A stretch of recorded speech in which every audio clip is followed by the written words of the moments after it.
When he first arrives, he looks like any other confused teenager. Because he has no special background or magic, he is labeled a no class. A seemingly kind local approaches him, offering a warm meal and a drink to help him adjust. To a terrified kid, this man looks like a savior. Unfortunately, in a place like Area, kindness is usually a mask for something much darker. As Sungmin reaches for a drink, the man moves to draw his sword, but the stranger made a fatal mistake. He assumed Sungmin was a helpless amateur. Before the blade even clears the scabbard, our protagonist slashes the man's throat with cold, surgical precision. Standing over the corpse, Sungmin doesn't feel guilt, only a weary sense of familiarity. This is because our boy isn't actually a rookie. Through a miraculous item called the Stone of Regression, he has traveled 13 years back in time. In his past life, he was a C-rank mercenary who lived a shabby existence, struggling for every scrap of food until he eventually died in obscurity. Now, he's back at the starting line with the body of a weak boy but the memories of a veteran. Because he knows exactly how his first life went wrong, he isn't going to waste a single second. He checks his status window and sees he is still a no class with 0 skills. While that sounds like a disadvantage, Sungmin knows the secret.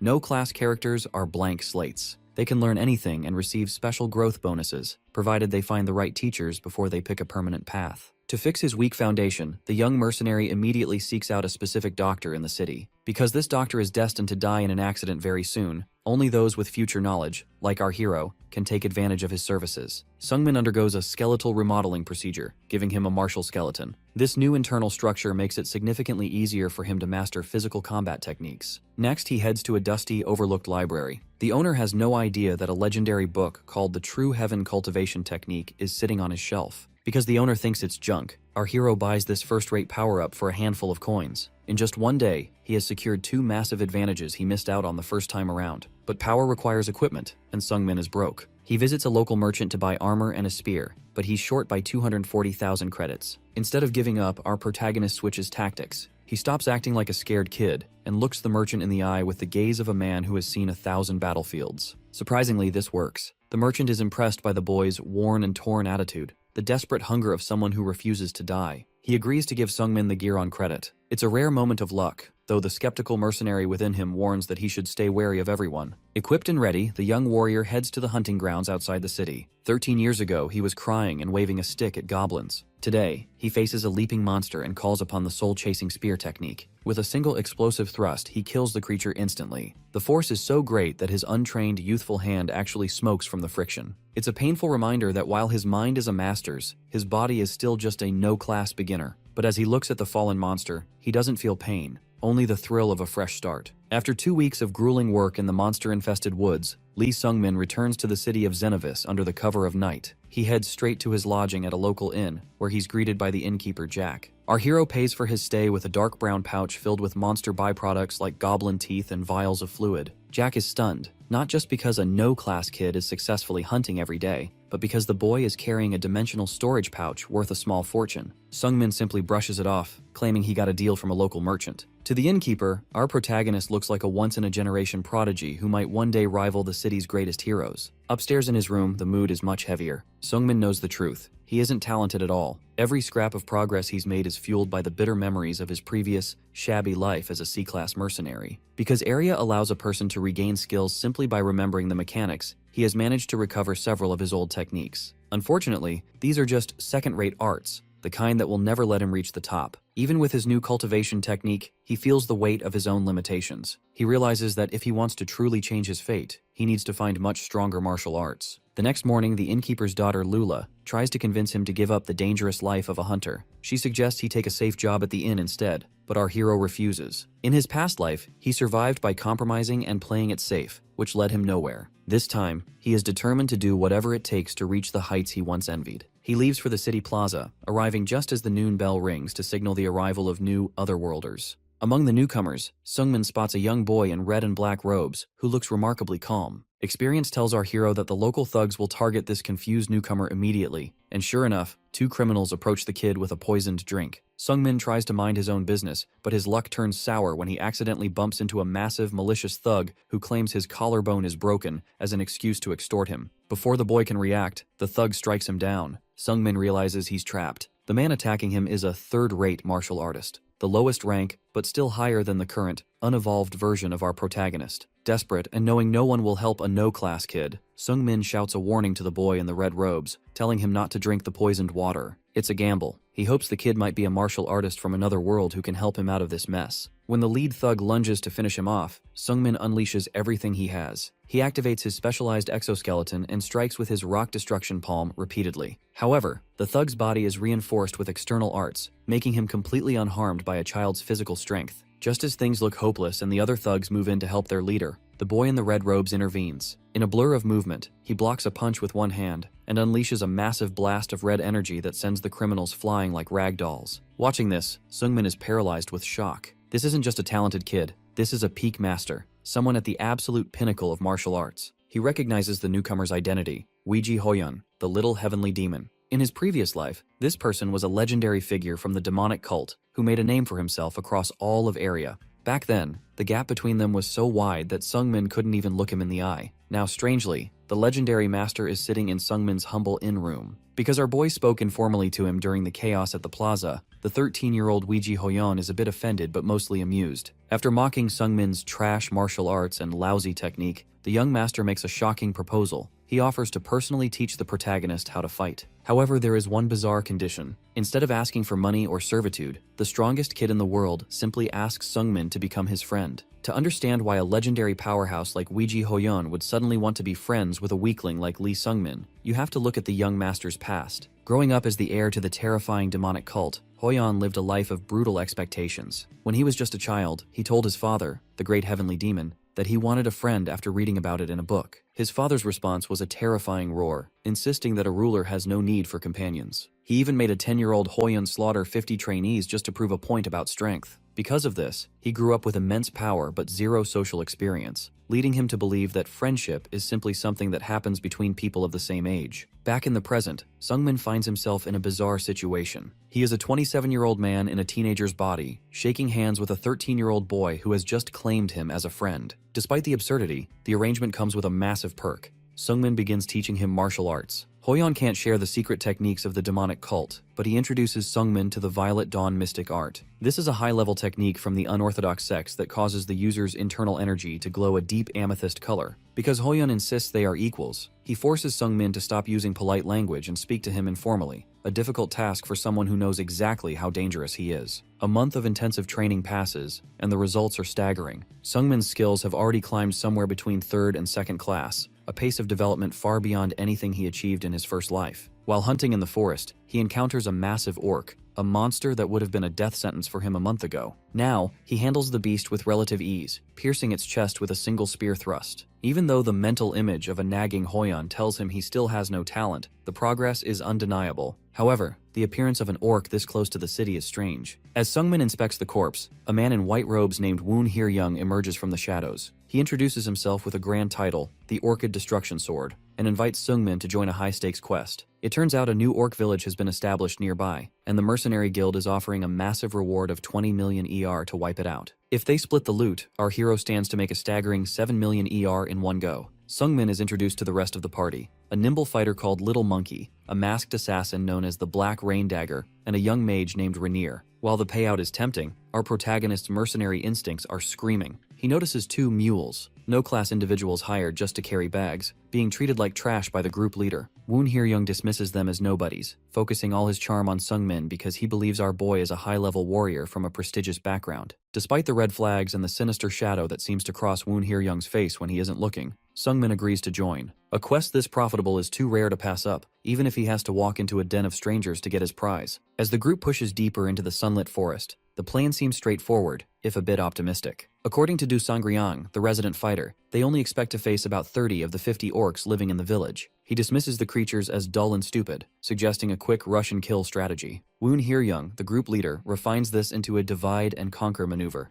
The team will split in 2, using magic and wind to carry their scent toward the village. This should lure the territorial monsters out into an ambush. While our protagonist, Lee Sungmin, finds the plan crude, he knows their small numbers don't allow for more complex traps. The weight of the journey falls heaviest on the mules, the no-class porters carrying the heavy gear. Sungmin notices one particularly exhausted porter named Brass, who looks ready to collapse after half a day of trekking. Because he remembers the agony of being a weak no-class in his past life, Sungmin takes the man aside. He frankly warns Brass that he won't be able to protect him once the fighting starts, and offers him a choice. Run now, or stay, and risk it. Brass, terrified of the punishment the mercenary guild inflicts on deserters, chooses to stay. Sungmin understands this fear all too well. He's lived it. When they finally reach the perimeter of the orc territory, the two teams split up. Woon Hye-young leads Sungmin and Brass toward a wooden fence near the village. Before the attack begins, Sungmin uses a trick from his master to mask their scent, rubbing mud all over their bodies to buy them a few extra seconds of surprise. Woon Hye-young is impressed by the boy's veteran-like instincts, but as soon as the red signal flare is launched to lure the orcs out, his true colors emerge. With 13 snarling orcs rushing toward their position, Hye-young grins darkly and suggests a better plan,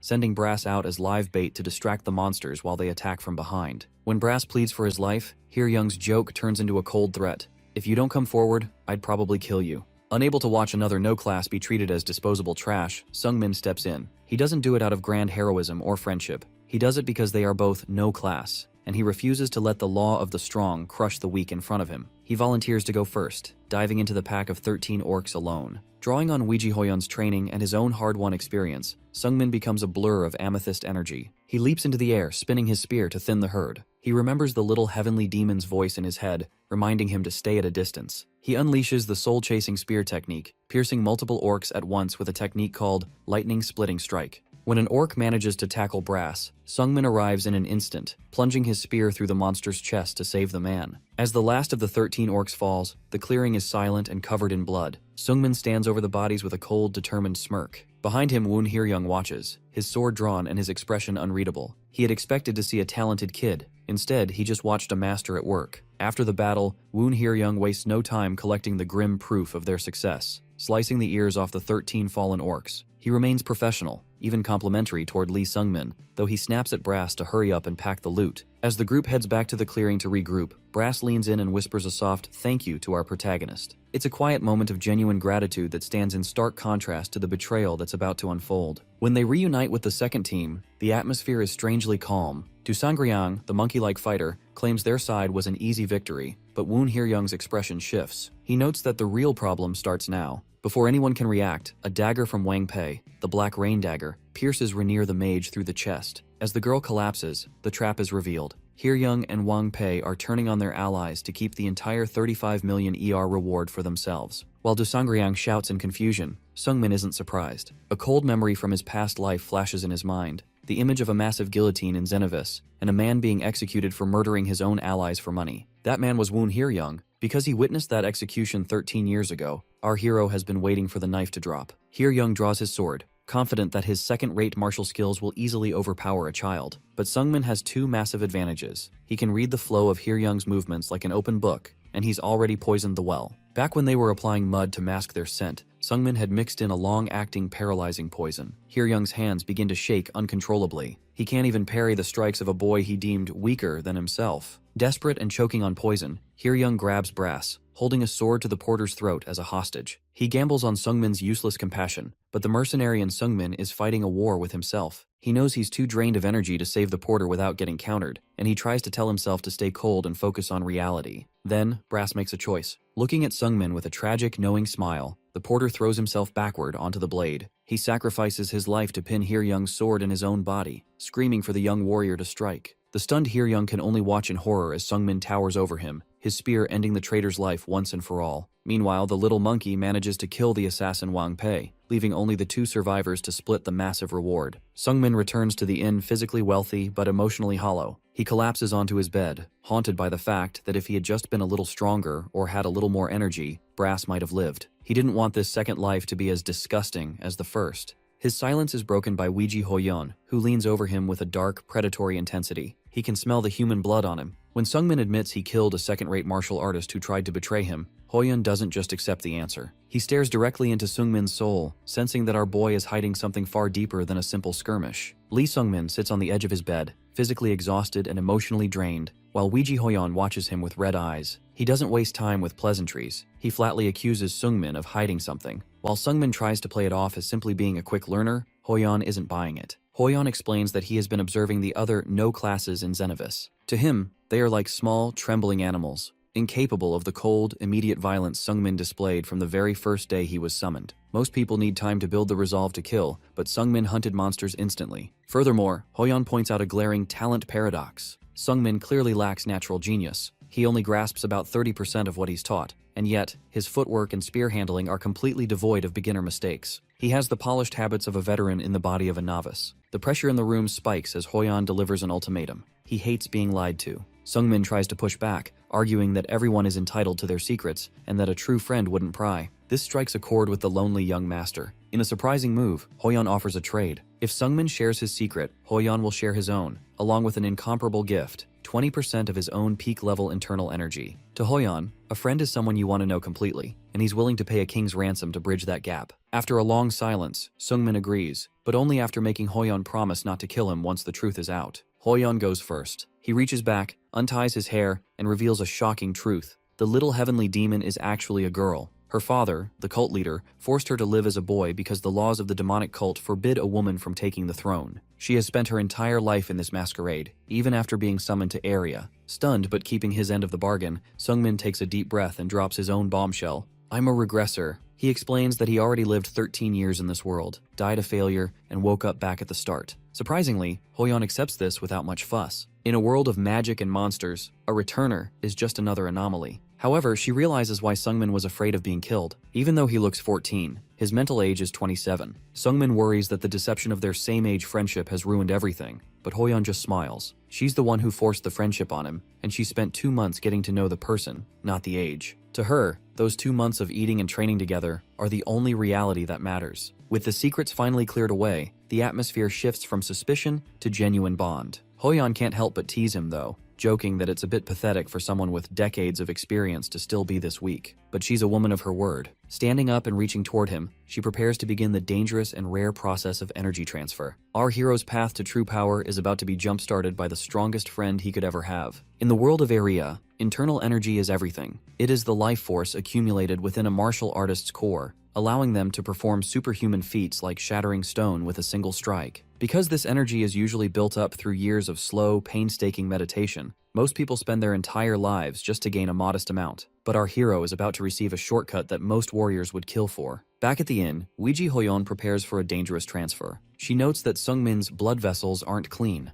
a common issue for someone starting their training late at 14. Despite the risk, she slams her palm onto his back and begins funneling 20% of her vast peak-level reserves into his body. The process is agonizing. Red and white energy erupts around them as Sungmin struggles to absorb the flood of power using his Violet Dawn mystic art. Once the situation stabilizes, the results are staggering. Even though Sungmin only managed to retain about half of what was sent, the rest being absorbed into his meridians for later use, he realizes that this 20% from Hoyon is already more energy than he accumulated in his entire previous 13-year life. The effort leaves the young master completely exhausted, but when Sungmin asks why she would go this far, she simply reminds him, "Because we are friends." To make sure he can actually use this new power, Hoyon spends the next month teaching him a legendary technique, the Supreme Nine Heavens Spear. This was the art of a famous spear king from a century ago. Knowing Sungmin's lack of natural talent, she even dumbs it down to make it manageable for him. It's a touching gesture of mentorship, though she punctuates her lessons with a palm strike to his face when he tries to bow in gratitude, reminding him that friends don't need to be so formal. As their final month together winds down, the two spend their nights talking. Sungmin shares rumors from his past life, how the little heavenly demon was said to have vanished for 3 years after leaving Xenovis. Hoyon is delighted to hear she became a legend. She explains that her true goal is freedom.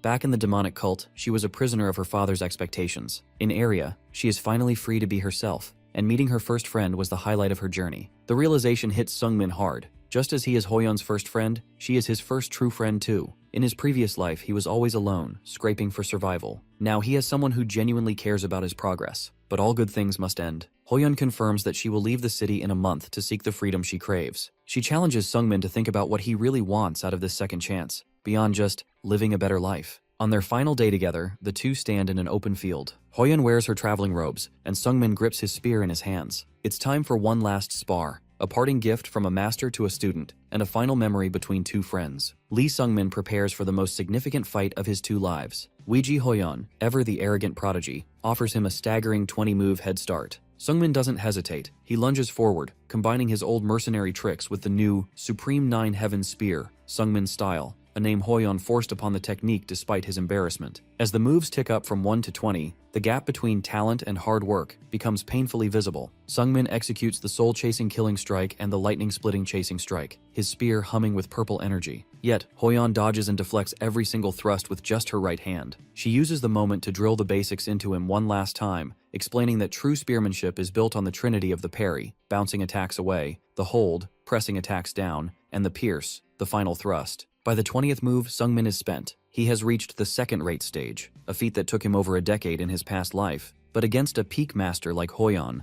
he feels like a child waving a stick. When he sulks about his lack of talent, Hoyon snaps. She calls out his disgusting sense of inferiority, a ghost from his past life that prevents him from even looking at the trees he thinks he can't climb. She demands that he make her his goal. If he has nothing to live for, he should live to surpass her in 10 years. Angry and humiliated at being lectured by a 13-year-old, Sungmin finally snaps back, swearing that in 10 years, he'll put a spear through her heart. The intensity of his declaration briefly stuns Hoyon before she playfully turns it into a joke, teasing him about his sudden outrage and promising to grow up into a woman so voluptuous he won't be able to call her a kid anymore. As the sun sets on their time together, the path forward for Lee Sungmin becomes clear. He has 3 goals: survive, use his memories to seize every opportunity, and eventually, stand equal to Weiji Hoyon. With a final wave and a mutual promise not to die, the little heavenly demon walks out of the city. Sungmin is alone again, but for the first time in 2 lifetimes, he isn't just drifting. He has a destination in the name of Weiji Hoyon. 10 months after the departure of Weiji Hoyon,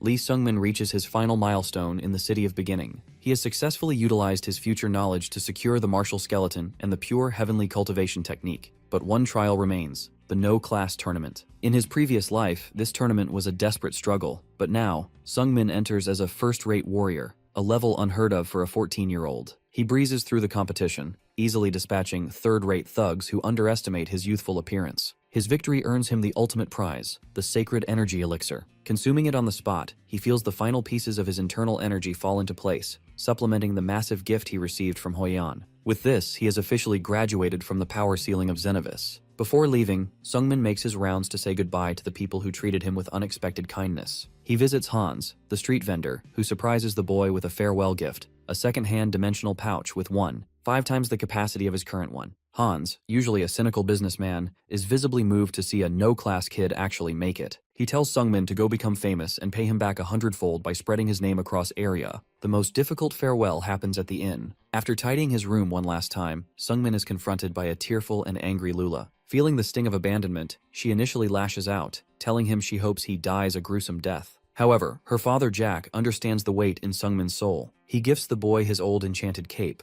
a high-quality garment featuring temperature maintenance and sword magic. Jack notes that while Sungmin is young, he carries the old soul of someone who has seen far too much. As Sungmin walks through the city gates to start his journey toward Mershi's mountain, a panting Lula catches up to him. In a moment of raw honesty, she takes back her curse and begs him not to die, admitting her feelings in the only way she knows how. Sungmin, carrying the maturity of his 27 years, gently acknowledges her feelings but maintains his focus on the path ahead. He left Xenovis in 1 year, 2 years faster than in his previous life, and this time, he leaves with a heart full of memories instead of bitterness. His destination is the mysterious Mershi's mountain, where he is greeted by a hooded figure. Here, his next phase of training begins, centered around a prohibition, a self-imposed vow or restriction that serves as a catalyst for explosive martial growth. To stand equal to Weiji Hoyon in 10 years, he knows he must push his body and soul past their absolute limits. Lee Sungmin has officially begun his journey toward the promised reunion at Behanger. With 9 years left on the clock, he realizes that merely returning to his old life as a mercenary would be a waste of his regression. To truly close the gap between himself and the genius Weiji Hoyon,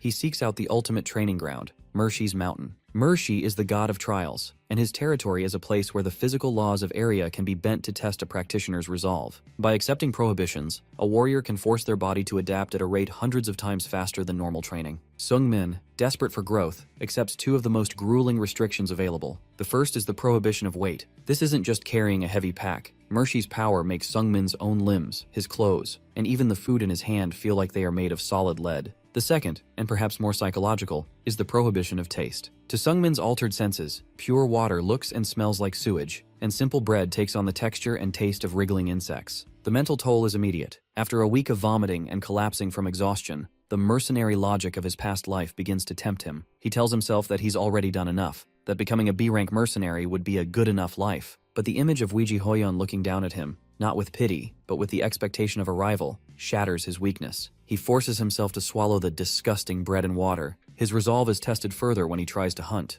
Weakened by malnutrition and slowed by the crushing weight, he can't even catch a simple deer. Just as he reaches his breaking point, a small rock hits him. He looks up to find a young woman with short bicolor hair. She is a fellow practitioner, marked with a symbol on her neck that signifies the prohibition of voice. She has traded her ability to speak for power. In a surprising act of mercy, she tosses the very deer he failed to catch at his feet. Writing in the dirt, she explains that she's been watching him and didn't want to see him die. When the skeptical Sungmin asks what the catch is, she simply writes, "Because I'm kind." In the brutal isolation of Mershi's mountain, Sungmin has found an unexpected ally, one whose silence masks a strength he hasn't yet fathomed. Lee Sungmin finds himself in a bit of a daze when a young woman suddenly appears to help him out. She introduces herself simply as a kind person, and because she's always popping up exactly when he's in trouble, Sungmin can't help but feel a sense of mystery about her. However, the mystery evaporates the moment he learns her name, Baek Sogo. In Sungmin's previous life, this woman was a legendary figure known as the Flash, a title she earned through her peerless speed. Unfortunately, her fame comes with a grim shadow. Sungmin remembers that in about 8 years, this future celebrity is destined to die at the hands of a terrifying warrior, his own friend Weiji Hoyon. Their interaction takes place under the strict rules of the mountain. Because this is a place for intense training, practitioners must accept prohibitions, magical handicaps that increase every 6 months. While Sungmin is resting by a cave, Baek Sogo startles him by appearing silently behind him. She can't speak because of her current rules, so she communicates by carving words into stone with her finger. She's worried our hero might starve, showing that her kind person label isn't just for show. As they talk, Sungmin notices a glowing purple symbol on her arm. It turns out her left arm has been completely numbed by a new prohibition. My guy realizes just how brutal this mountain is when she asks about his own handicaps. Because Sungmin started with the loss of taste and increased body weight, Baek Sogo feels genuinely sorry for him. After all, losing the joy of eating makes training even more of a grind. To help him settle in, she offers to introduce him to the other residents. But there's a catch. Because of his weight prohibition, our hero is far too slow to keep up with her natural speed. To solve this, the future legend simply tosses him onto her back and sprints off, carrying him like a backpack. They arrive at a clearing to meet the other big shots of the future. First, they encounter Scarlet Lassir, a future grand magician who currently smells terrible because her prohibitions forbid her from washing or changing clothes. Then there's Dokbi Jun, a muscular man known as the future Sword Phantom, who is currently training while completely blind. Seeing these famous figures in such a rough state terrifies Sungmin, as it hits him that he's surrounded by absolute monsters of the martial arts world. The group is shocked to learn that Sungmin started with 2 prohibitions right away. Scarlet thinks he's crazy and won't last, but Dokbi Jun respects the hustle, seeing a young man desperate to overcome his limits. Interestingly, there's a 4th resident named Flam that the others warn Sungmin to avoid because he's far too dangerous. 4 months pass in a blur of agonizing effort. Because of his skeleton correction and the harsh environment, Sungmin's growth is explosive. His Violet Dawn mystic art and his personal spear style are leveling up at record speeds. Even though his muscles feel like they're literally tearing under the extra weight, he refuses to stop. This drive comes from his ultimate goal. He wants to be strong enough to face the silhouette of Weiji Hoyon that haunts his ambitions. As his body grows and his old clothes start to rip,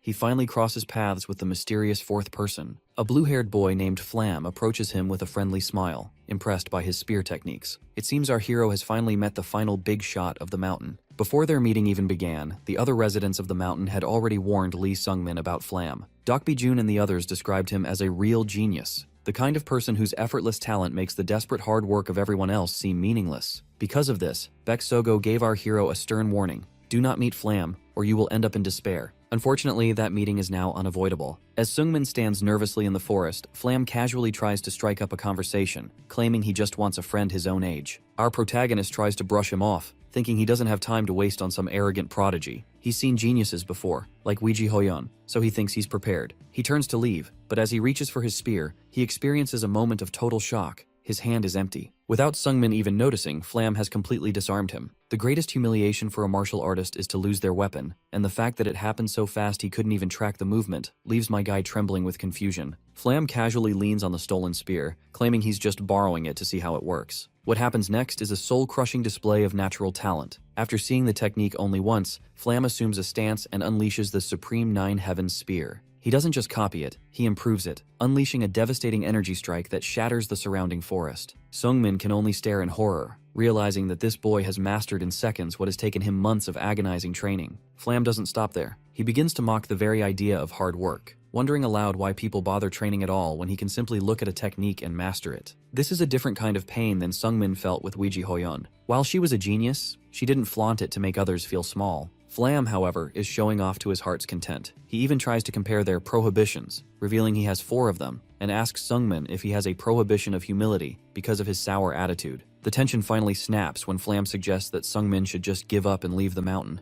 Driven by shame and rage, our hero throws a punch, but Flam catches his fist effortlessly. Because the rules of the mountain prevent them from actually hurting each other, the attack is meaningless. Flam uses this moment to twist the knife, telling Sungmin he's too weak and that he'll likely never master his spear art with such mediocre talent. Luckily, Baek Sogo appears and puts an end to the bullying by dragging Flam away by his face. Before being dragged off, Flam leaves Sungmin with a dangerous piece of advice. The harder the prohibition you take, the faster you grow. The word talent begins to echo through Sungmin's mind like a curse. Driven to the brink of a mental breakdown and feeling the crushing weight of his own inferiority, our hero screams at the sky. He decides to take a desperate gamble. He calls out to the goddess of the mountain, Mershi. The goddess of the mountain finally answers his call. A colossal, shadowy silhouette looms over him, commanding him to speak. Without a hint of hesitation, our hero declares that he wants to add another prohibition to his body. Suddenly, the world around him shifts into a cosmic void filled with floating rocks and strange purple geometry. As Sungmin looks around in confusion, a figure descends from the darkness. This is Mershi, a woman with long purple hair and a crown of thorns who claims this strange space as her own. When she introduces herself, our boy is stunned to realize he is standing face to face with an actual god. Mershi isn't interested in pleasantries, though. She mocks him for acting respectful now, pointing out that he was just cursing her name like a dog moments ago. She leans in, questioning if he can truly handle more weight when he's already struggling with the prohibitions of taste and weight. Even though he's clearly at his limit, Sungmin insists he can do it. This bravado amuses the goddess, leading her to reveal a shocking secret. She knows he is a regressor. Because she is a god, she sees the causality of every mortal. She explains that while everyone is destined to die, those who break that destiny are usually transcendental beings. Our protagonist is nothing of the sort, yet he has somehow twisted the laws of the universe to return to the past. Mershi warns him that while this won't kill him now, his soul will suffer billions of hours of karma after he eventually dies. Remarkably, my guy doesn't care about his afterlife. He is so focused on his current weakness that he accepts the price immediately. Back in the reality of the forest, Baek Sogo finds Sungmin shivering against a tree. When she asks what he's done, he reveals his 2 new prohibitions: warmth and dream. This news leaves her completely horrified because abstract concepts are far more dangerous than physical ones. Unfortunately for our hero, the effects are instant. The prohibition of warmth leaves him with permanent, bone-deep chills that no fire can fix. Worse, the prohibition of dreams turns his sleep into a living nightmare, forcing him to relive his worst memories and anxieties every time he closes his eyes. Baek Sogo calls him a crazy bastard, unable to understand why he would be so reckless. However, our protagonist shuts down her concerns by admitting the bitter truth. He has no talent. This realization hits Sogo hard as she looks at him.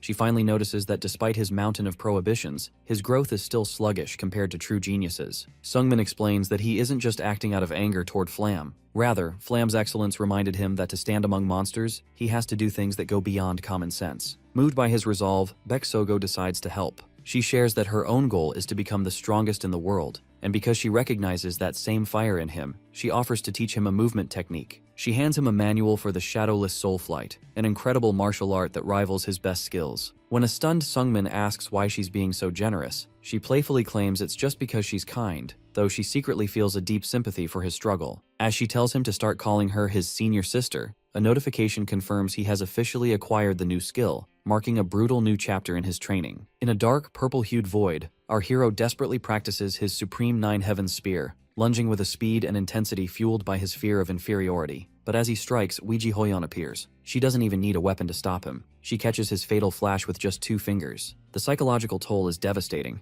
In this nightmare, the girl he once admired looks at him with cold disappointment, telling him that his 10 years of agonizing hard work were a total waste of time. She decides to take back everything she ever gave him, including his ability to practice martial arts. With a single strike to his abdomen, she shatters his dantian, leaving him to vomit blood as she turns her back on him forever. As purple mist begins to swallow him whole, Sungmin screams her name, begging for one more chance to prove he can keep going. Luckily, it was only a dream. Our protagonist snaps awake in the forest, gasping for air and drenched in sweat. He's relieved to be back in reality, but his peace is short-lived because a dark silhouette with piercing red eyes is looming right behind him. The figure turns out to be Scarlet Lyseer, a future grand magician who currently looks and smells like she hasn't seen a bath in weeks. Despite her eccentric and frankly unhygienic appearance, she's there to check on him. Because Sungmin took on the prohibition of dreams, his eyes are now permanently bloodshot and marked with a glowing sigil. Scarlet doesn't sugarcoat things. She tells him bluntly that between the nightmares and the constant chills from the prohibition of warmth, he's on a fast track to an early grave. However, she isn't just there to mock him. It turns out that Baeksogo was so worried about him that she begged the other residents of the mountain to help. Even Dokbi-jun, the sword phantom, has shown up to act as a sparring partner. Because they want to see him survive this hellish training, Scarlet provides Sungmin with 4 magic scrolls. These allow him to use Mental Clear to fight off the nightmares, Haste, and Strength to combat the crushing weight of his prohibitions, and Fatigue Recovery to keep his body from collapsing. The training that follows is brutal. Sungmin pushes himself to the edge of death, using magic to force his body beyond its natural limits, even though it drains his very life force. He still can't last 100 seconds against the blind Dokbi-jun, but the old master is helping in more ways than one. When the magical chills from the prohibition of warmth strike, Dokbi uses his internal energy to press on Sungmin's blood vessels, boosting his metabolism and forcing the warmth back into his limbs. As the sword phantom walks away, our boy is struck by a sudden, confusing realization. He looks at his hands and remembers the friendly faces of everyone he's met since his regression, people like Hans and Jack who treated him with genuine care. He remembers that the world of Area is usually a cold, cruel place where people only look out for themselves. Because of this, he finds it almost unnatural that everyone is being so kind to him in this life. The answer is something even his benefactors can't quite explain. As Scarlet and Dokbi-jun talk privately, they admit there's just something about the kid that makes it impossible to leave him alone. While Sungmin wonders if there is some strange force at play, he eventually decides to stop overthinking it, concluding that for the first time in his 2 lives, he might just be lucky. A full year has now passed since Lee Sungmin first stepped onto the mountain, and the landscape has shifted into a surreal display of purple-topped trees and jagged cliffs. The cost of his training is immediately visible. His hands tremble violently as he grips his spear, and purple energy sparks around his bandaged fingers from the sheer intensity of his effort. Our hero is currently a shell of himself, staggering through the forest and gasping for air until he finally collapses to his knees. This moment of exhaustion is interrupted by Flam, who appears silhouetted against the light. The blue-haired genius is surprised our boy has lasted this long and leans in close when he receives no verbal response. He quickly realizes the silence isn't a choice. A glowing purple sigil on the neck of our protagonist confirms he has taken on the prohibition of voice. Flam mocks this, assuming the young man chose an easy handicap because he couldn't handle a real challenge, but the reality of the situation is far more intense. As Flam attempts to walk past, our boy suddenly lunges with his spear. Flam catches the weapon with one hand, but he is internally impressed by the growth he sees. Our hero's fundamental techniques have become incredibly clean, harmonizing perfectly with the movement skills he learned from Baeksogo. To maintain his dominant position, Flam strikes the spear with his palm, sending a shockwave that knocks the young man back. He asks if this mediocre progress is truly all he has to show for carrying 5 different prohibitions. Flam can read the intent behind the movements of the lips of our protagonist, and when he detects a mocking tone, his expression turns predatory. He strikes the boy across the face, drawing blood and grounding him. To show the true gap between them, Flam manifests Sword Chi, a jagged blade of blue energy around his fingers. This is a peak-level skill that usually takes decades to master, yet Flam uses it to shatter a nearby tree effortlessly. He points out how unfair the world is, noting that while the larvae must crawl and bleed just to move an inch, he is already at the finish line. Despite this display of power, the resolve of our hero remains unwavering. He looks the genius in the eye and conveys that he is actually glad for the visit because his training was becoming stagnant. He has reached a grim peace with his lack of talent and is willing to struggle in a way a genius never could. He promises that one day, this slow, crawling effort will result in a spear through the arrogant body of his rival. A month later, our hero hits his 1-year anniversary on the mountain and returns to the goddess Mercy to bridge the gap further. He chooses the prohibition of hearing, which turns his existence into a nightmare of internal white noise and agonizing sounds. Now burdened by 6 total prohibitions, his daily life is a blur of pain where his food is foul and his body feels like lead.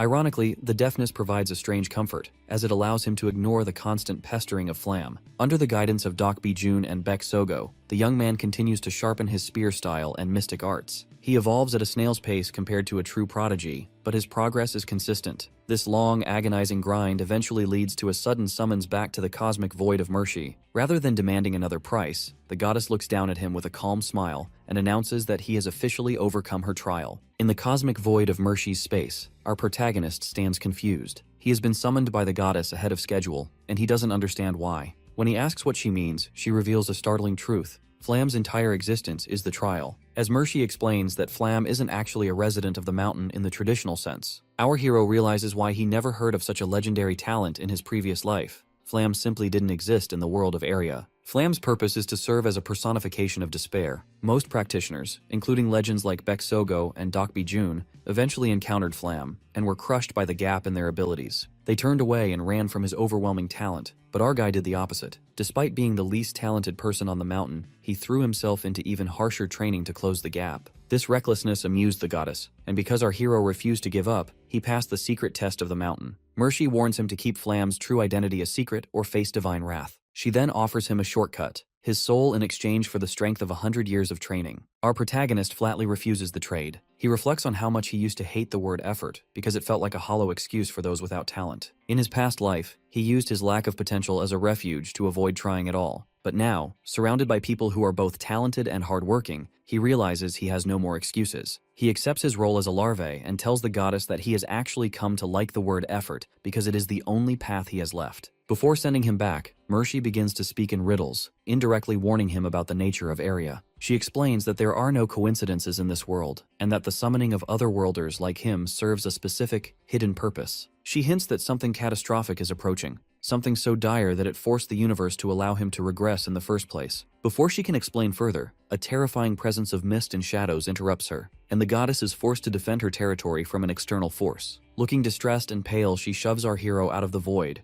urging him to finish his training quickly. Her final whispered question reveals the stakes. She wonders if he will be strong enough to stop the fate of the end. A few days later, back in the forest, the reality of the sixth prohibition sets in. Our hero has chosen to sacrifice his sense of smell. This turns out to be a double-edged sword. While it makes his training even more brutal, it also forces him to endure the horrific stench of the unwashed Scarlet, who is less than pleased when she realizes why he's gagging. Meanwhile, Baek Sogo has also taken on new burdens, choosing the prohibitions of taste and hearing. Seeing the future legend struggling and bloodshot from the sensory overload makes my guy realize how much she respects his path now. She admits she finally understands the hell he's been living through. However, the atmosphere shifts when she looks up in Lee Sungmin's eyes with a heavy expression. She informs our hero that her time on the mountain has come to an end, and she will be departing soon. After 2 years on the mountain, the time finally comes for the seniors to move on. Baek Sogo stands before our hero in the purple-hued forest, confirming that she has achieved her goals and is ready to depart. While she is a true genius who didn't necessarily need to endure such suffering, her time here has been transformative. As they stand in silence, she realizes that the small boy she first met has grown until he is now as tall as she is. She hesitates, worried that our protagonist might work himself to death or fail to master the shadowless soul flight without her guidance. Our guy senses her hesitation and reassures her with a calm, serious expression. He insists that he can pull his own weight now and refuses to let her stay just for his sake. Because of her kindness, he is still alive, and he wants her to pursue her own path. In a rare moment of affection, Baek Sogo pulls him into a sudden hug. She calls him the toughest person she has ever seen because he doesn't despair. When he tries to correct her,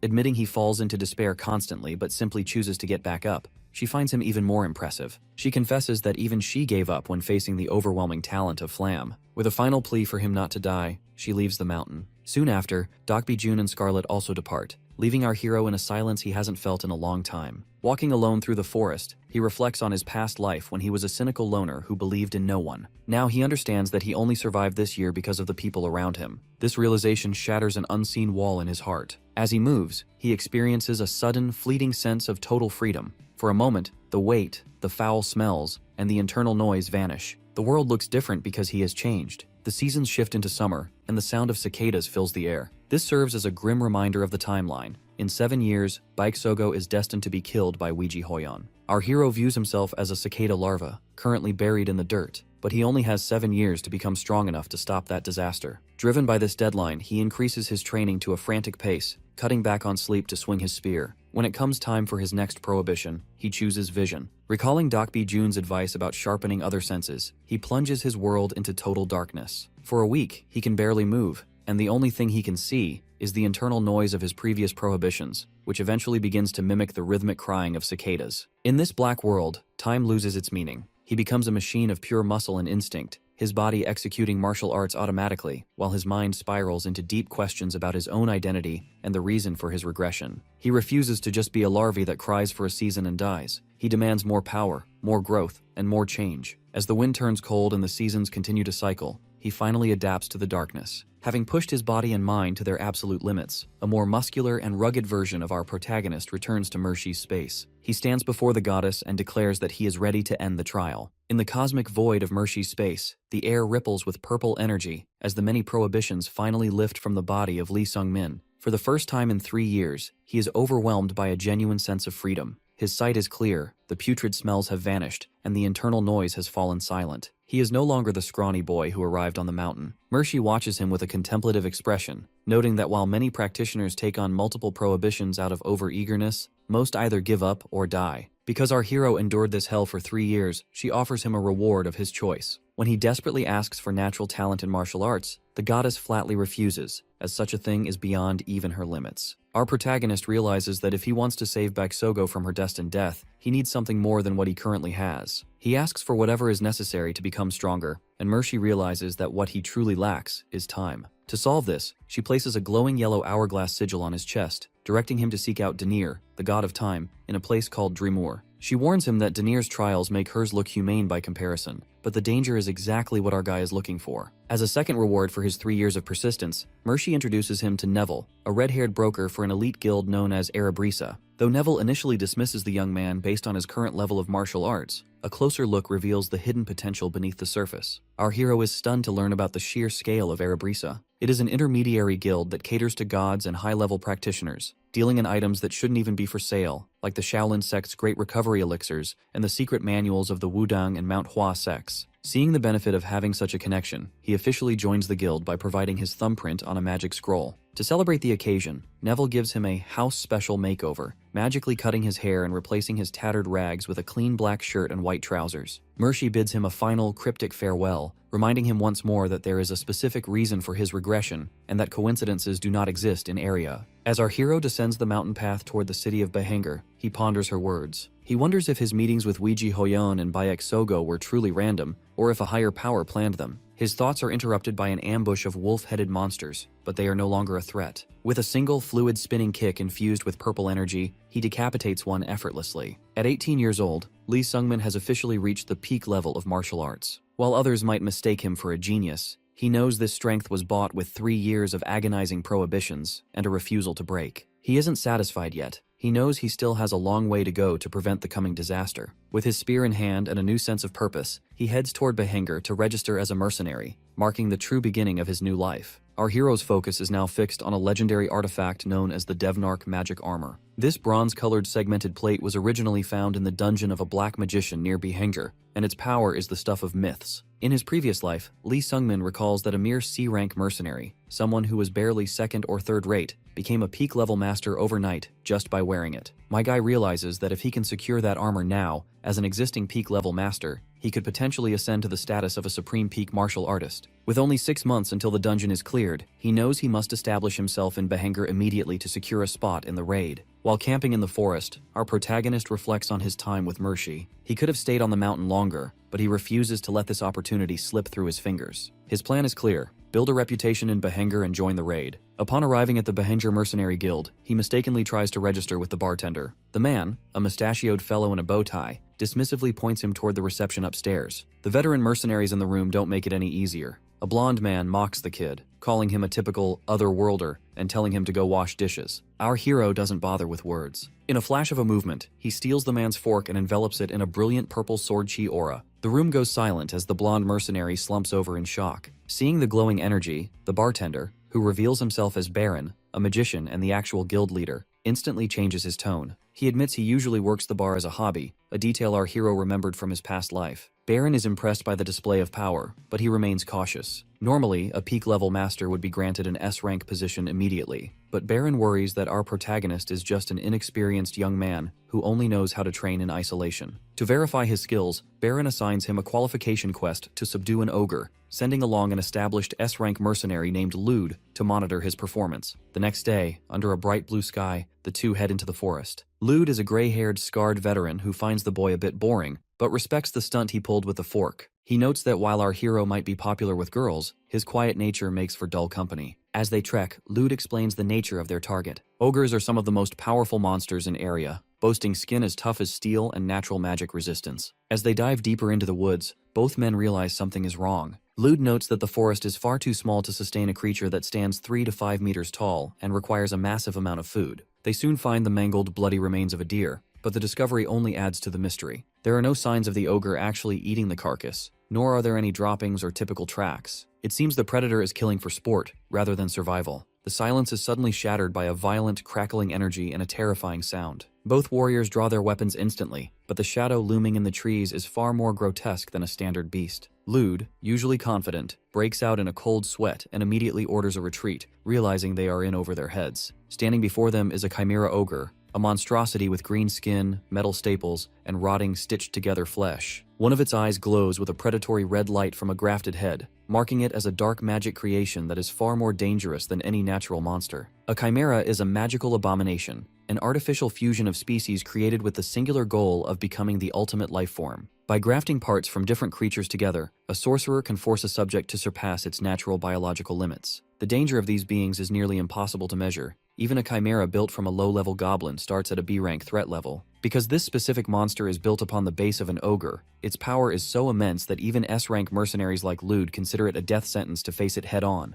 As the massive chimera ogre raises a jagged boulder to crush him, Lee Sung-min remains remarkably calm. When the beast strikes, our hero doesn't just dodge, he vanishes. Using the shadowless soul flight technique he learned from Bayek Sogo, he executes the traceless stride, appearing instantly above the creature's head. Free from the crushing weight prohibitions of Mershi's mountain, Sung-min realizes his true speed is terrifying. He transitions into the shadow dance, landing gracefully on the monster's back to deliver a soul-chasing killing strike. The impact is violent, but the result is chilling. Even with his spear infused with purple sword chi, the attack doesn't leave a single scratch on the creature's indestructible hide. Lude, watching from the tree line, realizes the guild's meager reward for a regular ogre isn't worth this risk. Yet he prepares to charge in anyway, knowing it's too late to run. However, Sung-min stops him using a sound transmission technique, calmly telling the veteran to stay back. Lude is baffled, screaming that this thing is stronger than a twin-head ogre, but Sung-min simply feels a strange confidence. He believes he can do this. Our protagonist unleashes the lightning-splitting chasing strike, a flurry of high-speed purple energy thrusts that tear up the ground around the beast. Again, the ogre stands unfazed. Realizing that raw power won't work, Sung-min begins looking for a weak point. He notices the creature's yellow eye and lunges with pinpoint precision, driving his spear tip directly into the socket. Lude is awestruck by the young man's tactical skill, but the victory is short-lived. The eye instantly knits back together before their eyes. Lude realizes the horrific truth. This isn't just an ogre.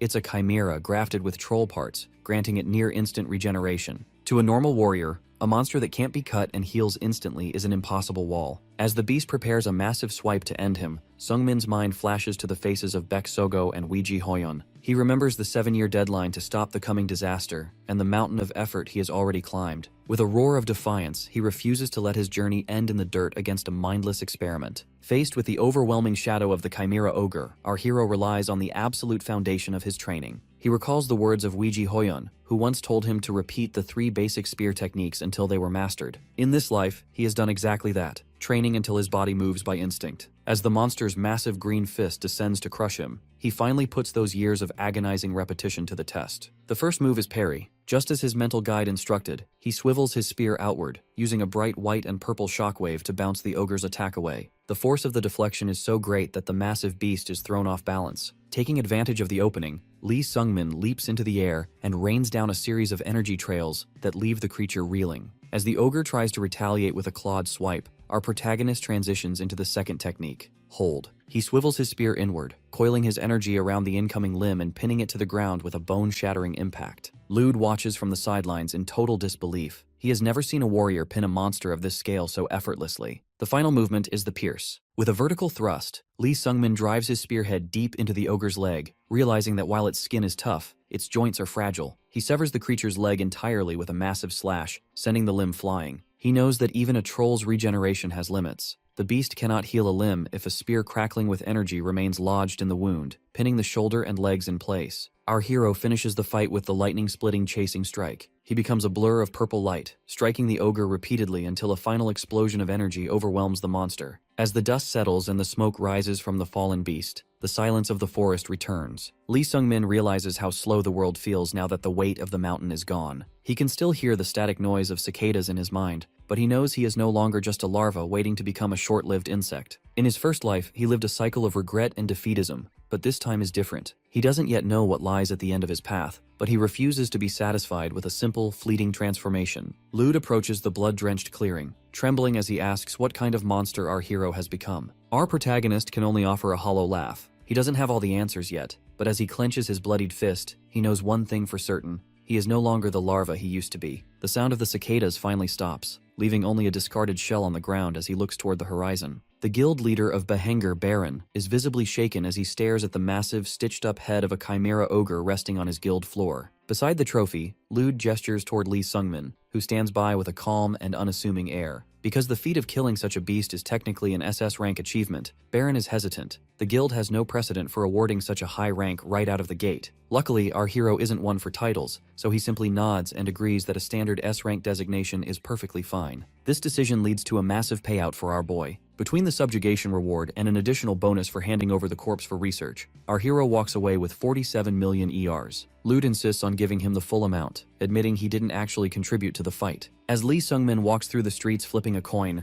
the weight of the money starts to sink in. In his past life, he nearly died for measly sums, rarely ever seeing more than 1 million ERs at a time. This sudden wealth feels unrealistic, leaving him wondering what to even do with such a fortune. However, the answer becomes clear when he looks at his weapon. His current spear is visibly wobbling and worn out from the ogre fight. Because he realized during the battle that a better weapon would have pierced the monster's hide much easier, he decides he can no longer settle for mediocre gear. To avoid a future where a broken weapon becomes a fatal regret, he decides he needs an upgrade. Meanwhile, back at the guild, Baron and Lude review a magical recording of the battle. Watching our protagonist's movements, the guild leader realizes the boy is a peak martial master, despite being no class for only 4 years. This revelation makes him think that certain powerful figures like Zeon would be very interested in our hero's rapid growth. Unaware of the guild's growing interest, Sungmin steps into a dark alley to summon Neville, a broker from the mysterious organization Erebrisa. When the broker appears, the spearman explains his need for a custom weapon with his 47 million ER budget. To his shock, Neville informs him that this isn't actually a large budget, as the top-tier blacksmiths they represent are incredibly expensive. Since the budget is tight, Neville uses a space-tearing ability to transport our hero directly to a unique forge. There, they meet Telgarus, an elf with an athletic build and a massive hammer. She is blunt and dismissive at first, but she explains that to make a perfect spear, she needs to see Sungmin's martial arts style in action. Initially, our guy is hesitant, as showing one's techniques is a massive taboo for martial artists. However, Selgiris explains her pride. She has spent 350 years mastering the forge to compensate for not having the natural talent of a dwarf. This confession resonates with our protagonist, who has felt the pain of a different starting line himself. Because he respects her dedication to her craft, he chooses to trust her and agrees to show her his martial arts. This transparency earns the Dark Elf's respect. Laughing, she admits she likes him, and promises to deliver a weapon worth far more than his payment. It seems our hero hasn't just found a blacksmith, but a valuable long-term ally. While the Dark Elf Selgeris begins the months-long process of forging his new weapon, Lee Sungmin takes the opportunity to focus on his internal growth. Our hero spends his days in deep meditation as he attempts to process everything he learned during his clash with the Chimera Ogre. This was his first real test as a peak martial master, and he realizes he needs to fully digest the experience to truly own his power. He recalls the words of his old friend, Weiji Hoyon, who once praised his situational awareness as a genuine talent. During his brutal training in the mountains, that awareness evolved into a supernatural sixth sense, allowing him to detect threats beyond the 5 physical senses. He felt this power take over during the ogre fight, moving his body instinctively before he even realized what was happening. However, our protagonist is cautious. He notices a dangerous imbalance. Because his training focused so heavily on touch and intuition, his other senses like sight and hearing have lagged behind. He knows that if he doesn't resolve this sensory gap, he might face a disaster he can't undo. Restless and seeking answers, our boy visits the mercenary guild to check on the investigation into the Chimera Ogre. He meets with the guild leader, Baron, who confirms that the Mage Guild is currently analyzing the remains. Because chimeras don't exist in nature, they were clearly created by a powerful mage, someone our hero suspects might be the owner of a dungeon discovered months later in his previous life. To get ahead of the changing future and secure information on a set of legendary armor he desires, he heads to the Behenger Mage Guild. There, he meets the eccentric young man named Kim Jong-yun,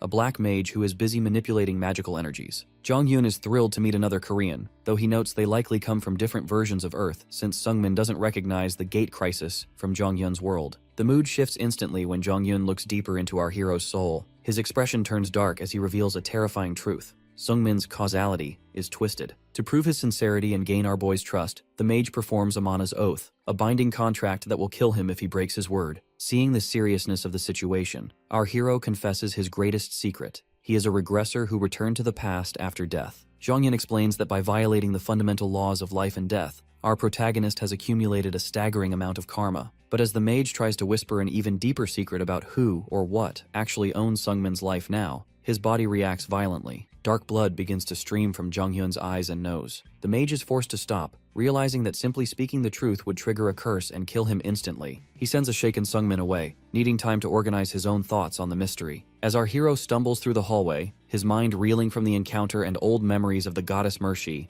a loud, familiar voice breaks his trance. A red-haired woman named Scarlet waves him down, calling him the crazy kid from the mountain.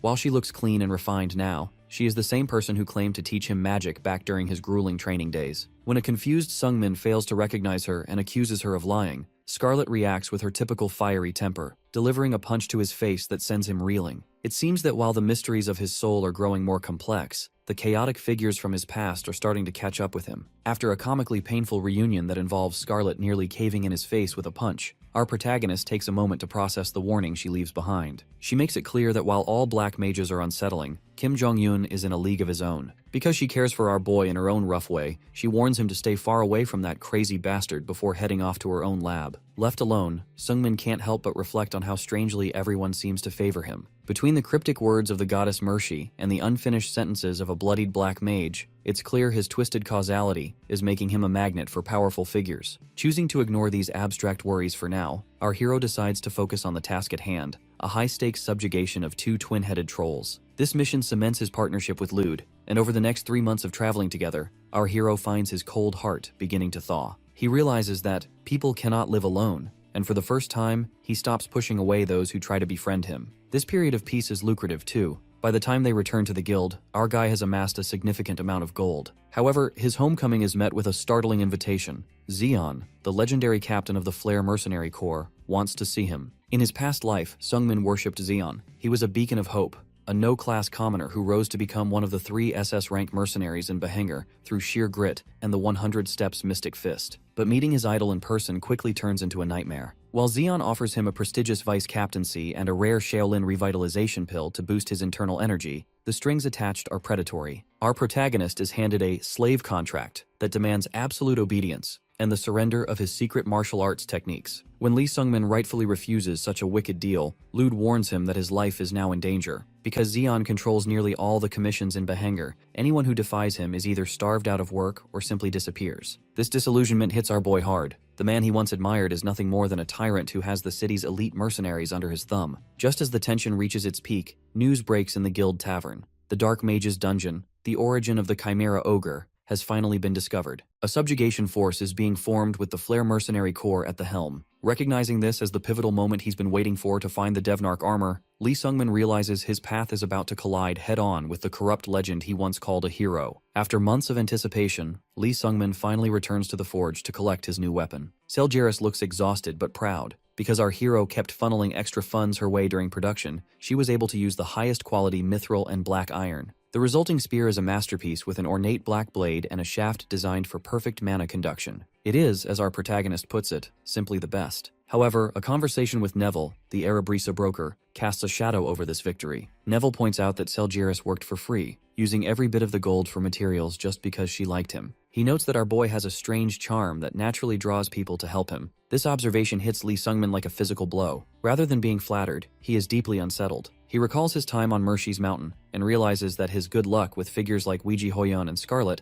might not be luck at all. He begins to fear that his friendships are fake, merely the result of some supernatural influence within him, rather than his own character. Even as Lude approaches him with a friendly arm over his shoulder, our hero can't help but wonder if his friend's loyalty is just another manifestation of this twisted fate. There is no time for an existential crisis, however, because the dungeon raid is about to begin. Because Sungmin killed the Chimera Ogre so quickly, the timeline of his previous life has been completely upended. The dungeon has been discovered 3 months early, which has created a dangerous complication. The Flare Mercenary Corps is now available to participate. Zeon, the man our hero once admired but now knows to be a tyrant, approaches him with a mocking grin. He leans in to deliver a thinly veiled death threat, suggesting that in the chaos of a dangerous dungeon, one never knows who might not make it back. Lude is quick to defend our guy, but the tension is thick. Zeon's presence has turned a standard raid into a political minefield. Despite the danger, our protagonist refuses to back down. He knows his progress has stalled lately, and he desperately needs the legendary Devnarch armor hidden within to break through his current limits. The Expedition Force, a powerful group of 27 mercenaries led by Baron and Zeon,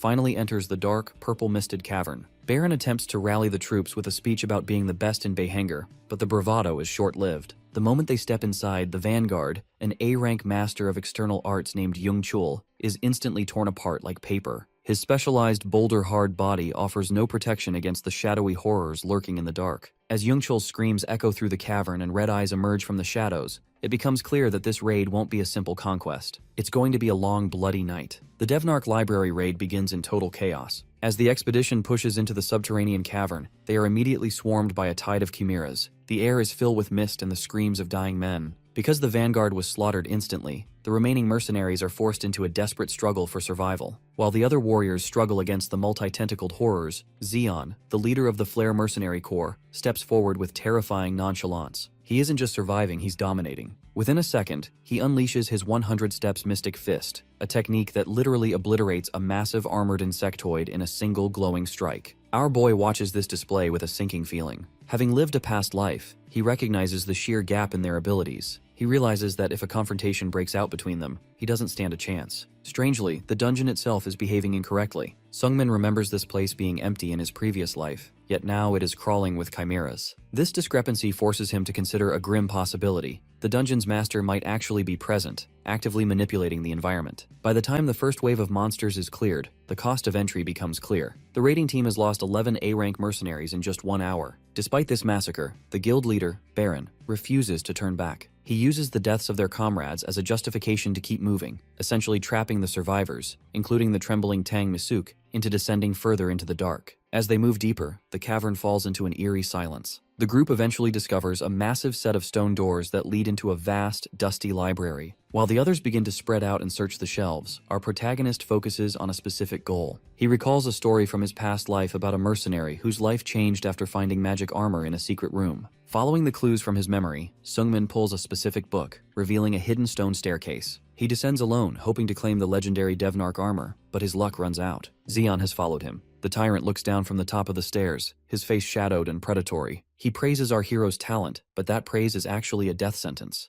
Zeon explains that because Sungmin is too talented to be left alive as a potential future rival, he has to be eliminated right now while they are away from witnesses. The situation seems hopeless until Lude suddenly appears at the top of the stairs, having bypassed Zeon's guards. He's furious, recognizing that Zeon has finally shown his true colors. Unfortunately, even with Lude's help, the odds are bleak. Zeon is an SS rank monster, and his subordinates are likely on their way. Realizing they can't win a direct head-on fight, our protagonist makes a split-second gamble. He grabs Lude and leaps further down into the lowest level of the secret chamber. His target is the magic armor Devnark, resting on its pedestal. If he can equip the armor and receive its massive power boost, they might just have a chance to survive the monster currently leaping down after them. Our protagonist and Lude finally reach the bottom of the secret chamber, where the legendary Devnark magic armor rests on its pedestal. Unfortunately, their relief is short-lived. The captain of the Flare Mercenary Corps descends upon them with murderous intent. Because the gap between their powers is so vast, Lude's attempt to defend his friend ends in tragedy. With a single brutal strike of his 100 Steps Mystic Fist, Zeon crushes Lude's chest, killing him instantly. Our hero is paralyzed with horror, watching as the only person who treated him with genuine loyalty in this life collapses into a pool of black blood.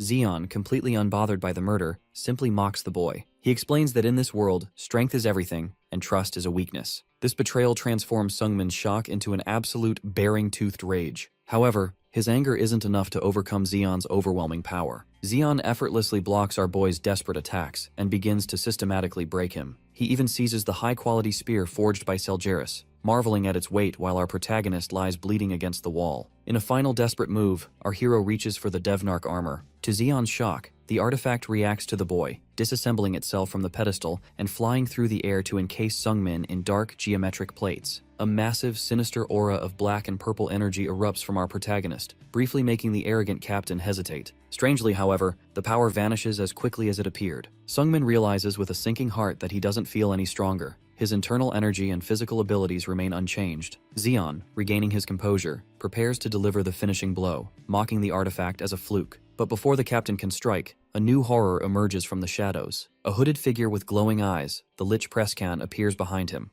Because the Lich is the true master of this dungeon, he effortlessly stops Zeon's punch with a magic shield. The ancient entity notes that the Devnarch armor hasn't established a contract with our hero yet, and observes that the boy's soul karma is strangely off course. Upstairs, the rest of the raiding party, including guild leader Baron, rushes toward the noise only to find themselves face to face with the Lich. The realization is instantaneous and terrifying. They didn't find this dungeon. The Lich allowed them to enter. Within moments, the Lich kills Baron and seals the exits, trapping the survivors like rats. Both our hero and Zeon are bound by glowing green soul chains. The Lich looms over them, his eyes burning with predatory intent. He reveals that they are much better offerings than the Chimera Ogre he had been working with. The battle in the Devnarch library ends in a swift, one-sided massacre. Because he is facing a legendary Lich, the SS rank mercenary Zeon is suppressed as easily as a child, while the guild leader Baron is literally cut in half. Our protagonist can only watch from the floor in a state of existential despair. He realizes that despite his training on the mountain and his knowledge of the future, he is still just a larva, a worthless third-rate warrior compared to the true monsters of this world. Sungmin eventually wakes up suspended in glowing spirit chains within Prescan's personal workshop. The Lich, a skeletal horror crackling with dark energy, reveals a bizarre and twisted motivation. He wants to create life. Because he failed to become a woman through alchemy or magic, he turned himself into a Lich to gain the infinite time necessary to birth a new existence. He views our hero as the perfect ingredient for this dream because Sungmin's soul karma is uniquely messed up due to his regression. However, the ritual goes horribly wrong. As Prescan attempts to offer Sungmin's soul to the Demon King of Fear, a violent surge of energy erupts. To the Lich's utter disbelief, the offering is rejected. The ritual fails so catastrophically that Prescan's physical form begins to dissolve into smoke. Driven to a frantic rage by this impossibility, the Lich demands to know who Sungmin really is, and attempts to tear through the boy's memories to find the truth. When the mental assault ends, Sungmin finds himself alone in the dark. The chirping sound of cicadas, a symbol of his past life's weakness and trauma, returns to haunt him. Luckily, our boy doesn't break. While his current strength failed him, his willpower as a third-rate mercenary who refused to die in his first life kicks in. Remembering the promises he made to friends like Weiji Hoyon and Beck Sogo, he forces himself to stand. Suddenly, a telepathic voice reaches out to him. It belongs to Lloyd, the Golden Mage Tower Master, who had gone missing in Sungmin's previous timeline. Lloyd is severely injured further underground and claims that Prescan has fled. He begs for help, swearing on his mana that it is safe to descend. Our protagonist eventually finds the Grand Mage in a chamber filled with the wreckage of a magical battle and the corpse of the traitorous Zeon. Lloyd urges Sungmin to destroy a pulsating dark heart suspended in the air, claiming it is a dangerous creation of the Lich. However, when our hero thrusts his spear into the organ, it doesn't shatter. Instead, purple electricity arcs through the weapon, and a final notification confirms a world-changing development. Lee Sungmin has obtained the Black Heart. The chaos of the Devnarch library raid reaches a terrifying conclusion, revealing the full extent of the Lich Prescan's depravity and the birth of a new nightmare. Before Lee Sungmin ever encountered the Black Heart, Prescan was already in a state of physical and mental collapse. Because the ritual to offer Sungmin's soul was rejected, and his mental assault magic was inexplicably reflected, the Lich was left drained and desperate. To recharge his depleted mana, Prescan turns on the survivors of the raiding party, draining their life force like a parasite. He targets the mercenary leader, Zeon, intending to use his high-level soul for a more valuable experiment. However, the arrival of Lloyd, the Golden Mage Tower Master, interrupts him. Lloyd has been hunting the Lich for 10 years, and seeing Prescan in a weakened state, he prepares to end the monster's existence once and for all. Caught between a Grand Mage and his own failing body, Prescan gambles everything on his unfinished masterpiece. He summons a vortex of mana and brings forth a woman with long black hair and pale skin, the ultimate existence he spent centuries trying to create. Although she is incomplete, her power is incomprehensible. With a simple glance, she dispels Lloyd's massive golden phoenix spell as if it were nothing more than smoke. The creation, calling Prescan father, immediately expresses a primal, insatiable hunger. Before anyone can react, she turns her sights on Zeon. The captain of the Flare Mercenary Corps, a man on the verge of becoming a supreme peak master, is slaughtered instantly. His heart is torn from his chest and consumed by the girl, who stands covered in blood, licking her fingers with predatory satisfaction. The resulting battle between Lloyd and this new monster allowed Prescan to escape with his creation. Lloyd, barely surviving the encounter, later recounts these events to a recovering Lee Sungmin. The Grand Mage expresses his gratitude to our hero for saving his life, and most importantly, for destroying the second dark heart left behind in the workshop. Unfortunately, Lloyd is unaware of the true outcome. As our protagonist turns to leave, a sinister purple pulse thrums within his chest. Because the heart didn't break but instead merged with him, Lee Sungmin has now become the host for the very thing the Grand Mage feared most. Our hero is left in a state of quiet dread, wondering what kind of monster he is destined to become now that the Black Heart is beating where his own used to be. the Golden Mage Tower Master, Lloyd, is alive to offer him a blank check reward, a promise to grant any one wish within the Grand Mage's power. However, the weight of the trade-off is immense. While a powerful ally like Lloyd has survived, our hero's friend Lude, someone who should have lived, is now dead. This realization forces our protagonist to face a harsh truth about the world's power hierarchy. He had previously viewed the mercenary leader Zeon as a sky-level figure, but seeing Zeon slaughtered like a common insect by the Lich's ultimate existence shatters that illusion. Sungmin realizes he has been a frog in a well, and that the true masters of this world, like Weiji Hoyon or the Grand Mages, inhabit a sky far vaster than he ever imagined. Despite this, he refuses to sink into despair. He resolves to keep crawling forward in his own way, even if he is just a larva. Seeking clarity on the strange artifacts he obtained, Sungmin meets with the enigmatic Kim Jong-un. The mage explains that the Devnark magic armor is actually a demonic forced contract tool. Usually it grants a user peak power in exchange for their soul after death. But curiously, the armor didn't grant Sungmin any power. This leads Jong-un to propose a chilling theory. Either our boy has zero potential left to awaken, or he has already made a contract with a master far more powerful than the Demon King of Fear. Jong-un's insights into the Black Heart are equally unsettling. He suggests that because the heart was the byproduct of a Lich's wish for ultimate life, its influence on Sungmin's body could be far more profound than the armor itself. To help our hero manage the artifact, Jong-un uses his magic to compress the bulky armor into a simple bracelet. When our hero finds himself at a dead end with Jong-un's answers, he remembers a directive from his past, to seek out Denir, the god of time, in the city of Dremur. As he prepares to leave, Sungmin is literally knocked to the ground by a flying kick from Scarlet, the fiery mage who has been looking out for him. She scolds him for associating with a dangerous thing like Kim Jong-un, warning him that nothing good comes from such people. When she learns he survived the raid and is headed toward Dremur for answers, her mood shifts instantly. Because she is also traveling that way, she excitedly insists on joining him. Despite the horrors he has just endured and the black heart pulsing in his chest, our hero won't have to face the next stage of his journey alone, even if his new companion has a habit of using him as a punching bag. Lee Sungmin finds himself facing an unexpected social dilemma. Because he has spent his life as a no-class failure, he can't understand why geniuses are suddenly drawn to him. He worries that people aren't attracted to his character, but to the something hidden behind him, the ripple of his regression, or the dark pulse of the Black Heart. Furthermore, the memory of Lude's death haunts him. He fears that if he allows Scarlet to stay close, she might meet a similarly grisly fate. Despite his internal conflict, Sungmin realizes he must prioritize his own strength before he can protect anyone. Before leaving the area, he scavenges the remains of the traitorous Zeon. Because Zeon was a man who trusted no one, he carried his most precious treasures on his person: several high-grade revitalization pills and secret manuals for the Shaolin Temple's 100 Steps Mystic Fist and Arhat footwork. Back in the safety of his room, our hero attempts to consume the stolen elixirs. Normally, a martial artist must painstakingly circulate their energy to absorb such potent pills, but the Black Heart changes the rules entirely. As soon as he swallows the medicine, a massive surge of energy erupts in his chest and is instantly assimilated. This artifact solves the lack of talent that plagued his first life, boosting his internal energy to a level nearly on par with a Supreme Peak Master in a single night. The next morning, Sungmin attempts to shake Scarlet off by telling a white lie. He claims he must detour to the city of Berdan to return the stolen manuals to the Shaolin Temple for a reward. He hopes this change of plans will force her to continue to Dremur alone. Unfortunately, Scarlet is not so easily deterred.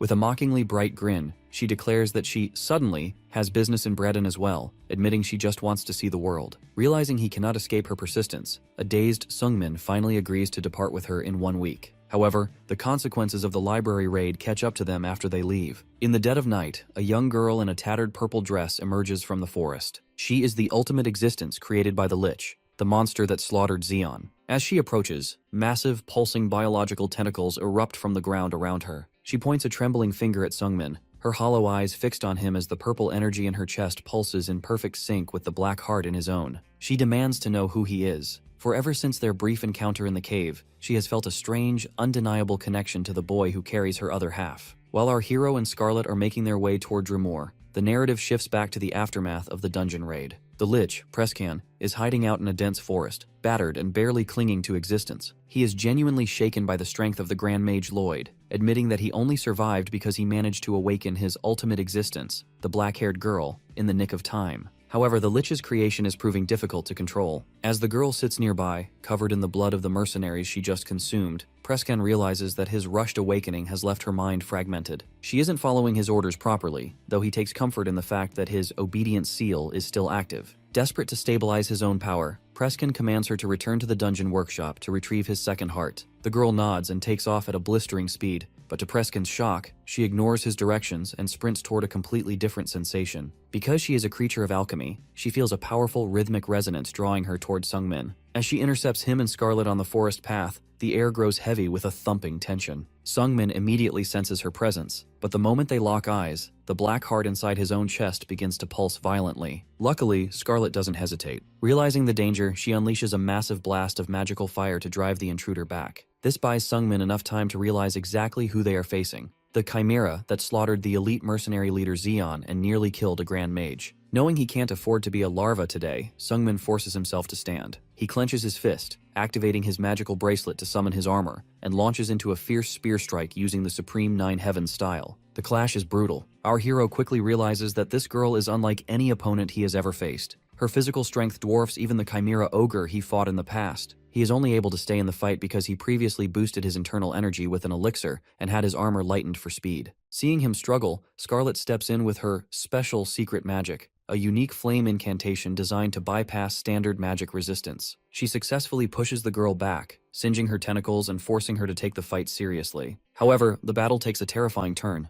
After Sungmin pulls Scarlet out of the way of a sudden energy blast, he recognizes the girl's next stance. It's the 100 Steps Mystic Fist, the signature technique of the late mercenary leader, Zeon. It finally clicks for our hero. This monster doesn't just eat people, she absorbs the memories and martial abilities of her victims. Facing a creature that has stolen the power of a peak martial master, Sungmin realizes they aren't just fighting a chimera, they are fighting a predator that evolves with every kill. The standoff in the forest has reached a boiling point. Our hero, Lee Sungmin, finds himself completely overwhelmed by the ultimate existence. Because the power gap is so massive, her biological tentacles strike with enough force to create violent shockwaves, leaving Sungmin battered and struggling just to breathe.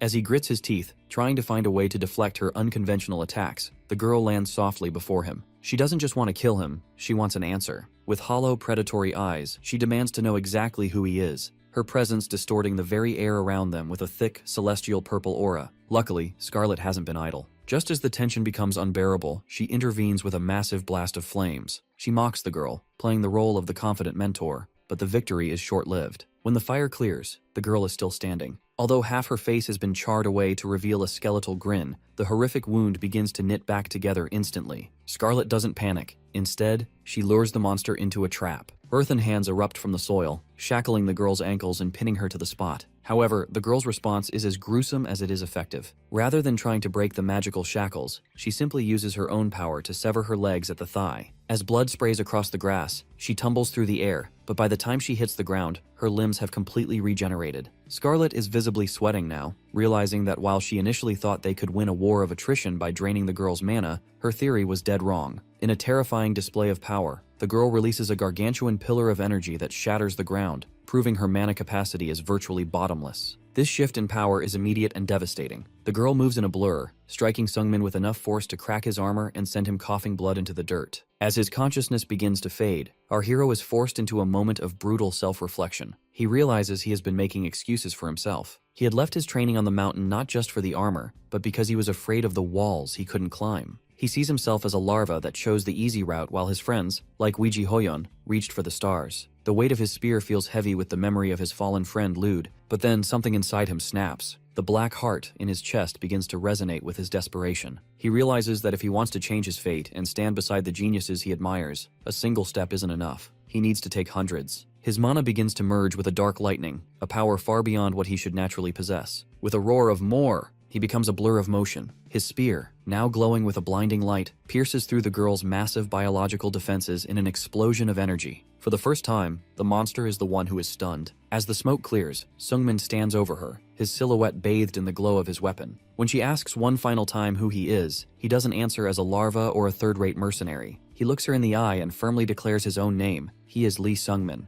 After a brutal exchange of power, the forest falls into a tense, heavy silence. Our hero, Lee Sungmin, stands battered and leaning on his spear for dear life, his energy finally flickering out. Across from him, the monstrous girl, who introduces herself as Ain, is in even worse shape. Because of Sungmin's final, desperate strike, she has a massive wound in her chest and can barely stay upright. Strangely, she doesn't push the attack. Instead, she turns and limps into the fog, leaving a trail of blood behind her. The moment the threat is gone, Sungmin's vision fails him, and he collapses into the dirt. 3 days later, Sungmin wakes up in a quiet village house, his chest wrapped in bandages. Scarlet is right there by his side, though she greets him with her usual brand of tough love, a swift kick to the ribs to test if he's actually awake. Surprisingly, Sungmin feels better than he should. Despite the severity of the fight, his broken bones have already begun to knit back together. This miraculous recovery isn't natural. As Sungmin touches his chest, he feels the rhythmic, heavy pulse of the black heart. He realizes that this organ isn't just a source of mana, it is physically rebuilding his body at an accelerated rate. Because he can no longer keep secrets from someone who just saved his life, he finally tells Scarlet the truth. He absorbed a dark artifact, and that is why he was so involved with the suspicious Kim Jong-un. Scarlet takes the news in stride, though she can't resist teasing him for being lucky enough to have her around. However, the conversation turns serious when Sungmin asks the one question on his mind. Why didn't she run? He knew Ain was only after him, and Scarlet could have easily escaped the danger. Scarlet explains that she simply didn't want to lose a friend. She opens up about her past, revealing that as a child, she lost her home and everyone she loved to the brutal flames of war. Because she knows the hollow feeling of loss better than anyone, she refuses to let it happen again. She gives Sungmin a piece of blunt, honest advice. If he's so worried about his friends dying, he needs to stop moping and get stronger. The only way to protect the people he cares about is to ensure he has the power to end the fight before they get hurt. It's a simple, obvious truth, but hearing it from her gives Sungmin the clarity he needs. As Scarlet leaves him to rest for their journey to Brayden, Sungmin sits alone with his thoughts. He reflects on the final moments of the battle, remembering how his spear emitted material blade energy, a high-level technique usually reserved for supreme martial masters. To test himself, he pulls out a dagger and focuses. Because of the Blackheart's influence, the blade immediately begins to glow with a sharp, purple light. He realizes that while his path is dangerous, and his body is changing into something unknown, he can no longer afford to hesitate. He has to keep moving forward. Our travelers finally arrive at the gates of Brayden, a massive city built in the classic Warrior's Realm style. Scarlet is practically glowing with excitement, thrilled to have reached civilization without any more monster attacks. While she is ready to dive into the local food scene, Lee Sungmin is a bit more preoccupied. He's still trying to process his growing power and the road ahead, but he eventually gives in to Scarlet's persistence. After all, even a future master needs to eat. They settle into a bustling, multi-storied wooden inn, but the peaceful meal doesn't last long. Scarlet immediately notices a few flies buzzing around, a pair of rugged thugs who haven't stopped staring since they walked in. Sungmin realizes the attention is actually his fault. Because he recently tapped into the material blade energy of a supreme master, his inner power is overflowing. Unlike a true veteran who can shroud their presence, Sungmin's aura is currently like a lighthouse, drawing every ambitious fighter in the room toward him. One particularly arrogant thug with long brown hair decides to make a move, attempting a crude pickup line on Scarlet. When she shoots him down with a blunt threat to his life, the man loses his temper. He draws his sword and lunges, but before Sungmin or Scarlet can even move, a sharp sound echoes through the room. The thug is knocked unconscious instantly, not by a blade, but by a single coin thrown with pinpoint accuracy. The man behind the throw is Namgung Heewon, known as the Dragon Sword, and a prominent scion of the legendary Namgung clan. He steps in with an easy smile, apologizing for the mess and offering to pay for their meal as a gesture of goodwill. As they sit down together, Heewon becomes fixated on Sungmin. When he learns that Sungmin is only 18 years old, he is genuinely stunned. He explains that at such a young age, the only person with that level of martial prowess should be the little Chunma, Weiji Hoyon. The mention of that name sends Sungmin into a coughing fit, spraying his drink everywhere. Heewon clarifies that in their world, there are 3 people who carry the title of Chunma, Heavenly Demon, and Weiji Hoyon is the rising star among them. He even mentions a juicy rumor that the little Chunma might actually be a woman. Sungmin is hit with a wave of intensity. Weiji Hoyon was his friend and rival, and hearing that she is now a famous battle-crazed legend makes his blood boil with a mix of nostalgia and a drive to catch up. Heewon, sensing Sungmin's potential, realizes he's found a rare peer. He doesn't recognize the name Lee Sungmin, but he knows talent when he sees it. Driven by a desire to improve his own skills, he challenges Sungmin to a friendly spar. However, he wants to raise the stakes with a frivolous bet. With a mischievous grin, the Dragon Sword suggests that the loser must accept the winner as their older brother. It's a classic martial arts challenge that turns a simple meal into a fateful test of strength. The training hall falls silent as Lee Sungmin and Namgung Heewon step onto the massive yin-yang symbol at the center of the floor. Though the atmosphere starts casually, with Sungmin offering a humble warning about his skills, the tension shifts instantly when Heewon releases his aura. Because he is a true scion of the Namgung clan, his presence transforms into a heavy, suffocating pressure that makes Sungmin realize he isn't just fighting a skilled warrior, he's facing a potential supreme master. Heewon takes the initiative, moving with such speed that he leaves a trail of hazy afterimages. To counter this, Sungmin utilizes his traceless step to close the distance immediately. It's a bold move. Fighting at close range with a long spear is usually a disadvantage, but Sungmin hopes to catch the Dragon Sword off guard. Unfortunately, Heewon is far more experienced in manipulating the flow of battle. Using a technique called binding force, he uses his inner energy to create a magnetic pull with his wooden sword, dragging Sungmin's spear out of its intended path. Because Sungmin loses control of his momentum, he is forced onto the defensive as Heewon relentlessly twirls and presses his blade against the staff, eventually knocking Sungmin backward. Refusing to back down, Sungmin counters with the Ninth Heaven Extreme Spear, lunging forward with a strike designed to kill in a single hit. In a stunning display of reflexes, Heewon parries the thrust mid-air. Even though the impact leaves Heewon's hand twitching from the sheer power of the blow, he remains in control. He realizes that if they were using real weapons, Sungmin's raw strength might have ended the fight right then and there. As the duel reaches its peak, Scarlet's bored complaints from the sidelines act as a backdrop to the final exchange. Sungmin, realizing he cannot match Heewon's refined energy control, decides to use a raw burst of inner energy to force his opponent back. He follows up with a lightning-fast barrage of strikes, causing a massive crash and a cloud of dust as wood meets wood with explosive force. When the dust settles, the winner is clear. Heewon's practice sword is held firmly at Sungmin's throat. Because Sungmin relies on a single weapon, Heewon explains that once that weapon is neutralized, the fight is over. Sungmin sighs and accepts the terms of the wager, officially calling Heewon Big Brother. Despite the win, Heewon is incredibly impressed. He notes that while Sungmin's fundamental spear skills are world-class, his advanced techniques are still crude due to a lack of experience against other masters. He promises that with more hands-on combat, Sungmin will be unstoppable. To celebrate their new bond, Heewon reveals his next destination, the Sorum Temple. Luckily for them, their goals align perfectly, as Sungmin was already heading there. While the two martial artists bond over the coincidence, Scarlet watches them with a sense of impending dread, suspecting that their combined energy will only lead to more trouble. Meanwhile, far away in a dark cavern, a skeletal figure senses a shift in the world, the coming of a new chaos. The journey to the legendary Sorum Temple isn't just a simple visit for Namgung Heewon, it's a political necessity. He explains to Sungmin that the four great clans, Namgung, Jaegal, Moyang, and Dang, once tried to form an alliance. However, because the clan heads were all equal in power, they couldn't decide who should lead. To solve this, they made a pact to let the next generation decide. Every year, the successors meet before Sorum's roomkeeper, head monk Bulyung, to determine who is truly the best among them. As they arrive, Sungmin is introduced to the other scions, the poisonous Dang Ahi, the graceful Moyang Seojin, and the sharp Jaegal Taeryang. When Dang Ahi mocks Sungmin as a little boy, Heewon gleefully pulls our hero into a headlock. He brags that his little brother is on the verge of becoming a supreme master at only 18. This is a calculated move. By having a genius like Sungmin as his subordinate, Heewon instantly elevates his own status among his rivals. Sungmin, realizing he's been used as a political trophy, can only sweat and accept his role for the sake of the alliance. While the scions head off for their official meeting, Sungmin and a very disappointed Scarlet, who just realized temple food contains zero meat, settle in for a quiet meal. Sungmin plans to simply return a manual of secret techniques he recovered from the mercenary Zeon and then leave for Dremor. However, his plans are interrupted when a monk arrives with a shocking summons. The roomkeeper wants to see him specifically. Sungmin is led to a secluded chamber to meet the man known as the Freak Monk. Bulyung is a massive, muscular man who speaks in riddles, claiming that chaos has shown Sungmin favor. When Sungmin asks for clarity, the monk suddenly enters a trance-like state, his eyes glowing as if possessed. He delivers a haunting prophecy. Sungmin must head north, for in 5 years, he will have a destined encounter in the land where snow never melts.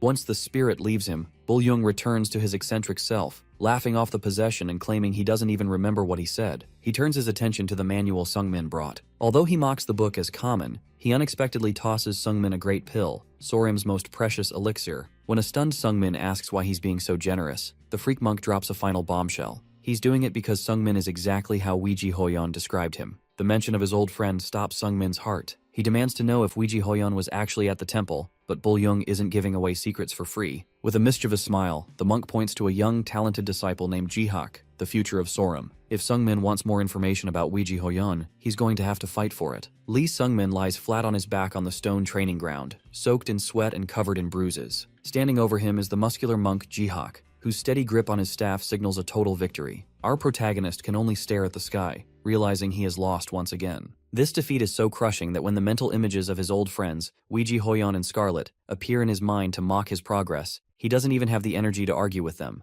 Unfortunately, this loss feels different than his recent clash with Namgung Heewon. While he managed to hold his own in that fight, Jihak handled him as if he were a mere child. This realization is particularly jarring because Sungmin has no memory of this monk from his past life. This mystery leads the freak monk Bulyung to step in and evaluate the situation. When Bull-young asks for an assessment, Jihak explains that our hero has mastered an incredible spear technique, but lacks the experience to actually use it. More importantly, the young hero is struggling to control his massive amount of inner energy. Because his mind, body, and energy are completely out of balance, the head monk decides to demonstrate the problem with a physical metaphor. By magically extending one of Sungmin's legs to an unnatural length, Bull-young forces our boy to wobble and stumble. This is exactly how the hero's internal state looks right now. Because he used elixirs to rapidly grow his energy and studied high-level arts with his mind, his physical body hasn't had the chance to keep up. This twisted state is dangerous. If he doesn't clear his energy pathways soon, the head monk warns that he'll suffer a total energy overload within 10 years. Luckily, Sorim is willing to help, partly because the legendary Weiji Hoyon personally asked Bull-young to look after him. As Jihak and our protagonist walk through the temple courtyard, Sungmin admits his frustration. He thought he had become a master through his hard training, yet he keeps falling short. Jihak tries to offer some perspective, explaining that our hero is simply facing monsters. Namgung Hiwon is a once-in-a-generation genius, and Jihak himself has been groomed by every warrior monk in the temple since he was a toddler.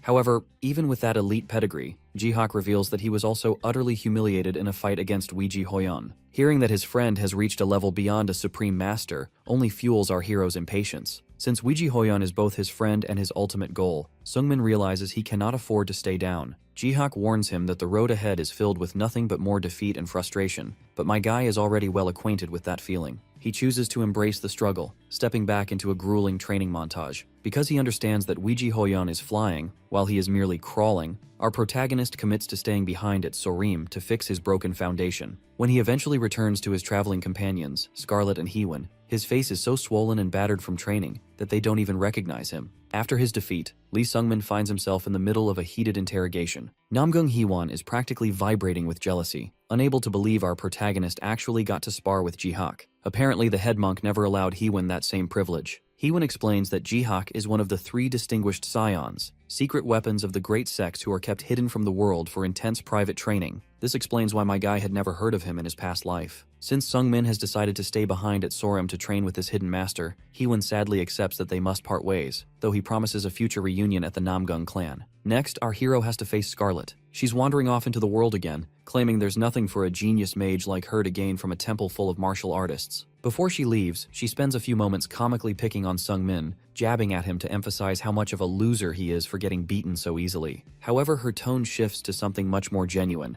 To ensure he stays alive while she's gone, she fastens a red braided bracelet to his wrist. This enchanted item is linked to her mind, allowing her to signal him from anywhere in the world. She challenges our boy to train hard so that next time, he'll be the one saving her. As they finally depart the next morning, Sungmin finds himself running after Scarlet one last time to ask a question that's been bothering him. Why has she been so nice to him? After a bit of grumbling, she admits that he simply caught her eye. Even though he's not the most exciting person to be around, his loyalty and the way he refuses to stay down make her want to root for him. With a final, playful comment about his good looks and a warning to have some confidence, she vanishes into the distance. Now alone, our hero makes a radical decision to change his path. He heads to a dark cave and thrusts his high-end black mithril spear into a rock, stripping off his enchanted armor as well. To him, these powerful items represent the shortcuts he tried to take in his past life. Because he wants to fix his weak mindset, he leaves them behind, along with a powerful great pill he received from Bull-young. Using that elixir now would only worsen the imbalance between his energy and his physical body. He chooses instead to pick up a simple wooden staff, committing himself to 5 years of pure, unadulterated effort before his destined encounter in the land of eternal snow. Jihak meets him on the training grounds, noting that the young man has discarded his crutches and strengthened his resolve. The monk begins his instruction with the core philosophy of Sorim. Martial arts is the study of movement, but the mind must control the body while the body encases the mind. As Jihak performs a powerful technique that cuts through the air, our protagonist focuses entirely on the flow. Even with the constant buzzing of cicadas echoing in his ears, a sound that has defined his struggle so far, he begins to move. He is no longer looking for the easy way out. He is ready to feel every step of the long road ahead. After a fierce exchange of blows that leaves the air with dust, Jihak pauses to acknowledge how much our protagonist has improved. His basic skills are rock solid now, but his advanced spear technique still feels clumsy. When Jihak asks why, Sungmin is honest with himself. It's because he ran away. In the past, whenever his training hit a wall, he would retreat to simple basics like thrusting and parrying because they were easier to master. Jihak warns him that while basics are essential, true mastery requires facing the difficult path he abandoned. This realization forces our guy to stop running. He grips his wooden staff, channeling his purple inner energy into a devastating move, the Coiled Snake Soul Seeker. The resulting spiral of energy is so powerful it actually catches Jihak off guard, splintering the monk's wooden staff. Although Sungmin is left panting and exhausted, he has finally proven that he's willing to face his shortcomings head-on. Luckily, Jihak is the perfect mentor for someone who isn't a natural-born genius. He explains that real prodigies, like Weiji Hoyeon, are already flying while everyone else is still learning to crawl. Because Jihak himself felt this same despair when he met the little Chunma, he can guide our hero with empathy. He tells our boy that if he can't fly, he must walk. If he can't walk, he must crawl. And if he can't even crawl, he must at least strive to. For the next 6 months, the temple becomes a place of grueling repetition. Our hero realizes that while geniuses like Weiji Hoyeon and Baek Sogo were great friends, they were terrible teachers because they couldn't understand why he struggled with things that came naturally to them. Jihak, however, has studied all 72 styles of Sorim, allowing him to systematically break down Sungmin's every flaw. He points out that while our hero's 6th sense is sharp, his other 5 senses and his energy control are lagging behind. Every day is a reminder of how pathetic he feels compared to a master, but he refuses to flee this time. As the seasons change and autumn leaves turn to winter snow, Sungmin begins to find his balance. Sitting atop a giant rock formation under the night sky, he reflects on his place in the world. He compares himself to a maggot in the dirt. For a long time, he thought the soil around him was the whole world. Now he wants more. He doesn't just want to survive. He wants to fly over the world and see how vast it truly is. This shift in perspective catches the attention of head monk Bull-young, who finds our hero meditating in the cold. Bull-young notes that the child has changed, gaining enough skill to live a comfortable life in a small pond. When he asks what our hero seeks now, Sungmin admits his ambition. He wants to dream of flying. He doesn't want his life to be a series of shortcuts and retreats anymore. When the head monk asks what these 6 months of suffering have actually taught him, our boy simply smiles and says he has finally learned how to crawl. Cackling with approval, Bull-young tells him it's time for the next step. As a brilliant light flashes across the snowy mountains, the lesson is clear. Now that he knows how to crawl, it's finally time to learn how to walk. As time passed within the quiet walls of the temple, Lee Sungmin reached the age of 20. After a year and a half of constant training, his features have sharpened, and his eyes have taken on a calm, mature depth. Despite his physical progress, he still carries the weight of a bad habit, a lingering inferiority complex. This leads him to ask Jihak a difficult question. Why would someone so skilled waste so much time sparring with a weak person like him? Luckily, Jihak doesn't see it that way at all. With a warm smile, he explains that their matches have been vital for his own growth. By sparring with our hero, Jihak is able to review and refine the complex techniques of Sorim. It's a mutual journey on the martial path, and Jihak simply wants to go further than he is now, the same dream he believes Sungmin is striving for. This conversation forces our boy to confront a painful truth. His suspicions weren't about Jihak, but about himself. Because of his miserable past life, he was constantly afraid that the kindness and help people gave him were based on a lie or a hidden motive. Our protagonist finally realizes his true dream isn't just about reaching the pinnacle of martial arts, or being accepted by geniuses like Weiji Hoyeon. It's simpler and deeper. He just doesn't want to run away from the truth anymore. This resolve leads him to head monk Bull-young's cave to ask about the mysterious blessing he received. Bull-young reveals that the blessing makes others feel an immediate sense of kinship toward him, a fact that initially shocks Sungmin, as it confirms his fear that his friendships were artificially manufactured. However, the head monk quickly clarifies the reality of the situation. The blessing only affects first impressions. It doesn't sustain a relationship. If our boy had been a truly horrible or unpleasant person, everyone would have eventually left him. This means the deep bonds he formed with Scarlet, Weiji Hoyeon, and the others are entirely genuine and earned through his own actions. Overwhelmed with relief and tears, Sungmin asks Bull-young to remove that part of the blessing. He wants to move forward knowing that every connection he makes from now on is based on nothing but the truth. Fast forward another year and a half, and a 21-year-old Sungmin reunites with Namgung Hwon. Our hero has changed so much that Hwon jokingly asks if he's become a monk, though Sungmin points out he's kept his hair. As they share wine, it's clear that both have advanced significantly. Hwon has reached the level of a supreme master, spurred on by the heartbreak of his crush, Moyoung Seojin, marrying someone else. When Hwon throws a cup as a test, our boy catches it effortlessly with a burst of energy, proving he's kept pace with his friend's growth. Hwon notices a profound change in our hero's spirit. The old anxiety that used to plague Sungmin has vanished, replaced by a steady confidence. Interestingly, Hwon mentions that the strange, unexplainable excitement he used to feel when meeting Sungmin is gone, which confirms that Bull-young's removal of the blessing worked. Our protagonist can't help but smile at this. He finally feels like a decent guy in his own right. By the time he turns 22, Lee Sungmin decides that his foundation is finally solid. It is time to leave the sanctuary of Sorim and face the world on his own terms. As Lee Sungmin prepares to leave the sanctuary of Sorim, the elderly Bull-young entrusts him with a final task: delivering a golden scroll case to the leader of the Hwasun sect in the city of Dreamwar. This mission is a stroke of luck for our hero, as the city sits right next to the temple of Denir, the god of time. Recognizing that someone might be pulling the strings of fate to guide him there, our protagonist decides it is time to catch up on the world he's been isolated from for years. To get the truth, he calls out to Neville, the red-haired shadow broker. With a swift moment, the broker materializes from the darkness, ready to provide updates on the people who matter most to our guy. Neville reveals that Baek Sogo has become a legendary heroine, traveling the land to protect the weak, while the sword phantom Dokbi Jun has been aggressively challenging great clans to prove his strength. Interestingly, Dokbi Jun is also heading toward the Hwasun sect, meaning a reunion between our hero and the man who once spared his life is likely on the horizon. However, the most shocking news concerns Weiji Hoyan. In the 8 years since they last met, the little Chunma has grown into a powerhouse with a following of 20 master-level warriors. She is currently marching north to challenge the bloody Chunma, a feared tyrant of the frozen regions. While the rest of the world expects the established warlord to win, our protagonist just smiles. He knows his friend's strength better than anyone. To him, her victory is a certainty. Looking at her image in a magical orb, our hero finds himself blushing. Not only has she become incredibly powerful, but she's also grown quite beautiful. He notices a major shift from his past life.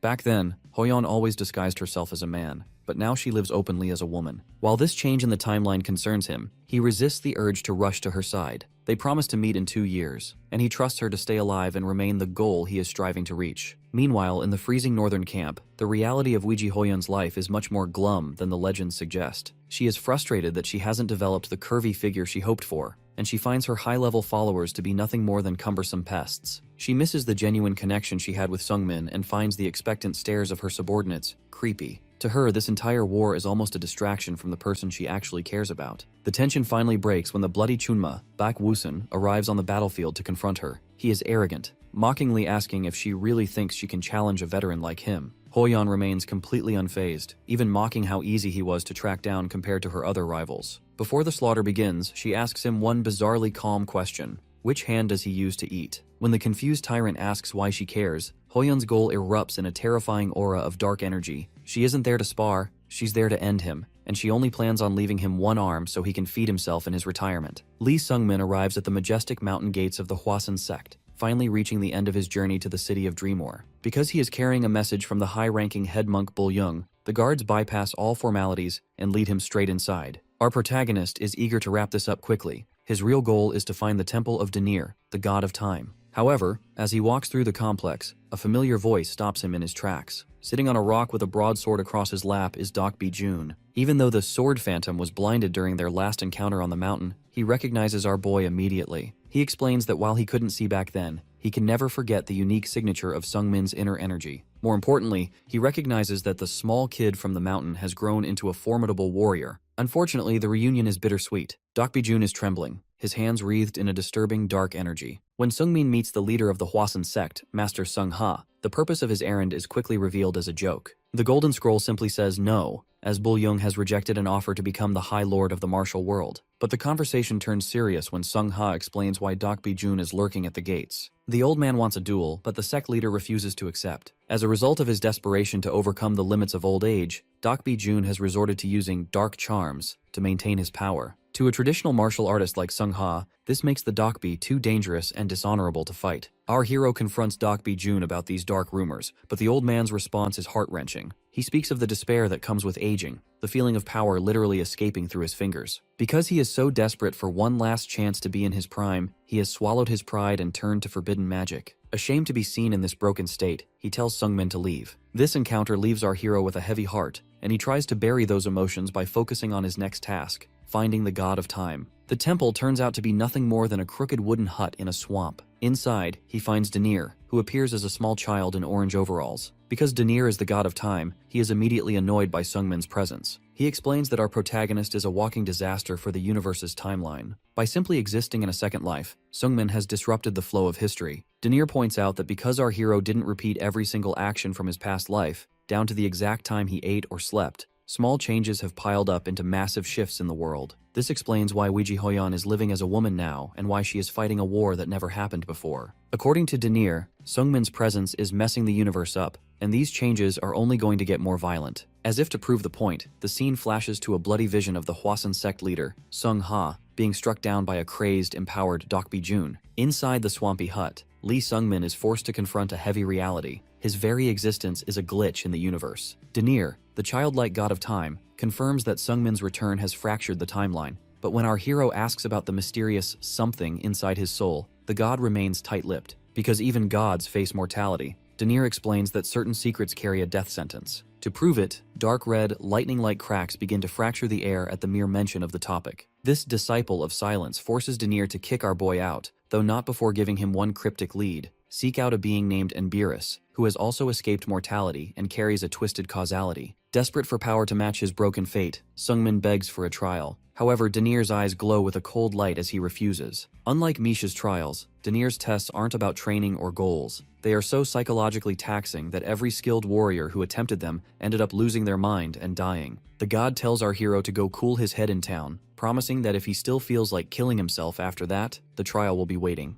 When Sungmin returns to town, he finds the people in a state of pure panic. News has broken that Dokbi-jun ignored his rejection and jumped the Hwasun sect walls in the middle of the night, murdering Master Sung Ha with dark sorcery. This sends a shock through our protagonist's system because, in his past life, this never happened. Dokbi-jun was supposed to give up, leave peacefully, and die a year later in a dungeon fight against Weiji Hoyon. Because Sungmin is a returnee, the butterfly effect has turned a desperate old man into a cold-blooded murderer. Feeling a sense of responsibility for this shift in fate, our hero aimlessly wanders back toward the Hwasun sect, only to be blocked by an angry barricade of disciples. They are hunting for the old man, and because they saw Sungmin talking to him the day before, they immediately brand him an accomplice. When they draw their swords, an aura glows in Sungmin's eyes. He isn't sure if he's responsible for the tragedy, but he knows one thing: he has to meet the Dokbi-jun right now. He delivers a brutal punch to the lead guard and prepares to force his way through. Luckily, a familiar face appears to break the tension. Kim Jong-un, the mysterious figure Sungmin met years ago, steps out of the shadows. Because Jong-un is apparently helping the Hwasun sect with the search, his word carries weight. He playfully winks at our hero and gives the guards an ultimatum. If Sungmin doesn't go, he doesn't go. This forced alliance allows them to slip past the barricade and head deep into the woods. As they move through the forest, the air begins to change. Jong-un leads our hero to a clearing thick with a foul mist that reeks of dark sorcery. Slumped in the shadows is a mangled corpse, a gruesome testament to the forbidden power Dokbi-jun has embraced. This isn't just a martial arts rivalry anymore. It's a descent into madness that Sungmin may have accidentally triggered. Lee Sungmin stands in quiet contemplation, trying to wrap his head around the terrifying nature of energy drain. This isn't just a simple martial art. It's a technique that allows a warrior to physically absorb the power of their enemies. Beside him, the mage Kim Jong-un examines a mummified, gray-skinned corpse that has been completely hollowed out of its life force. Seeing this gruesome evidence confirms their fears.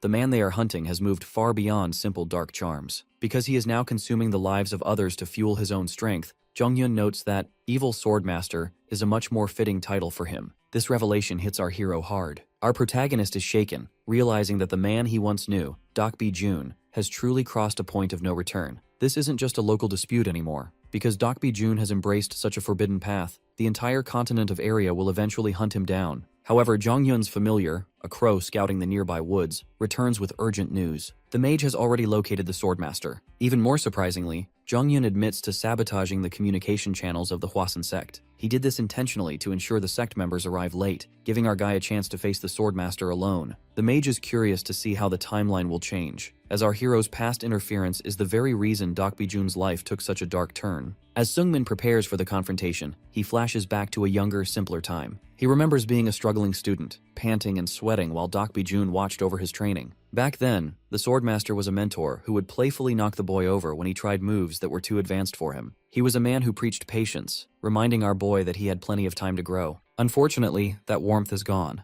In the present day, Sungmin finds the Swordmaster waiting in the dark woods. Our hero is haunted by a single question: what would have happened if they had never met? In the past, Sungmin was the one who told Dokbi-jun that the Hwasun sect leader refused to spar with him simply because of his use of dark charms. Because he learned he would never be accepted as a proper martial artist, the Swordmaster decided to stop playing by the rules. He chose to jump over the gates that night to force a duel, a choice that resulted in a bloody victory and his descent into darkness. Now standing in the shadows, Dokbi-jun admits he enjoyed that fatal fight. He has no regrets, even though his transition into a monster has left him with blood smeared across his face. Sungmin feels the crushing weight of responsibility for this transformation. He realizes that because of his words, a great master is dead and Dokbi-jun is now on the run. While the Swordmaster tries to dismiss this, claiming that everyone is responsible for their own choices, our protagonist can't let it go. He believes that if he doesn't stop this man, he will be responsible for every life the Swordmaster takes in the future. Despite knowing he isn't strong enough to win a direct fight, the young spearman decides he must act. He instructs Jong-un with telepathy to bring the Hwasun sect as quickly as possible while he stays behind to stall for time. It is a dangerous gamble, especially as the moon rises, the true horror of the situation is revealed. Dokbi Jun has fully transformed into a vampire, and his power peaks as the night begins. Our hero now stands alone against a monster that has only grown stronger by feeding on dozens of victims. As the battle begins, Kim Jong-hyun's voice echoes telepathically in Sungmin's mind with a cold observation. He notes that while Dokbi Jun has clearly become a vampire, he hasn't actually regained his youth. This suggests that the creature who turned him likely wasn't a powerful vampire lord, or perhaps just didn't care enough to grant him a full restoration. Regardless of his aged appearance, the mage warns our protagonist not to underestimate the man.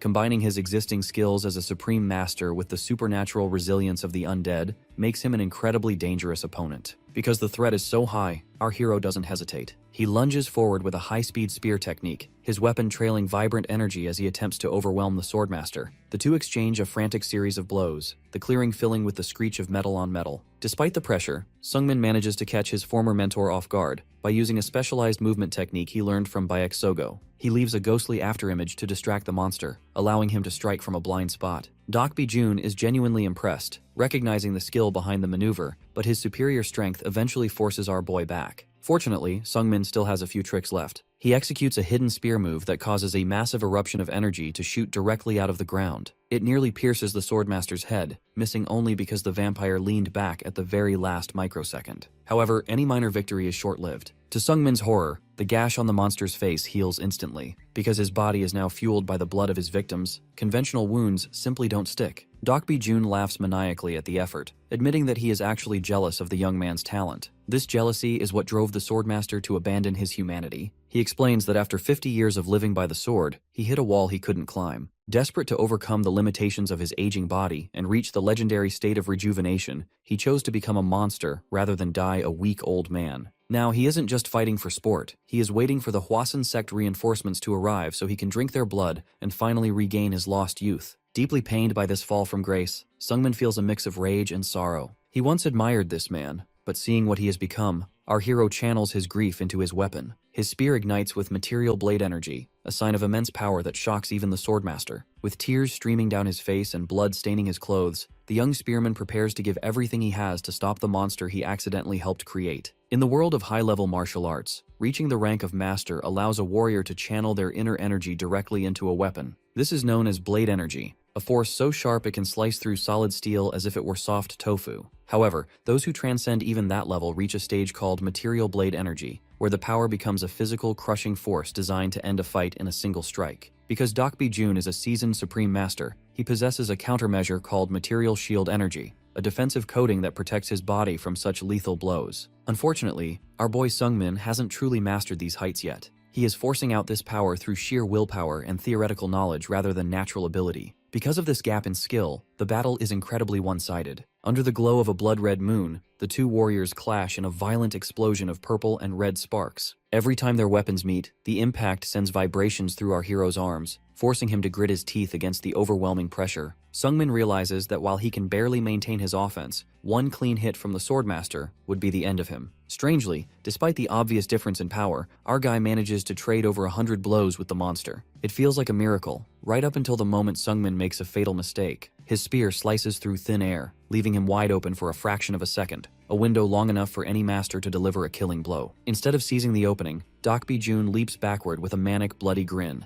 This chilling hesitation reveals a humiliating truth. The swordmaster has been going easy on him. He isn't fighting a duel, he is playing with a toy. This realization triggers a flood of memories for our protagonist. He thinks back to his 4 years of grueling training at Sorim Temple, where he sparred daily to stabilize his skills. Objectively, our hero is incredibly strong for his age, but he has the misfortune of constantly running into monsters, geniuses like Weiji Hoyon and Scarlet, whose talent he could never hope to match through effort alone. Because he accepts that he is currently the weaker fighter, Sungmin is no longer paralyzed by his own shadows. He admits that he is too weak to take responsibility for all the lives changed by his return, but he refuses to stay that way. The sight of Dokbi Jun mocking his efforts and enjoying the slaughter is exactly why our hero pushed his body to the limit for so many years. He didn't train just to survive. He trained because he wanted to be someone people could be proud of, and he wanted to finally change the weakling fate of his previous life. Driven by this desperate resolve, our hero lunges forward with a sudden, blinding burst of speed. He pours every ounce of his spirit into a single point, manifesting a material blade energy so intense it defies his current limitations. Before the swordmaster can react or bolster his shields, the spearhead finds its mark. With a sickening sound of impact, the weapon pierces directly through Dokbi-jun's chest. The monster's manic smile vanishes, replaced by a look of genuine shock as he stares down at the light protruding from his heart. As the dust settles, Dokbi-jun staggers, his clawed feet scraping the earth as he struggles to maintain his balance. He clutches the spear shaft protruding from his chest with a ragged gasp, his eyes wide with a mixture of agony and pure shock. Even our hero, Lee Sungmin, stands frozen in disbelief, because that strike was so far beyond his current level of mastery. The young spearman can't even begin to explain how he pulled it off. He had entered a trance-like state driven by a desperate desire to change, and in that fleeting moment, his spear moved faster than the swordmaster's blade, shattering the monster's material shield energy. Unfortunately, the wound is fatal. Dokbi-jun begins to laugh hysterically, blood spurting from his mouth as the reality sets in. He notes that the strike was stronger and quieter than anything he had ever faced, including the killing blow from the Hwasun sect leader. Because the material blade energy has completely shredded his internal energy veins, and because he hasn't consumed enough blood to trigger his vampire regeneration, the swordmaster knows his time is up. However, instead of surrendering to death, he discards his sword and ignites his life potential. This is a final suicidal flare of life force that grants him immense power at the cost of his remaining minutes. Seeing this, our protagonist faces a choice. He could easily stall for time or run away until the swordmaster's life force burns out naturally. But as he looks into the old man's eyes, he sees a burning passion that transcends the monster he had become. Sungmin realizes that despite the dark charms and the fangs, this man was ultimately a truth seeker who was simply desperate to overcome his own human limits. Because he recognizes this noble pursuit, our hero refuses to let the man die like a coward or a common trickster. He decides he must honor this final moment by attempting to reproduce that miraculous, refined spear move one last time.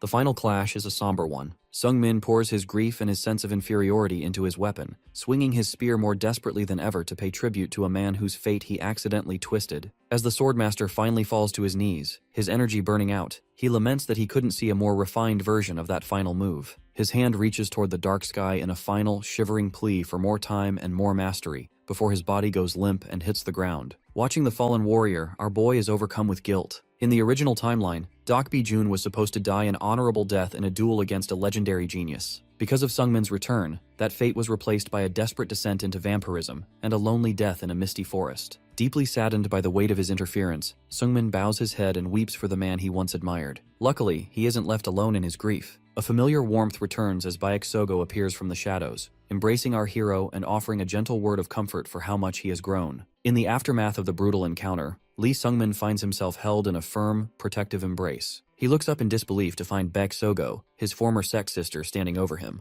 It has been 5 years since they last met on the mountain, and her sudden appearance in this desolate forest is a shock to his system. As she begins to gather pink morning glories from the clearing, she explains that she had heard the rumors surrounding the swordmaster. With a quiet, somber grace, she arranges the blossoms over the gray, vampiric corpse of Dokbi-jun, a final floral tribute to the man he used to be. Although she has been watching the entire fight from the shadows, Baek Sogo admits she chose not to interfere. Because they are both martial artists, she felt it was important to let Sungmin face his trial alone, even if it meant he might have died. Our hero wearingly accepts this logic, but internally, a dark cloud of self-loathing begins to form. He feels like a fraud. In his mind, he only won by a fluke, while Dokbi-jun died as a man who never stopped struggling against his limits. This sense of inferiority makes him feel as though his own life is less valuable than the monster he just killed. Baek Sogo, however, is quick to shut down this line of thinking. She firmly states that the swordmaster was wrong. Regardless of his tragic reasons or his desperate struggle, nothing justifies the fact that he harmed innocent people to achieve his goals. While Sungmin stopped the man out of a personal sense of responsibility for his glitch in the timeline,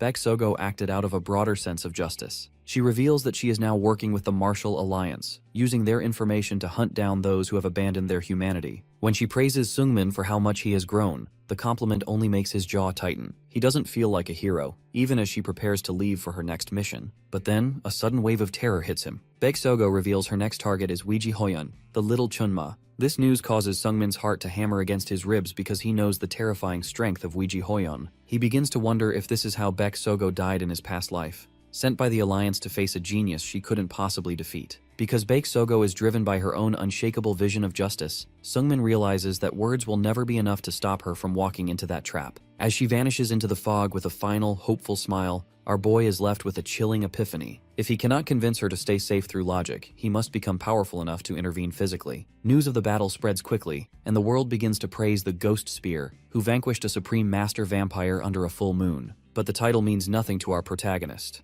Driven by a dark, desperate energy, he returns to the swampy hut of Dronzer, the god of time. He ignores the god's warnings about insanity and death, demanding to begin the trials he previously feared. He knows he is currently too weak to protect the people he cares about, and he is willing to risk his mind and his life to change that reality. Dronzer, the god of time, sees him coming and scoffs. Because the previous warriors who attempted his trial all ended up dead or deranged, Dronzer assumes our boy has already lost his mind just by coming back. He warns our protagonist that the pain he is about to experience is unlike anything in the physical world, but Seungmin is past the point of caution. He demands the trial immediately, his desperation to protect Baek Sogo outweighing any fear of the unknown. With a sudden, violent surge of energy, Dronzer transports them both into the realm of the mind. This cosmic void is a starry nothingness where the rules of the physical world no longer apply. Dronzer explains that because this is a mental space, Seungmin's physical skills and status window have been stripped away. He is left with nothing but his memories and his raw talent. To complete the trial, our hero must remain in this void until a massive golden hourglass runs out of sand. When Seungmin asks how long that will take, the answer is a crushing blow. A century. 100 years of total isolation. The rules are even more sadistic than they appear. Once the first century ends, Seungmin will have the choice to return or flip the glass. If he flips it, he doesn't just get another 100 years. The time doubles, then triples. It is an irreversible trap that has claimed the lives of almost everyone who tried it. Out of 10 challengers, 7 went mad and died,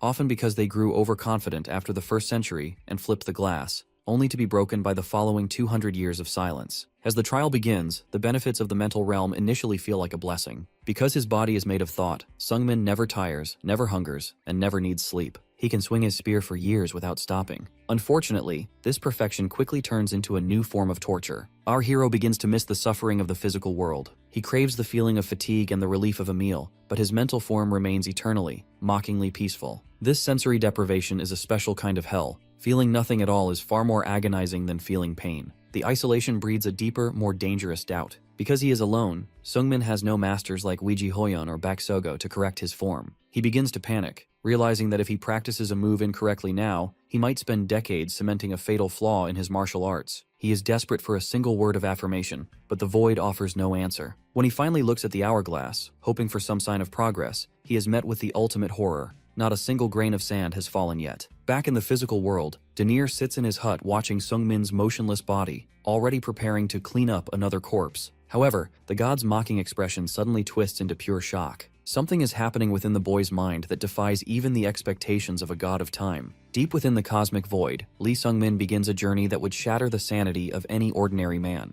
Dronzer had mentioned that most who took this trial survived the first century without much trouble, but for our hero, every second feels like a struggle for his very soul. Because he knows he lacks the natural genius of people like Weiji Hoyeon or Baek Sogo, he is forced to confront a painful reality. He is a maggot who must crawl twice as far to reach the same destination. The weight of time is a physical burden. Having only lived 40 years across 2 lifetimes, the prospect of a 100-year sentence is unfathomable. As the years bleed into one another, Seungmin's resolve begins to weather. He realizes that simply repeating the basics, the parry, the press, and the thrust, is not enough. Because his body in this realm never tires and never scars, he loses the physical markers of progress. He begins to feel as though he is standing still in an infinite sea of purple starlight. By the time the first century is nearly up, he is spiraling into a deep depression, apologizing to the ghost of Dokbi Jun for being a pathetic victor who hasn't improved at all despite decades of practice. Yet, when the sand finally runs out, the fear of remaining weak proves stronger than the fear of the void. With a trembling hand, our protagonist flips the hourglass, committing himself to 200 more years of isolation.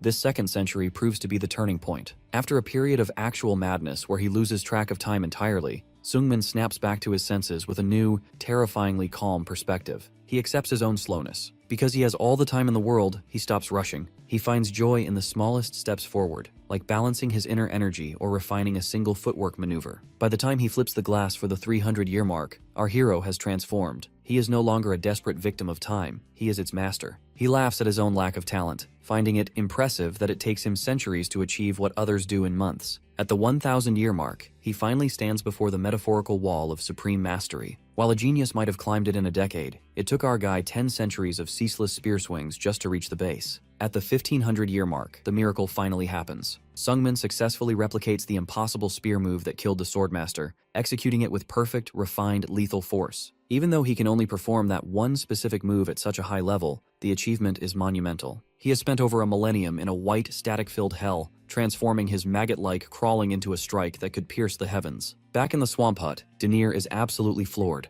He looks at the boy's motionless body and realizes that Sungmin hasn't just survived. He has voluntarily extended his stay far beyond the breaking point of any mortal mind. There was a crucial detail Denier never mentioned to the challengers of his trial. Progress in the realm of the mind is agonizingly slower than in the physical world. Because of this, the geniuses who were used to rapid success in the outside world often crumbled under the weight of such stagnant training. Even the most persistent warriors before Sungmin had only managed to endure 1,000 years. That is why Denier is physically shaken, unable to believe that our hero stayed for 2,100 years.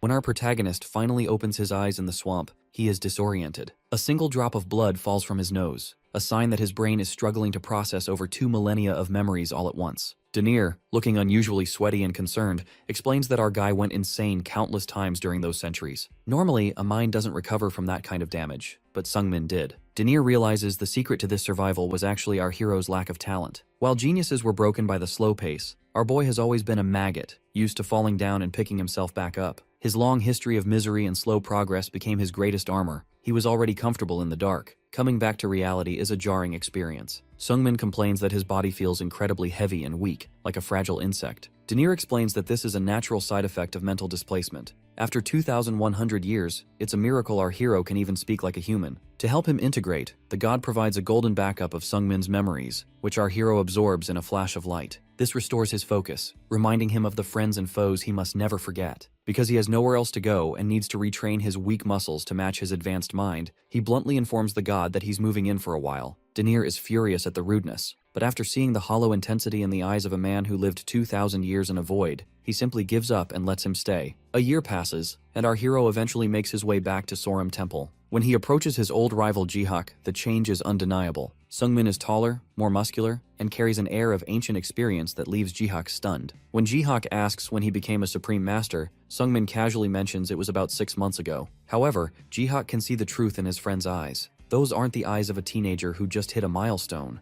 They are the eyes of someone who has weathered an eternity. The two are about to spar when the elderly head monk Bul Yung intervenes. He jokingly warns them to stop, claiming that if they actually fought, the temple might lose its entire future to the collateral damage. Sungmin, now more confident and assertive, admits he returned because he wanted to see if he had finally closed the gap between himself and the genius Weiji Hoyon. The old monk is honest. Compared to the girl who visited years ago, our hero still has work to do. Luckily, this doesn't discourage our protagonist. He knows he isn't a genius, and he never expected a single trial to make him an equal to the world's greatest prodigy. But he also knows what he achieved in that 2,100-year void. If he can just bring his physical body up to the level of his mental mastery, he will finally be ready for what comes next. With the legendary dungeon set to open in just 2 months, the Ghost Spear is finally ready to stop running. Now 22 years old, Lee Sungmin carries himself with a terrifyingly calm gravity. His features have sharpened, and while his presence is no longer loud, it is incredibly heavy. After a brief stop at Sorim to retrieve his enchanted armor and spear, he declines Jihak's offer to stay the night. Because he is haunted by a long list of urgent tasks, uncovering the secret of the black heart in his chest, preventing Baeksogo's impending death, and locating the mysterious Enbirus, our boy knows he cannot afford to waste a single hour. Guided by the cryptic words of the god of time and information purchased from the Erebrisa broker, Sungmin enters the sleeping forest. This is a place of nightmares, thick with a pale mist and a haunting, high-pitched cry that is known to drive ordinary men insane. However, because our hero spent over 2 millennia in a mental void of absolute silence and chaos, the madness of the forest is nothing more than a pesky buzzing to him. As he walks, he dispatches the forest's demonic residents with a casual, almost bored efficiency. He crushes the heads of grotesque, multi-eyed monsters with backhanded strikes and simple taps of his spear, looking more like a man swatting flies than a warrior engaged in combat. This display of power does not go unnoticed. 2 hooded figures in red and black robes watch from the shadows, paralyzed with fear. They recognize him as a supreme master, someone whose movements are so fluid and natural that he almost appears untrained. Because they cannot make sense of his presence, they attempt to retreat and call for reinforcements. They are horrified when Sungmin suddenly appears directly behind them, asking about Enbirus. When one tries to lash out with a dagger, Sungmin simply tilts his head to let the blade pass. Even a massive eruption of magical fire doesn't faze him. He snuffs out the flames with a single swing of his arm, as if he were extinguishing a candle. A strange realization dawns on our protagonist. The reason these figures aren't answering him is that they are physically deaf. They belong to a secluded tribe that lives within the demonic woods. Just as Sungmin begins to communicate by scribbling in the dirt, the elder of the tribe crashes down from the canopy. The elder is a massive muscular man who bellows with a voice that shakes the very trees. He is furious that an outsider is interrogating his people and immediately lunges at Sungmin with flaming fists. Unfortunately for the elder, the gap in power is insurmountable. Sungmin doesn't even bother to draw his weapon's edge. He simply uses the blunt force of his skill. Moments later, the elder is face down in the dirt, defeated and serving as a literal chair for our hero. Because the elder flinched at the mention of Enbirus, Sungmin is now certain that this mysterious tribe is the key to his search. With blood speckled across his face and a dark, cold intensity in his eyes, he makes his demand clear. They are going to guide him to their village, whether they want to or not. Deep within the sleeping forest lives a secluded tribe that has survived by making themselves deaf to block out the forest's lethal, haunting cries. Lee Sungmin arrives at their village only to find the environment completely uninhabitable. Because the location is so hostile, he questions why anyone would stay here, but Tribal Chief Kazuya explains that they remain only to fulfill a sacred mission. As the two face off, the atmosphere turns heavy. Our guy quickly realizes that Kazuya isn't just a local leader, he's a supreme master who can perfectly hide his true power. Tension peaks when the chief demands to know why Sungmin killed an elder and forced his men to lead him there. Our hero calmly clarifies that he acted only in self-defense and has no desire for further conflict. Because Kazuya realizes that fighting such a powerful guy would lead to a massacre of his people, he wisely decides to welcome the Swordmaster as a guest instead of an enemy. Once they settle the dispute, our hero asks about a man named Enbirus. It turns out Enbirus left 2 months ago, but he predicted someone would come looking for him. This led him to leave a specific request with the chief, to guide the expected guest to a hidden location. Kazuya leads our hero to a massive barrier made of gnarled, impenetrable tree roots. To test the visitor's strength, the chief suggests he try to tear it open. Sungmin unleashes a massive strike with his spear, but despite the explosive force, the wall remains completely untouched. Because this barrier is immune to physical power, the chief reveals that only he can open it, making his earlier suggestion feel like a bit of a prank at our hero's expense. After Kazuya mutters a secret incantation, the roots creak open to reveal a pitch-black tunnel. Kazuya warns that the tunnel is filled with psychic cries that would shatter the mind of even the strongest master. However, our hero doesn't hesitate. He steps right into the darkness. Normally, these shrieks would cause instant insanity, but because the Swordmaster spent 2,100 years trapped in a mental realm, his mind has been tempered through centuries of agony. These deadly cries are nothing compared to the isolation he's already endured. Deep within the fog, a mysterious purple flame flares to life. A booming voice from the void admits it mistook Sungmin for someone else, noting that it's rare to find a twisted causality. The voice demands to know if our hero is a returnee. Before the situation can turn violent, a small cat-like spirit and a young girl with cat ears appear from the mist. The girl scolds the voice for being too aggressive, leaving our protagonist standing in the dark, completely baffled by the strange pair he's just discovered. Deep within the mist, our protagonist faces a strange duo, a cat-eared girl and a floating spirit. The girl introduces herself as Rubia, a familiar serving a master named Enbirus. Because her master apparently has unique tastes, she takes the form of a beast girl, though her actual purpose is to act as a beacon for her master. Beside her floats Heoju, a loud-mouthed remnant of a once great demon who ruled over ghosts centuries ago. Because he lost his physical body long ago, he's now little more than a grumpy, glowing cloud. Rubia explains that Sungmin needs to join them because Enbirus is the only person who can explain the twisted causality surrounding our hero's life. While Rubia can't track her master directly, she reveals that the connection works in reverse. Enbirus will eventually sense her location and find them. Heoju adds that a prophecy foretold he would leave the forest with a returnee, which is why he's tagging along as well. He also sheds light on the forest tribe, explaining that their sacred mission is actually a blood duty to maintain a seal at the end of the forest path. Unfortunately, neither the familiar nor the demon can give our hero any immediate or clear answers. Fed up with the vagueness, Sungmin questions why he even needs the demon around. This insult triggers Heoju, who decides to take matters into his own hands. In a sudden burst of aggression, the spirit lunges forward and bites our hero's wrist, attempting to possess his body and reclaim a physical form. Because our hero spent 2 millennia tempering his mind in a void, his mental fortitude is practically unbreakable. Instead of being possessed, the great demon is unceremoniously deflected and sucked into Sungmin's dark bracelet. Our guy stares at the piece of jewelry with a bored expression while the mighty Heoju screams in panic, realizing he's now trapped in a piece of fashion. Rubia can only watch in secondhand embarrassment, wondering if the legendary demon is actually a bit of a dimwit. Initially, the young mage plans to simply toss the bracelet away, but Heoju begins to plead for his life. Because he was a conqueror for 400 years, he promises to lead our hero to hidden treasure rooms filled with rare artifacts. Rubia confirms that the demon was indeed a hotshot in his prime, which finally convinces Sungmin that the spirit might be worth keeping around. With his 2 new and eccentric companions in tow, the journey continues. Rubia suggests finding a nice place with a view to relax while they wait for her master, but our protagonist has more pressing matters. Because he is focused on his growth, he informs his worried new friend that their next stop isn't a vacation spot,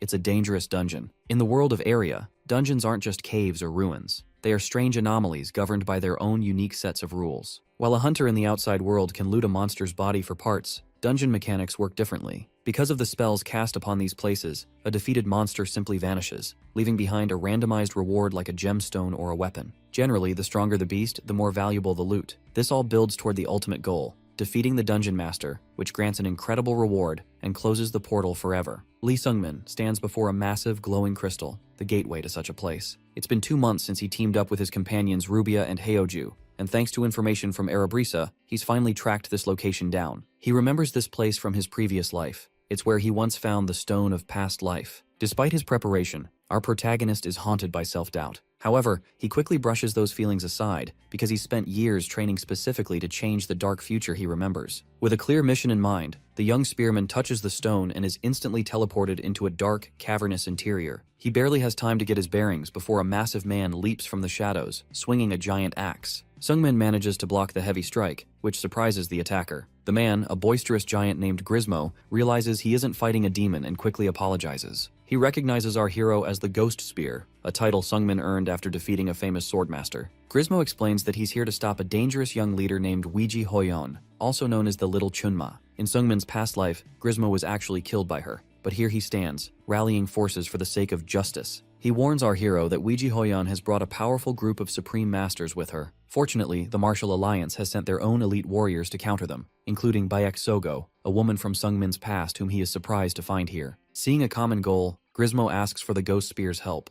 Sungmin agrees to fight alongside him, prompting a friendly, heavy-handed slap on the shoulder from the giant. As the two men begin trekking deeper into the foggy, crimson-lit dungeon, Grismo warns our protagonist that the monsters in this specific area are exceptionally strong. The warning is cut short when a blinding light suddenly illuminates the cavern. A familiar mocking voice echoes through the mist, stopping them in their tracks. From the shadows, the red-eyed Weiji Hoyon appears, smiling directly at our hero, as if she had been expecting him all along. In the depths of the dungeon, the darkness is briefly broken by a spotlight revealing our hero alongside the giant, Grismo. Their relief is immediate when they spot a figure ahead, Bayek Sogo. Because they were separated upon entering the cave, Grismo is quick to lower his guard, assuming they've found their ally. However, the young mage senses something is off. He warns the giant to look closer, and as the figure turns, the horror is revealed. Her left eye is a writhing, pulsating mass of red tumors. Before they can react, the creature lunges with a bone-shattering kick that sends Grismo sprawling. Rubia quickly identifies the threat. It's a doppelganger. In the outside world, these monsters only mimic a person's appearance, but because this dungeon operates under twisted laws, this creature has also copied Bayek Sogo's elite techniques. This forced our protagonist to watch as a monster performed the sacred, traceless step, a move he associates with the real woman who encouraged him years ago. Seeing this imitation ignites a cold, lethal fury in Lee Sungmin, because he spent 2,100 years training specifically to be worthy of Sogo's praise.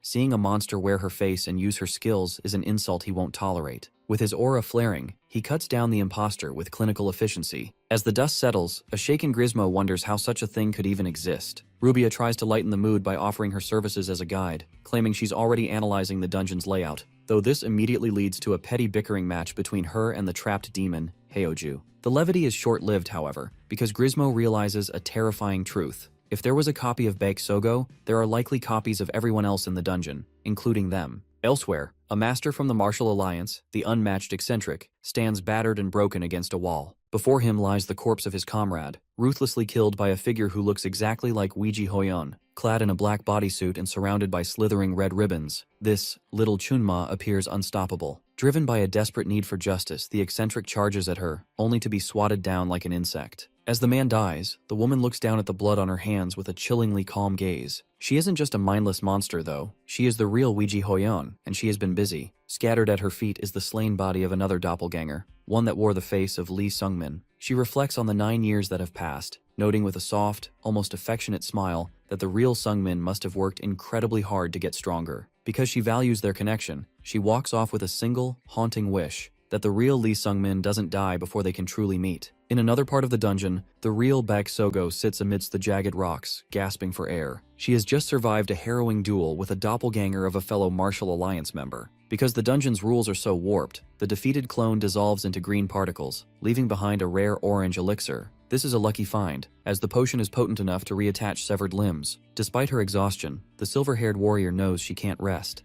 she is no match for the little Chunma or her followers alone, so she sets out to find her squad. Unfortunately, she is intercepted almost immediately. Two of Weiji Hoyon's most dangerous subordinates, the Lone Ghost Sword and Meringue the Iron Fist, emerge from the shadows to corner her. Meanwhile, Lee Sungmin is inspecting a magic crystal dropped by the doppelganger he just killed. Heoju urges him to consume it to replenish his mana, but our hero hesitates. Because his mind, body, and energy are currently out of balance, he fears the influx of power might cause more harm than good. The demon mocks his caution, noting that while Sungmin possesses a black heart, more extraordinary than any he's seen, his own was still superior. The conversation is cut short when they find Grismo standing over a wounded man. It's Chigol, a high-ranking scion of the Gaebang sect, who is bleeding out after losing his left arm to a doppelganger. Because our hero is quick to act, he tosses a potion to the dying man, saving his life. Chigol recognizes Sungmin as the famous Ghost Spear and playfully teases him about his relationship with Baek Sogo. This sparked a sudden protective tension in our guy, who finds himself getting unexpectedly worked up over Chigol's familiarity with his sect sister.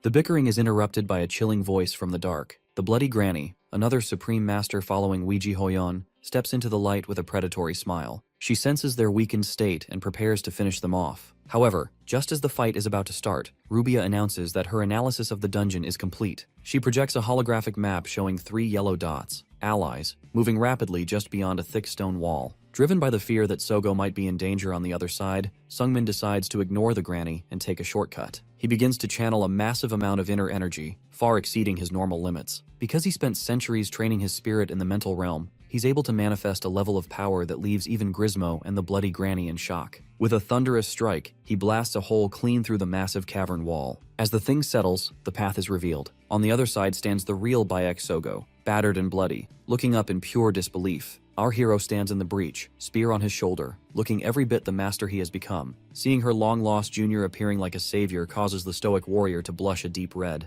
Sungmin simply looks down at her and offers a calm, long-overdue greeting. It's been too long. In the heat of battle, teamwork is everything. Grismo and Sungmin quickly coordinate their tactics, with the giant offering to draw the enemy's attention so our hero can find an opening. But before the plan even starts, Sungmin seemingly vanishes from thin air, leaving his allies and the enemy, Bloody Granny, in a state of total confusion. Our guy hasn't run away though. He has used the chaos to position himself protectively in front of a badly wounded Baek Sogo. His sudden appearance catches Weiji Hoyon's top enforcers, the Lone Ghost Sword and Meringue the Iron Fist, completely off guard. Sogo can hardly believe her eyes, trembling as she asks why he's here. Sungmin's answer is simple: he's here to help. To prepare for the fight of his life, he produces a great pill given to him by a high-ranking monk. He had previously been too afraid to use it because of its overwhelming power, but seeing Sogo's condition, he realizes he can't afford to hold back. He swallows half the pill, and immediately, a massive surge of purple and white energy erupts from his body, perfectly replenishing his reserves without the expected side effects. Sensing this new threat, the Lone Ghost Sword decides to split their focus. He sends Meringue to finish off Sogo while he engages the feisty brat. The clash is violent, a blur of sparks and steel. Sogo watches from the sidelines in shock, unable to comprehend how her junior became this powerful in just a year. Even the Lone Ghost Sword is impressed. He notes that while the boy's raw power seems lower than his own, his eyes carry the weight and wisdom of a master who has lived for centuries. Because the battle is becoming a stalemate, Sungmin taps into the Ninth Heaven Extreme Spear style, executing a move called the Coiled Snake Soul Seeker. The spear's path becomes completely unpredictable, snaking around the swordsman's defense and slashing across his chest. The Lone Ghost Sword laughs through the pain, relishing the excitement of the duel, but he realizes he has to end things quickly, especially since his partner, Meringue, is actually losing his fight. However, the Lone Ghost Sword's life ends not at the hands of our hero, but in a tragic twist of fate. A figure he believes to be his master, Weiji Hoyon, appears and strikes him down without mercy. As he dies in a pool of blood, he is left wondering why his beloved leader would betray him. His comrade Meringue erupts in a fit of grief-stricken rage, screaming at Weiji for her coldness. Because they had no idea doppelgangers existed in this dungeon, both men die fueled by a meaningless resentment, never realizing the woman who killed them was just a hollow imitation of their true master. With the followers out of the way, only the Weiji doppelganger remains, looming like a nightmare. Sungmin knows they can't win this alone. He urges Sogo to run through the hole he blasted in the wall to find Chijol and Grismo. Sogo hesitates to leave him, but our hero offers a gentle smile, reminding her that she is the fastest among them and the only one who can bring reinforcements in time. Because she trusts him, she tosses him a rare elixir and flees, pleading for him to stay alive. Left alone with the terrifying aura of the fake little Chunma, Sungmin prepares himself for a desperate stand. quietly whispering to himself that he doesn't plan on dying today. In the history of our hero's past life, Weiji Hoyun was the sole survivor of this dungeon. When she emerged alone, the world assumed she had ruthlessly slaughtered her own allies, branding her a monster. But standing here now, facing a terrifyingly distorted version of her, Sungmin finally understands the truth. Because this dungeon creates perfect, lethal mimics, the Weiji Hoyun who massacred everyone years ago wasn't the girl he knew. It was this doppelganger. This imitation is far more monstrous than any they've faced, with dark veins pulsing across its face and an aura that feels like a physical weight. As the fight begins, the doppelganger doesn't even use traditional martial arts. Instead, she manipulates the red cloth around her neck, turning it into a sentient, scaly whip that strikes with the force of a falling mountain. Because the artifact can stretch and move with incredible speed, Sungmin is forced into a desperate defensive stance. He catches a downward strike with his spear, but the impact is so violent it shatters the ground beneath him and leaves his arms feeling like they're about to be torn off. Our protagonist is in a race against time. He needs to hold out for 5 minutes until Sogo returns with reinforcements, but every second feels like an eternity. After being blasted into a pile of rubble and coughing up blood, the young hero realizes that simple defense won't save him. This forced him to tap into the mental fortitude he built during his 2,100-year trial. Because his mind is far stronger than his battered body, he recalls the specific lessons the real Weiji Hoyun once taught him about redirecting overwhelming force. Heoju, watching from the safety of the bracelet, points out a chilling detail. The doppelganger hasn't even begun to use her actual techniques yet. She has been toying with him, using only the cloth because she didn't consider him a threat.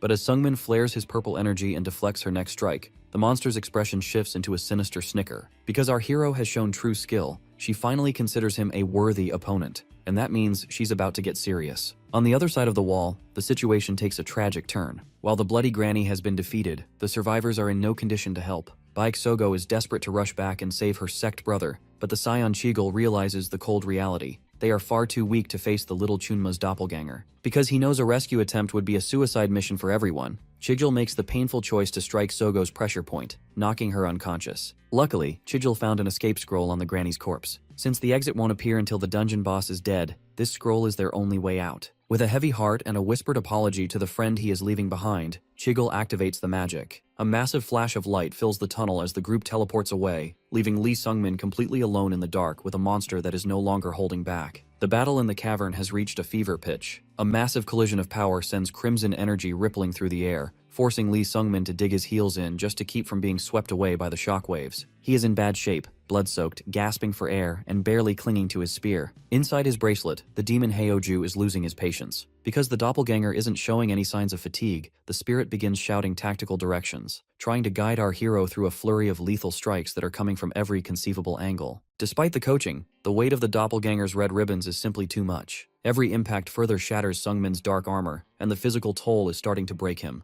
Heoju is less worried about our hero's health and more concerned about his home, complaining that the bracelet is getting wrecked. He points out a cold reality. Baek Sogo and the others have been gone for a while now. They aren't coming back. Heoju tries to goad the young hero, asking if he resents his sister for betraying him and leaving him to die, but our hero doesn't bite. Because he has absolute faith in Sogo, he knows something must have happened to prevent her return. He doesn't regret his choice to stay behind either. He remembers that he wouldn't even be alive today if she hadn't saved him years ago on the mountain. This display of loyalty actually impresses the old demon. Since Heoju can't exactly let his host die, lest he be trapped in a cavern for eternity, he decides to finally stop complaining and start helping. Suddenly, a ghostly fanged silhouette towers over Sungmin. The spirit begins pouring pure demon power directly into our hero's body. Because the boy possesses the extraordinary black heart, his physical form is able to act as a vessel for this chaotic energy. Blinding light erupts from his armor, instantly snapping broken bones back into place and sealing his wounds. The air in the dungeon shifts instantly. The doppelganger, inheriting the curiosity and arrogance of the real Weiji Hoyun, pauses its attack just to watch this evolution. It finally recognizes our guy as an equal. The power surge is almost too much to handle. Sungmin feels like his veins might burst from the pressure. Heoju offers to take over his body to end the fight in a single punch, but our hero refuses to lose control. He demands the energy and nothing more, because he previously spent 2,100 years mastering his mind in a higher realm. He has the mental insight to harness this raw power, even if his body is struggling to keep up. This is the moment he's been training for. Sungmin leaps into the air, manifesting the 9th Heaven Extreme Spear 4th move, 9 Dragon Murder. 9 spectral purple dragons roar into existence, charging toward the doppelganger in a cataclysmic explosion of light. The monster counters with a gargantuan red fist, but our hero is already moving to his final technique. Drawing on everything he and Heoju have, he unleashes the 6th move, Futility. The strike is so fast the spear seems to vanish, creating a localized vacuum that pulls everything inward before detonating. A massive pillar of energy blasts straight through the dungeon ceiling, lighting up the entire cavern. As the smoke clears and green particles of the defeated mimic float away, Lee Sungmin is left standing alone in the wreckage, gasping for breath but still alive. Lee Sungmin finally pulls himself together, drenched in sweat and gasping for air. Even though it has only been 9 years in the real world, for our hero, the mental weight of his training feels like it has spanned several millennia. Because he spent every waking second of that time thinking about one person, his first instinct is to wonder if he has actually grown strong enough to stand by her side. Unfortunately, the mood is immediately ruined by Heoju. The demon's spectral voice mocks our protagonist, laughing at the idea of him getting emotional after using borrowed power. But while Heoju talks a big game, he is secretly impressed. He notices that the boy handled that borrowed energy with the precision of a much more powerful warrior, proving that our guy isn't just lucky, he is genuinely skilled. The celebration is short-lived because Heoju needs to take his leftover energy back. He warns the brat to stay sharp, as the physical rebound from this could be fatal. Sungmin, having lived through constant struggle, simply shrugs it off, but once the energy is ripped away, the reality hits him hard. A massive surge of dark energy erupts, and a blinding pillar of light shoots through the dungeon as our hero's body finally gives out. Luckily, his familiar Rubia has been watching over him. She is terrified because he has been writhing in agony for an hour straight. She even tried to use an elixir provided by Bayek Sogo, but it barely made a dent in his injuries. Because his internal energy veins and joints are completely trashed, Sungmin realizes he probably would have died without that gift, leaving him with the bitter realization that he once again owes Sogo his life. Despite his body failing him, our hero refuses to stay down. He forces himself to wobble past the corpse of the bloody granny, driven by a singular goal. Rubia picks up a mana trail nearby, confirming that a teleport scroll was used recently for 3 people. This is a relief, as it means Sogo and the others successfully escaped the dungeon. With his friends safe,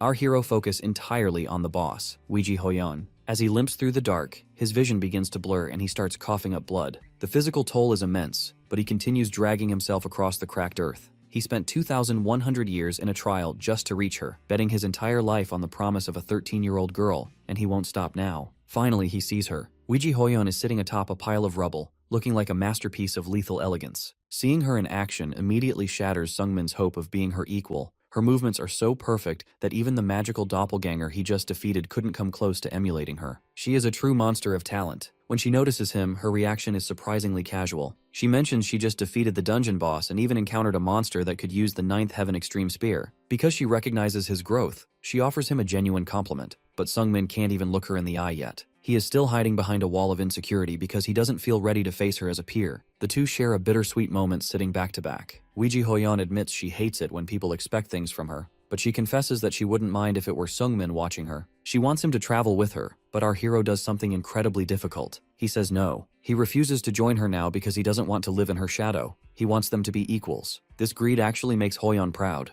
They agree to meet again in 1 year, the official 10-year mark of their promise, at their original meeting spot. As they walk in opposite directions, Hoyon privately admits she wanted to force him to stay, but she respects him too much to do it. Her final silent thought as she steps through a magical portal is the one thing she couldn't say out loud. She truly missed him. While Sungmin finds peace, the scene outside the dungeon is pure chaos. Baek Sogo is hysterical, blaming the Martial Alliance members for dragging her out and leaving Sungmin behind. Because she views their righteousness as total hypocrisy, she does something radical and quits the alliance on the spot. Consumed by guilt and a desperate need for more power, she disappears into the forest alone, leaving the others in shock. Far away, others continue their own journeys. Selgerus at the forge, Scarlet at her books, and Jihak in training, all while unaware of the destiny that continues to pull them all together. In our world, most people are defined by the norms and ethics that keep society in order. We call them humans, but there is a darker category of beings that exists far beyond those boundaries. Creatures like blood-drinking vampires, death-defying liches, and barbaric werewolves who have traded their honor for primal hunger. Then, there are those who stand right on the edge of that transition. People call them the Inhumans, and our boy Lee Sungmin is finding himself closer to that border than ever before. While his physical body is unconscious and recovering from the brutal fight in the dungeon,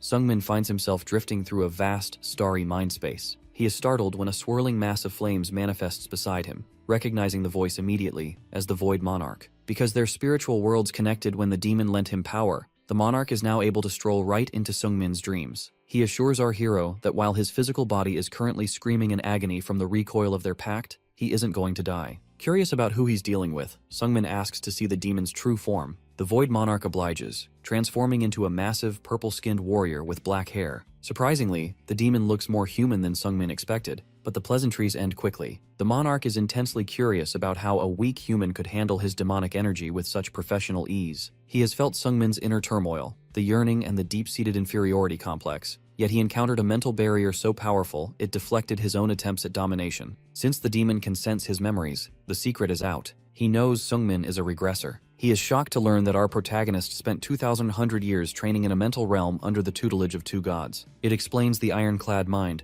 but the monarch can't help but laugh at the results. To him, the fact that Sungmin is still this limited after 2 millennia is just proof of the natural ceiling of being human. Because of this, he offers a tempting shortcut: become a demon. He points out that Sungmin already has a monster's heart and demonic energy in his veins. If he fully commits, he could finally surpass Weiji Hoyun, the woman he's so desperate to reach. However, our hero doesn't hesitate. He flatly refuses. He isn't interested in losing his humanity for a power boost, though the monarch warns him that he's already considered an inhuman by the world's standards. This conversation lingers in Sungmin's mind long after he wakes up. 3 months pass as he slowly recovers from the rebound of the demon's power, and once he's back on his feet, he begins the long trek north. He is following an old prophecy from the monk Bulyung, which told him to head toward the land of eternal snow to meet someone important. Currently, Sungmin and Rubia are roughing it in the frozen wilderness just outside their destination, the great northern city of Travia. Rubia is miserable, complaining about the cold and the lack of proper shelter, but Sungmin remains focused. He knows Travia is a place of absolute pandemonium.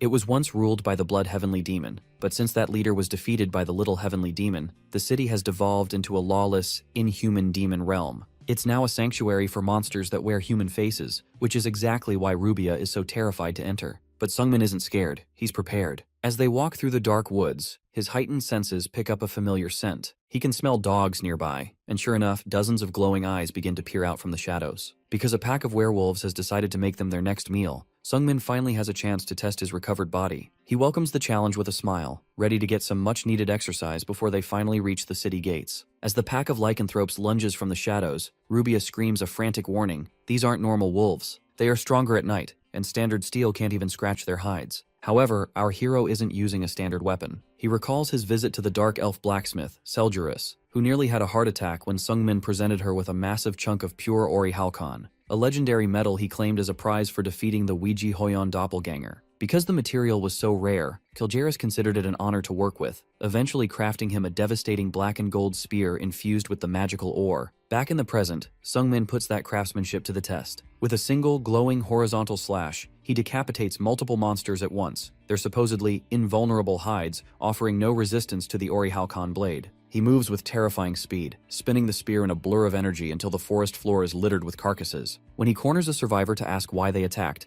the creature snarls about his crimes in a nearby village. Apparently, the lycanthropes belong to an organization called the Phantom Wolf Sect, and they are furious that Sungmin's recent actions prevented them from collecting their local taxes. Rubia looks guilty, remembering exactly what happened in that village. A corrupt innkeeper had drugged the cat girl and tried to sell her into slavery, which prompted Sungmin to beat the man senseless. Because our hero saved his friend, the Phantom Wolf Sect lost their profit, leading to this ambush. Sungmin finds the idea of dogs forming a sect laughable and offers the survivor a chance to walk away. But the monster, blinded by pride, refuses to let the humiliation go. It lunges one last time, only for Sungmin to end the threat with cold, clinical precision. Inside the bracelet, Heoju watches the carnage with a critical eye. While he agrees that these monsters were trash, he warns Sungmin not to get too arrogant. He points out that the way Sungmin was showing off his strength suggests a dangerous level of overconfidence. Because these lycanthropes are just low-ranking spawn of a much more powerful master, Heoju suspects their leader is someone the boy cannot currently defeat.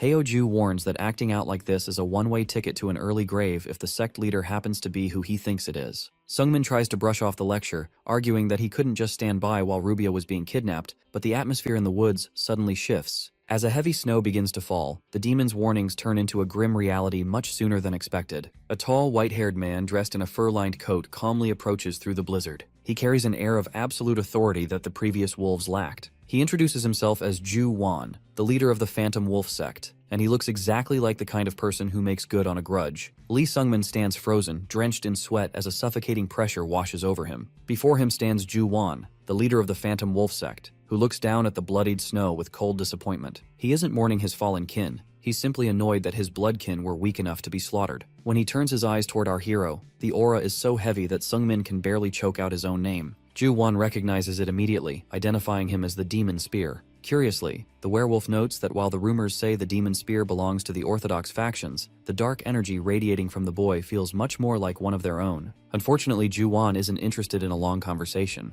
He flares his power, a massive, fanged silhouette looming behind him as he asks Sungmin a terrifyingly simple question. How does he want to die? Just as the situation turns lethal, a familiar flame erupts from Sungmin's bracelet. Heoju, the Void Monarch, roars into existence to intervene. He mocks the crazy wolf for bullying someone so much weaker, revealing that the two have a history stretching back 4 centuries. Jo-won is stunned. He had heard the Great Void Monarch died 400 years ago, and seeing him reduced to a bodiless spirit possessing a human insect is almost too much for him to believe. The two trade barbs, Heoju mocking Ju-won's dead fish eyes, and Ju-won laughing at the demon's pathetic state. But the tension remains razor sharp. When Heoju offers to fight, Ju-won surprisingly backs down. He claims he only stopped by because he was in the neighborhood and doesn't care enough about a few dead subordinates to risk a clash with a legendary spirit. As he walks back into the blizzard, he leaves Sungmin with a chilling piece of advice. Be careful in Travia, because the others won't be as merciful. Once the pressure lifts, Sungmin is left trembling, wondering if he could have won. Heoju's answer is a blunt no. He explains that Ju-won is an inhuman who has sharpened his skills for centuries. Sungmin had 0 chance of survival. The demon spirit then begins shouting, annoyed that he had to beg for the boy's life. However, instead of falling into despair, our hero smiles. Reaching the supreme peak of martial arts only to find another wall to climb makes him excited. It means his journey is far from over. But as he continues toward the city with Rubia, Ju-won's warning about the others weighs heavily on his mind. He is right to be worried. Deep within a shadowed chamber, Ju-won meets with a group of high-level monsters known as the Predators. He shares a magical projection of his encounter, confirming to the group that the Void Monarch has indeed returned. Among these monsters are a massive horned demon, a sinister succubus named Yahello, and a skeletal lich named Preskin. Yahello is particularly interested in the projection because the demon spear happens to be the one who destroyed one of her favorite toys recently. While the Predators gossip about the Monarch's return and the human walking in his shadow, the Lich Preskin stares at the image of Sungmin with a terrifying, singular focus. As the others bicker, the Lich's flaming eyes lock onto the spearman. To the rest of the world, he is the demon spear, but Preskin recognizes him as something else entirely,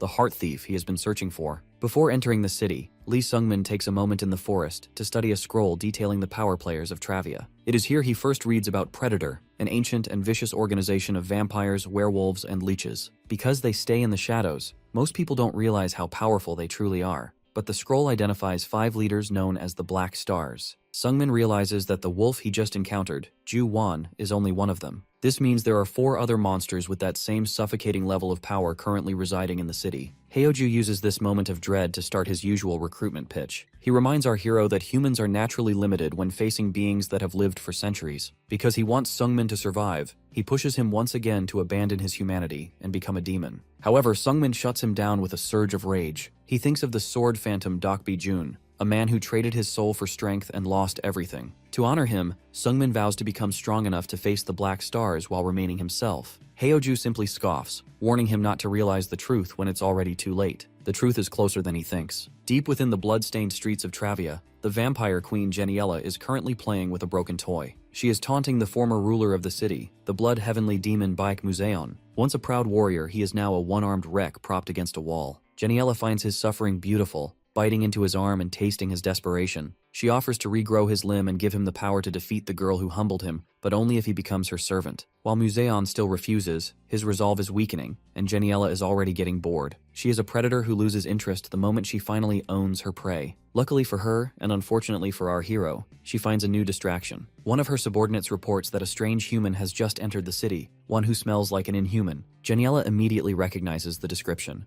This is the demon spear that Ju-won mentioned. Because he's the one who broke her toys in the past, she decides to ignore Ju-won's warning about being careful. To her, this is just a fresh form of entertainment, and she isn't about to let it pass by. As Sungmin and Rubia finally step into Travia, they are greeted by a literal city of the dead. Skeletal corpses wander the foggy streets alongside cloaked monsters, and the air smells of rot. Rubia is terrified, questioning if they can even find the important person from the monk's prophecy in this hellhole. Heoju notes that this level of public display is abnormal, even for inhumans, proving that the city has completely fallen into madness. Just as Sungmin begins to scan the crowd, in a sudden moment from behind him, Yahello drops from the sky in a shower of energy, landing right at his heels. Before he can even draw his spear, she introduces herself with a playful, predatory smile. Our hero is now standing face to face with a Black Star, and the mercy Ju-won offered him in the forest has officially run out. As Sungmin stands paralyzed in the middle of the street, Heoju's earlier warning rings hollow. The demon had assumed that because he'd intimidated the crazy wolf Ju Wan, the other leaders of Predator would stay away. He was wrong. Jenniella doesn't follow logic or social cues. She follows her whims. Because she's standing right in his shadow, Sungmin realizes with a cold sweat that the Void Monarch's protection has already failed him. Jenniella immediately zeroes in on the spirit in the bracelet, mocking Heoju for falling so low. The Monarch, never one to take an insult quietly, flares his spectral power and threatens to teach the little brat a lesson in manners. But Jenniella isn't intimidated. She points out the cold reality. Heoju is a bodiless soul, far past his prime. While his spirit energy is still immense, she openly doubts he could actually defeat her in her own territory. To prove her dominance, she turns her discerning demonic eyes on Rubia. This is a terrifying power that allows the vampire queen to see through the very core of a being. She cruelly dissects the cat girl's existence, pointing out that Rubia isn't a human or even a demi-human, but a magical doll whose organs are just for show. Because Jenniella challenges Rubia's right to call herself a living being, the poor familiar is left sobbing in terror. When Jenniella tries to use that same gaze on Sungmin, however, she hits a wall. She grips his jaw and stares into his eyes, but for the first time her demonic sight reveals absolutely nothing. Heoju smirks at her confusion, reminding her that our hero is an anomaly who has survived trials most people can't even imagine. Instead of being frustrated, Jenniella is delighted. The fact that she can't see through him makes him the perfect new toy. The encounter is briefly interrupted by a local thug who tries to grab Jenniella by the hair, but she decapitates him in a sudden blur of violence without even breaking eye contact with Sungmin. Because the city is dirty and her mood is shifting, she decides to get straight to the point. She reveals that she was the one who took in the sword demon years ago. While she isn't mad that Sungmin killed him, toys break eventually after all, she admits she admires people who work hard. This is why she makes an unprecedented offer. She wants Sungmin to become her direct vampire servant. Our hero gives her a flat, no thanks, but Jenniella isn't offended. In fact, she's satisfied. She notes that his eyes contain a depth of time that no normal human should be able to endure, yet they look like they could break at any moment. This vulnerability is exactly what she wants to exploit. She glides away into the fog, playfully telling him not to submit too easily. She'll be waiting for the moment he falls into despair to make the offer again. Once she's gone, Sungmin is left shaken, wondering just how strong she really was. Heoju delivers the sobering news. Jenniella is the second strongest person Sungmin has ever met. When our hero naturally asks who could possibly be stronger than a black star, Heoju doesn't answer. Instead, the focus shifts to a dark chamber where a glowing orb reflects Sungmin's every move. The Lich Preskin has finally tracked down the Heart Thief, and he isn't planning a polite introduction. He turns to the hollow-eyed girl, Ain, and gives her the order to move out. While our hero continues his journey through the north, a new and chaotic force awakens in the frozen outskirts of Travia. A man with wild, scarred skin and glowing eyes pulls himself from the snow, grinding his teeth as he tries to remember how long he has been unconscious. This is Byok Wanpei, a man whose past is a blur of violent slaughter. As he stares at the massive city walls in the distance, he wonders why he traveled this far north. While Wanpei observes the area from a distance, his narrowed eyes settle on a fight already in progress. He sees Lee Sungmin facing off against Annie, a monster girl with biological tentacles. Rather than helping or moving on, the scarred observer lets out a sinister chuckle and prepares to move toward the conflict, clearly amused by the pairing of a spearman and a tentacle monster. To understand how our hero ended up in this snowy confrontation, we have to look back a few days to his time inside the city. While walking the cold streets with Rubia, they were intercepted by a hooded figure who turned out to be the Black Mage, Kim Jong-un.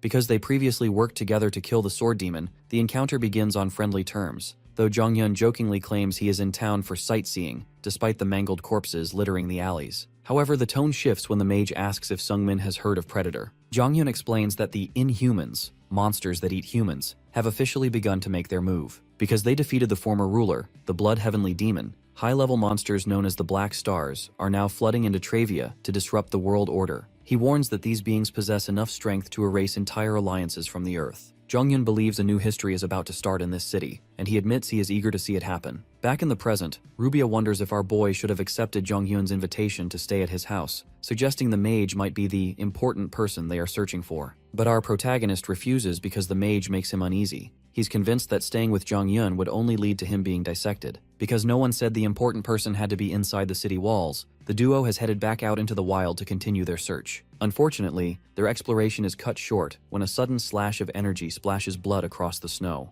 Aini appears, staring with empty purple eyes and claiming she is finally strong enough to finish what she started. Because she now possesses infinite mana and enhanced energy, our hero realizes he is in a dire situation. He activates his black heart, lunging forward for a mid-air clash that results in a blinding explosion of light. But the duel is abruptly cut short. A massive shockwave shatters the ground as Byuk Wanpai, the wild-haired man from the rock, intervenes by landing heavily between the two fighters. He mocks them for having fun without him and demands to join the fight, releasing a surge of physical force so powerful that both Lee Sungmin and Ani are blown backward. Our hero is left propped up in the snow, coughing up blood and wondering who could possibly be strong enough to take them both down at once. As the situation clears, the stranger reveals his identity with a bloody grin. He is the crazy heavenly demon, and the power balance of the encounter has just been completely shattered. To understand the gravity of this situation, we have to realize who Byuk Wanpai really is. Long before this encounter, the dragon sword Namgung Hwon gave our hero a chilling piece of advice. If you ever meet the crazy heavenly demon, just run. In the world of Area, there are 3 legendary heavenly demons, including the famous Wiji Hoyeon,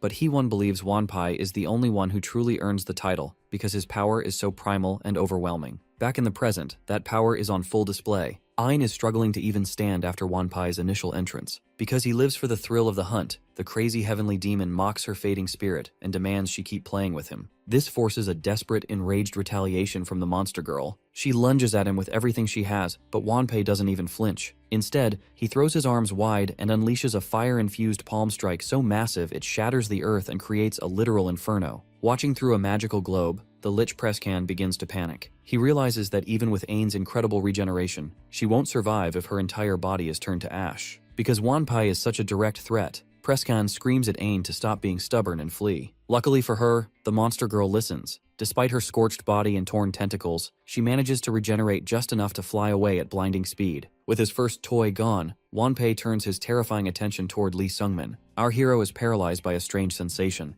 Even though he's never met this man, something deep in his heart reacts to the master's presence. This feeling is confirmed by the spirit Haeoju, who is watching from the shadows of the armor. The demon spirit realizes something is very wrong and demands that Sungmin capture the old man instead of killing him. Our hero finds this request completely absurd because he isn't even sure he can survive, let alone take the legend prisoner. The conversation is interrupted when Wanpai suddenly seems to regain a bit of clarity. He touches the blood on his chest and realizes he is in Travia, concluding that he must have been in a killing spree blackout for months to have wandered this far north. However, the moment of reflection is short-lived. Because he doesn't know when he'll lose his mind again, he decides to enjoy his lucidity by fighting. Wanpai vanishes in a blur, reappearing instantly in front of our guy with fists glowing in red energy. When Sungmin desperately asks for a reason for the fight, the crazy heavenly demon simply roars that 2 martial artists meeting is reason enough. He leaps into the air and brings down a strike so heavy that the impact creates a massive crater in the snow. Sungmin is barely holding on. He realizes that this man's raw power actually surpasses the Wiji Hoyeon doppelganger he fought previously. He can't even find an opening to parry because the pressure is too intense. As they clash, a massive explosion of energy forces them apart, leaving both standing at the edge of a smoking pit. While Wanpai is delighted to find a youngster with such impressive energy,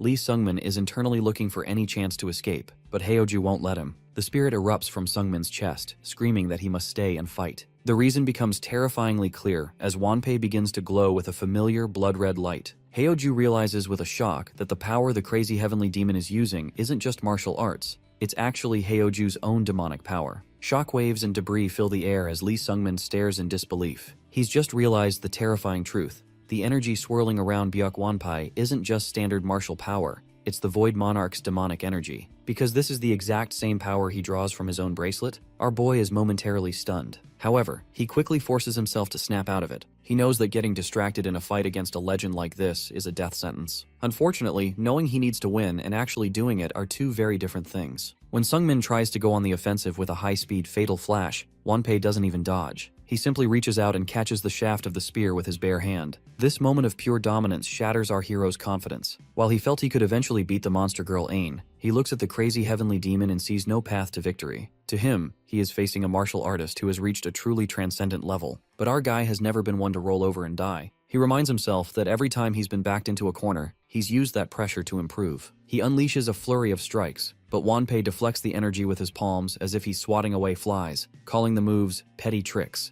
The situation turns critical when Sungmin tries to leap out of sight for a specialized strike. Because Wanpai is reckless and impatient, he simply detonates his internal energy, leveling everything in the vicinity just to flush our hero out. Luckily, Sungmin's Ori Halcon magic armor and a last-second defensive surge keep him alive. though he emerges from the smoke battered and bleeding. Wanpei is actually starting to get suspicious. He notices that this 20-year-old has energy reserves equal to his own. He wonders if Seungmin has undergone age regression or if he's secretly the little heavenly demon in disguise. Our boy flatly denies it, but Wanpei doesn't care about the details. He just wants to enjoy the fight. As Wanpei prepares a massive palm strike, our boy reflects on the 2,100 years he spent in that hellish void. He asks himself why he didn't just quit. Was it greed? Was it hate? No, it was simply because he loves martial arts. That realization sparks a change. As they continue to trade blows, Wanpei notices something terrifying. The little rascal is getting faster and stronger with every single exchange. At first he thinks it's a mid-fight enlightenment, but Heyoju knows better. Our hero isn't learning anything new. He's simply walking back down a path he's already traveled. Because the balance of his energies is collapsing under the pressure of the fight, the 2,100 years of power he lost when he returned to his physical body finally starting to surge out. Sensing that he's actually starting to lose ground, Wanpei decides he can't hold back anymore. He prepares to go all out, but in that split second, our boy spots the opening he's been waiting for. With a desperate surge of light, he executes the sixth form,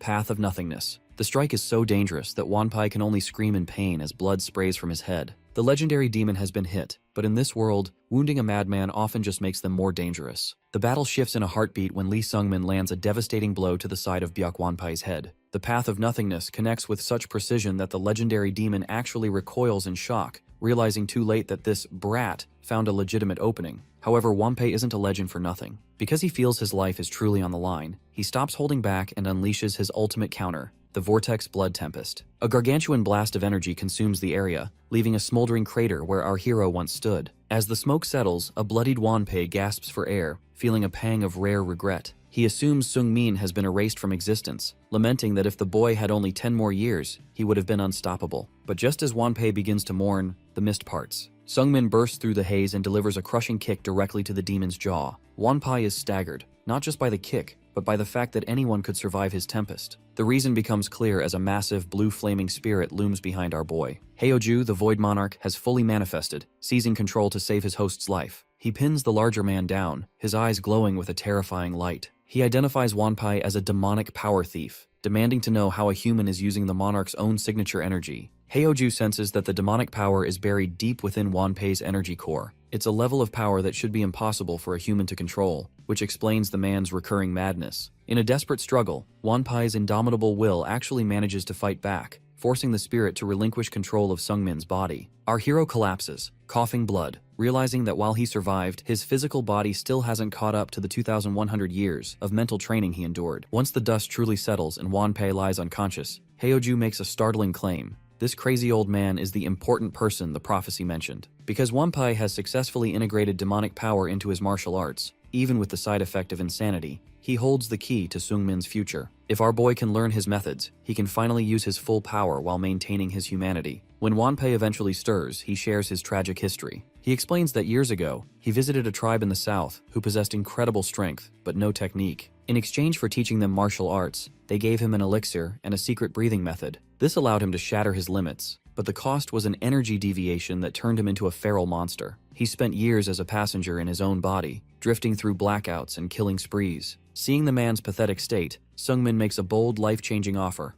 "I'll cure your insanity for you." He explains that Wanpei isn't just suffering from a standard energy imbalance, he's suffering from the raw nature of demonic power. Because Seungmin knows specific sorcery techniques to guard the mind, he promises to end the nightmare. A desperate, hopeful Wanpei grabs our hero's shoulders, swearing to do whatever it takes. Seungmin's first instruction is simple but brutal. "First, you must receive a slap from me." Before the legend can even process the words, Seungmin delivers a bone-shattering strike to his face, leaving Rubia horrified and the crazy heavenly demon completely stunned. After the situation settles, the spectral spirit Heyoju drops a bombshell. He recognizes the source of Byuk Wanpei's power. Apparently, a tribe in the south used to worship Heyoju centuries ago, and Wanpei must have encountered their descendants. Because Heyoju is the original owner of that demonic energy, he realizes this is a golden opportunity. If Lee Seungmin can learn the breathing technique Wanpei uses, he can finally harness his own demonic power without any risk. Our boy is naturally skeptical, fearing that learning a madman's technique will turn him into a monster too. Luckily, Heyoju clears things up. Wanpei only went insane because the demonic power in his body has no master and is running wild. However, because Heyoju is literally bound to Seungmin, that power will stay perfectly obedient. This is why Heyoju tells our boy to strike a deal. "I'll cure your insanity if you teach me how you breathe." The treatment starts with a bone-shattering slap to Wanpei's face, but the negotiation hits a wall immediately. Wanpai explains that he physically cannot teach the technique because he made a word incantation oath to the southern tribe. In this world, breaking such a magical promise means instant death. This forces a change of plans. Since they can't learn it from the man, they have to go to the source. Heoju is actually thrilled by this because his ancient treasure storage is also hidden in the south. Just like that, the crazy heavenly demon has officially joined the team. As they begin the long trek, Wanpai is surprisingly obedient. He's confused by his own lack of desire to rebel, but Heoju explains the hidden logic. Since Wanpai carries Heoju's energy, he instinctively views the spirit, and by extension, Sungmin, as a parent figure he cannot disobey. Despite the stinging slaps to his cheeks, Wanpai admits his mind has never been clearer. He agrees to follow our boy, starting with a return trip to Travia for some much-needed rest. During the walk, Sungmin asks a heavy question. Just how strong is the crazy heavenly demon compared to the rest of the world? Wanpai responds by showing a massive, jagged scar on his back. He reveals that 10 years ago, he was nearly killed by the Sword Supreme, a member of a shadow organization called Beyond the Heavens. This revelation shakes our hero's perspective. Even though Wanpai is immensely powerful, he admits he couldn't last 100 exchanges with that man. It's a sobering reminder that there are monsters in this world who have trained for thousands of years, far surpassing the surface world masters. While our hero processes the scale of the world's true power, the scene shifts far away to a tense meeting. Weiji Hoyan is currently being cornered by that very same Sword Supreme. He offers her a spot in Beyond the Heavens, claiming it's a cure for the loneliness of being at the top. But Hoyan isn't interested. She mocks his absurd reason for forming a group and flatly refuses. She tells the legend that she isn't lonely at all, because she has someone chasing her closely from behind. Infuriated by her lack of manners, the Sword Supreme releases a dark, suffocating aura, intending to force the lowest rank on her. But Hoyan just laughs, flaring her own overwhelming energy. She isn't intimidated by the heavens. She's ready to tear them down. Upon arriving in the city of Travia, the crazy heavenly demon, Wanpai, decides he needs to settle some personal business. He informs the group that he has an old acquaintance nearby he wishes to visit. When our hero, Lee Sungmin, suspiciously asks if the old man is trying to make a run for it,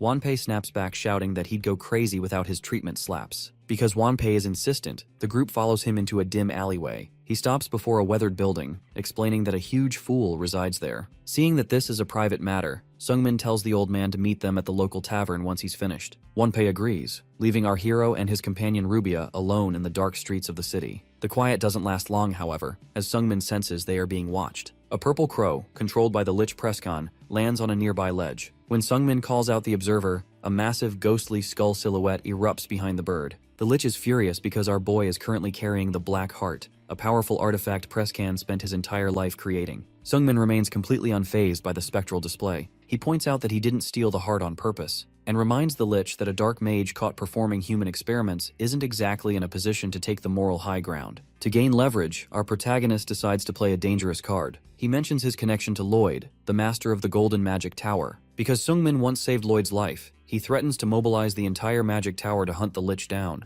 This threat works perfectly. The crow flinches in visible panic. The Lich realizes that if the powerful mages of the tower get involved, they might discover the secret nature of the Black Heart and destroy whoever holds it, himself included. Under this pressure, the Lich finally explains what the heart actually does. It is an organ designed for predation and evolution, meaning it devours the hearts of others to absorb their knowledge and abilities. While the Lich intended this for his daughter, Ain, the heart is now adapting to Sungmin's human body. Although our hero can't grow tentacles like the monster Ain, the heart allows him to perfectly absorb high-level medicines, such as the revitalization pills he consumed earlier. Satisfied with this explanation, Sungmin casually slaps the crow away, having learned enough about the power pulsing in his chest. As Sungmin and Rubia begin to walk away, they are interrupted by a familiar voice. Wanpai has returned much sooner than expected, but he isn't alone. He is dragging along a disheveled, bloodshot man named Baek Museon, known to the world as the Blood Heavenly Demon. Through a brief look at what happened moments earlier, we see that Wanpai found his old friend rotting away in a dark room, drowned in booze and drugs. Museon has completely given up on life because he lost his arm and his pride in a fight against a young prodigy. He believes that since he cannot match the absurd talent of those like the little heavenly demon, there is no point in trying. Wanpai, however, refuses to let his friend wallow in self-pity. He roars at Museon, explaining that true warriors don't quit just because a mountain looks too high. To prove that age and reputation don't matter, Wanpai confesses that he himself was nearly killed that very day by a 23-year-old brat. Back in the present, Wanpai looks a bit embarrassed to admit he lost to a youngster, but his plan works. Museon stares at our hero with intense, wide eyes, suddenly confronted with the living proof of Wanpai's claims. When Wanpai presents Lee Sungmin to his old friend, the reception is cold. Baek Museon, the once great Blood Heavenly Demon, is completely unimpressed. because our protagonist doesn't radiate the overwhelming presence of a legendary master, Musaeon accuses Wanpei of lying about the boy's talent. He scoffs at the idea that this decently strong kid could ever be on the level of the genius who defeated him. Wanpei, however, has an ulterior motive for this meeting. He pulls our hero aside and explains the situation. Ever since Musaeon lost his arm to the little heavenly demon, he has been drowning in a sea of inferiority. Wanpei believes the only way to snap his friend out of this spiral is through brute force therapy. He wants Seungmin to crush Musaeon's ego once more, hoping a fresh defeat will force the old warrior to face reality. To sweeten the deal, Wanpei offers to teach our boy a secret blood art. While Seungmin initially rejects the offer, knowing he already has his hands full with his current techniques, Musaeon's sheer arrogance eventually pushes him over the edge. The fallen master gets right in Seungmin's face, mocking his youth and warning him that he'll eventually meet a real monster and feel true despair. This irony causes our protagonist to let out a dry, bitter laugh. He finds the situation ridiculous because he has lived through that exact despair himself. In his eyes, Musaeon is making a pathetic scene over a single loss, whereas the girl who beat them both, Weiji Hoyeon, is practically a saint for how she handles her power. Fed up with the nonsense, Seungmin finally accepts the challenge, coldly telling the loser to stop talking and start fighting. As the duel begins in the streets of Travia, Musaeon lunges forward with his Crimson Phantom Mist art, fueled by a desperate need to prove he won't lose to another brat.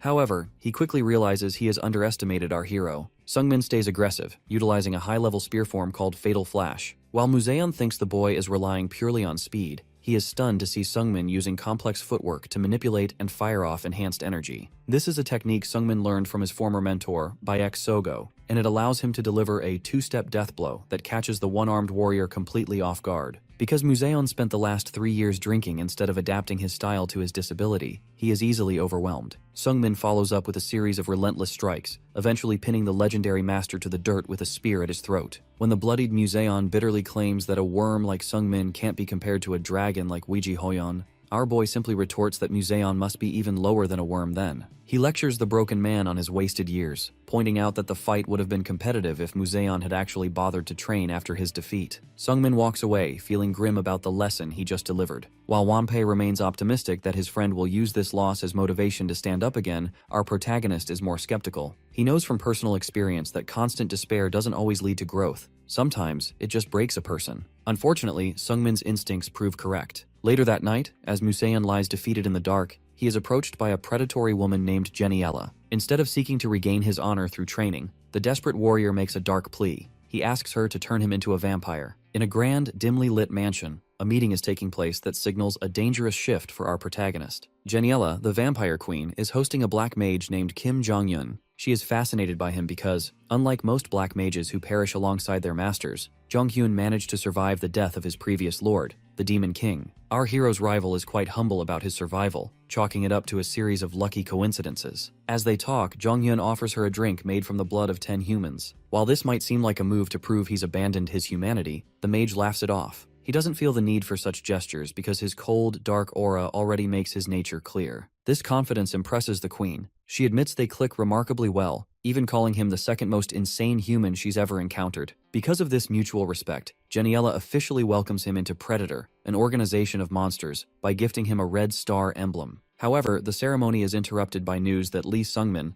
the human Yahello is quite fond of, is planning to leave the region of Travia. This news prompts the queen to turn toward a massive, monstrous figure lurking in the shadows. This is Musaeon, a creature who was previously humiliated by our boy, Seungmin. Yahello decides to give Musaeon his long-awaited revenge, but with one catch. He has her permission to intercept the boy, but he is strictly forbidden from killing him. While this plot unfolds, Jong-hyun watches from the sidelines with a smirk. He knows exactly who the first insane human is, and he realizes Seungmin has just stumbled into something very troublesome. Using his magic, the black mage creates a projection to watch our hero from afar, wishing him luck in the coming conflict. At the same time, Seungmin is finishing a grueling 2-month training session with Wanpei, also known as the Crazy Heavenly Demon. The training is chaotic, often ending with Wanpei striking our hero for failing to grasp energy techniques. Despite the rough treatment, Seungmin stays focused. He originally rejected Wanpei's offer to teach him the Vortex Blood Demon God's secret art, because he didn't want to overcomplicate his martial arts style. Eventually, he gave in to Wanpei's persistent sales pitch, though he made it clear he was only there for the technique and not to become a formal disciple. As the year comes to a close, our protagonist reflects on his progress. He has spent 10 years preparing for a specific prophecy, and he's finally ready to leave Travia to reunite with an old friend. Unfortunately, his departure is immediately cut short. While standing in the snow, Wanpai catches the scent of blood on the wind. When the group looks up at the cliffs above, they see a figure shrouded in energy. To Wanpei's horror, he recognizes the bloodshot eye of the monster waiting for them. It's his old friend Museon, who has been completely transformed into a beast. The tension in the snowy clearing reaches a breaking point as Baek Museon fully reveals his horrific transformation. Both Sungmin and the veteran Wanpai are frozen in shock at the sight of the man standing before them. Museon is no longer the martial artist they once knew. His hair has grown wild, his teeth have sharpened into fangs, and he radiates a predatory red light. As Heoju, the purple spirit haunting Sungmin, bluntly puts it, the man has become a monster. Specifically, he has turned into a vampire. Wanpei is devastated by this, roaring in disappointment that his old friend would throw away his pride as a martial artist for power. But Museon just laughs. To him, pride couldn't restore his lost arm or grant him this new, invincible body. He clarifies that he isn't even here for personal revenge anymore. Those human feelings have faded. Instead, he is acting as a tool for the vampire queen, Yahello, tasked with bringing Sungmin to utter despair. Sensing the immense danger, our protagonist takes a combat stance and asks Wanpai to protect the cat girl, Rubia. Heoju warns him to be careful, noting that Museon is far stronger than any low-rank vampire because the queen shared a massive portion of her own strength with him. The battle begins with an explosion of violence. Museon lunges with a blur of red energy, forcing Sungmin to combine everything he's learned. He weaves his Violet Dawn mystic art with the Vortex Blood technique he just studied,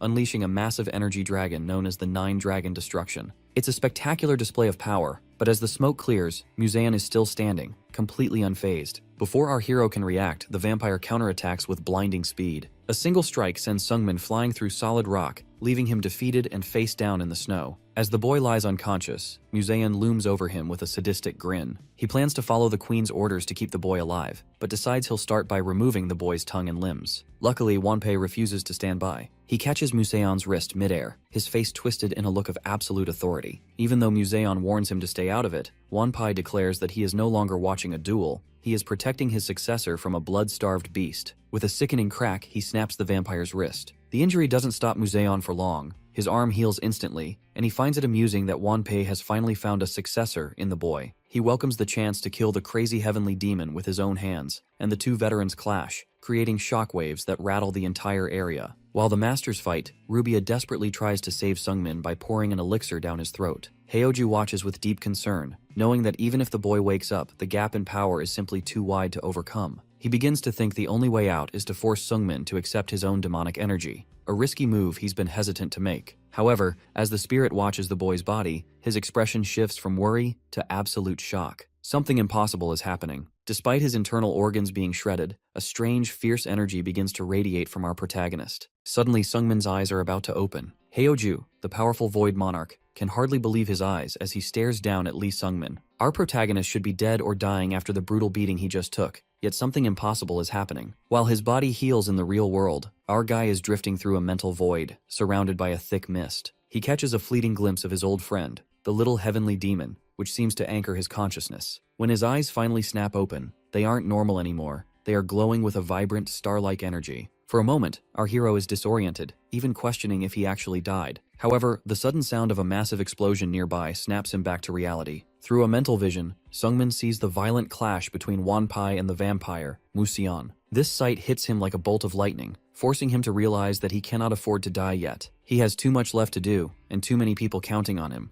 which is why he forces his hand to twitch and his eyes to flare with light. Unfortunately, the recovery is violent. Our protagonist suddenly vomits a spray of blood, terrifying poor Rubia, who thinks he has reached his limit. But strangely, Sungmin feels better than ever. Because his internal injuries healed in such a unique way, his inner energy is now flowing with a harmony he's never felt before. Heoju realizes that the black heart he'd heard about has finally evolved, effectively rebuilding our hero's body from the verge of death. As Sungmin stands up, draped in a celestial aura, Wanpai can only grin in disbelief at the change. He asks what happened, and our boy simply responds with cold confidence that his body just doesn't die easily. Deep down, the young warrior is questioning the source of this power. He remembers a prophecy about being loved by a chaos god, and suspects this unknown entity is the one pulling the strings. But since there's no point in overthinking it now, he decides to use this newfound strength to its full extent. This sudden shift in power completely rattles Museon. The vampire can sense that the aura around our hero has completely changed, and he's terrified that his opponent reached enlightenment while on death's door.